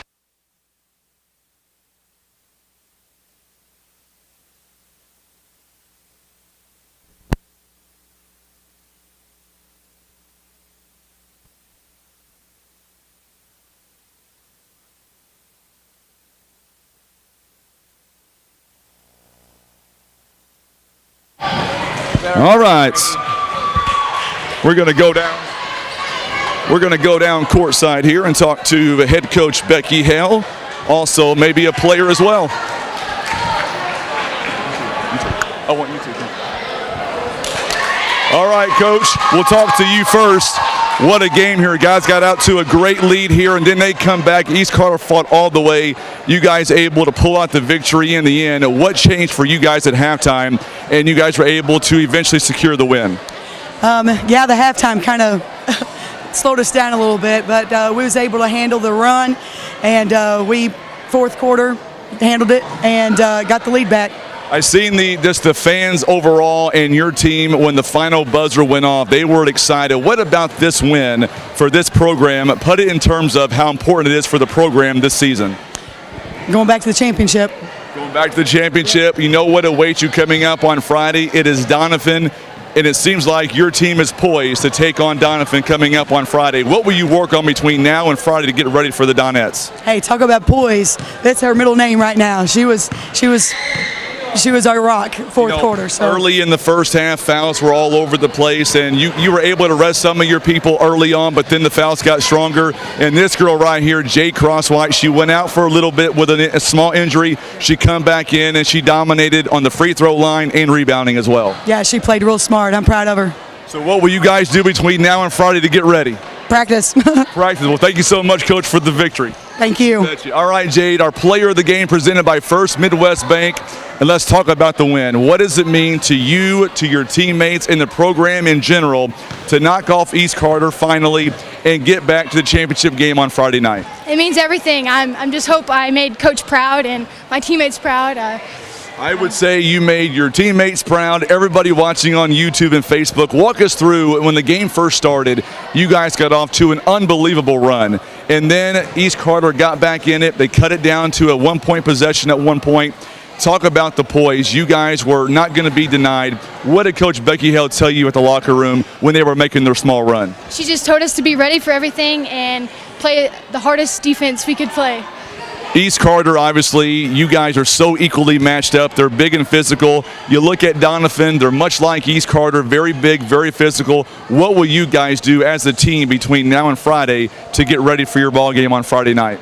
Definitely work on our offense and controlling the ball. Doniphan has one of the best defensive team out there, so we just need to be ready for that. So, and then one last thing. I want you to look up at that camera. Is there anybody you want to say hi to or give a big shout out to being our player of the game here tonight? I just want to say hi to my mom.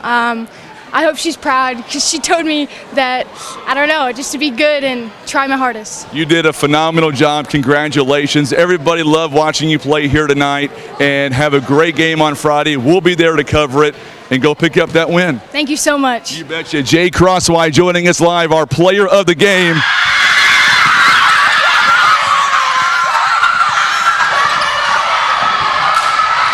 And that's what it's about. That's what the OFC is about. I hope she's okay. We're going to come back up and wrap this up here tonight. I'll get back on the headset here real quick. Okay. I'm going to get back on the headset here. We'll wrap this up. Oh, what a game. That was amazing. Her teammates, and that's why I believe, honestly, coming up on Friday night is going to be one of those games that we're not going to forget anytime soon. So congratulations once again to Neelyville. They did a phenomenal job here tonight. But you know what? You got to tip your cap to East Carter too. Man, they were down big in this game. They never gave up. They never gave up. And, you know, they made this a ball game. And that's why this game was so special. And I know that, you know, I get off the mic a little bit, go down top, go down bottom, and come back. It's about these kids. These kids deserve everything they're getting and then some. And Tim and I are just a very small part of what we can bring you up here in the booth, and I'm so happy to do it. We had a blast. So Friday night, or make that Thursday, Naylor will take on East Carter in the first semifinal, or I should say third place game. Also, on the JV side of things, East Carter moves on. They will play as well. So that'll be on Thursday. But tomorrow night we have another 3 games to go. We've got Neelyville and Greenville at 4:30. Greenville and Twin Rivers at 6. Doniphan Clearwater 7:30. Going to be a lot of fun. Real quick, let's go over some stats here real fast, and then we're going to get off the air and get back to get some rest and then be back tomorrow night with you. It was here in this game. Let me end this game here real quick on the scoreboard side. There we go, final. And here tonight, East Carter, or I should say Neelyville, outscored 14-0 over East Carter in the first quarter, 10-7 in the second quarter. And then East Carter, man, they made a run, 25-10 there in the third. But Neelyville, 23-11 in that fourth quarter. East Carter shot the ball 31% overall, 17 out of 54, 4 out of 18 from behind the arc, and 5 of 21. I told you that would be a difference, and it was 5 of 21 on the free throw line. 23 turnovers by the East Carter Redbirds. Meanwhile, Neelyville shot 37%. They were 2 of 9 from behind the arc, 15 out of 23 on the free throw line, 19 turnovers, and they had 39 rebounds. Did the Tigers, 8 assists. Looking at the scoring overall, Parker Golden, even though they pick up a loss, 11 points, 19 rebounds. Wow. 19 rebounds by Parker Golden. And then from there, 9 points by Brooklyn Kirby, all coming in the second half. 8 points by Brianna Dolman, 9 also by Anna Crowley, 6 points by Sierra Duckett. That was all the scoring by East Carter. Looking over at Neelyville and what they were able to do scoring here tonight. What a game. As you heard, our first Midwest Bank player of the game, Jade Crosswhite, 19 points, 9 rebounds, and 4 assists. And then from there, you also had Parker Erst. She had 12 points, 7 rebounds. And then Couch had 10 points, 5 rebounds as well. 3 players in double figures for the Lady Tigers. And then from there, 1 point each by Brooke Griffin and by Alana Prince. And that is your scoring. Laney Dobbins, by the way, she also had 9 big points. Reese Dobbins had 2 points as well. So this game goes final. Neelyville now moves on to the championship game on Friday. Big thank you again to Coach Nathan Walk and all of his hospitality, allowing us to cover these games, be with you. We appreciate it. And Nathan, you're missing out on the green drink, my friend. No, you're not throwing it away. No, but I'm serious. Thank you for all your help, and we look forward to seeing you tomorrow. Good luck tomorrow night in your ball game. Coach Nathan Walk, we appreciate him. Let's say thank you again to our sponsors, and we'll get out of here, and we'll come back tomorrow.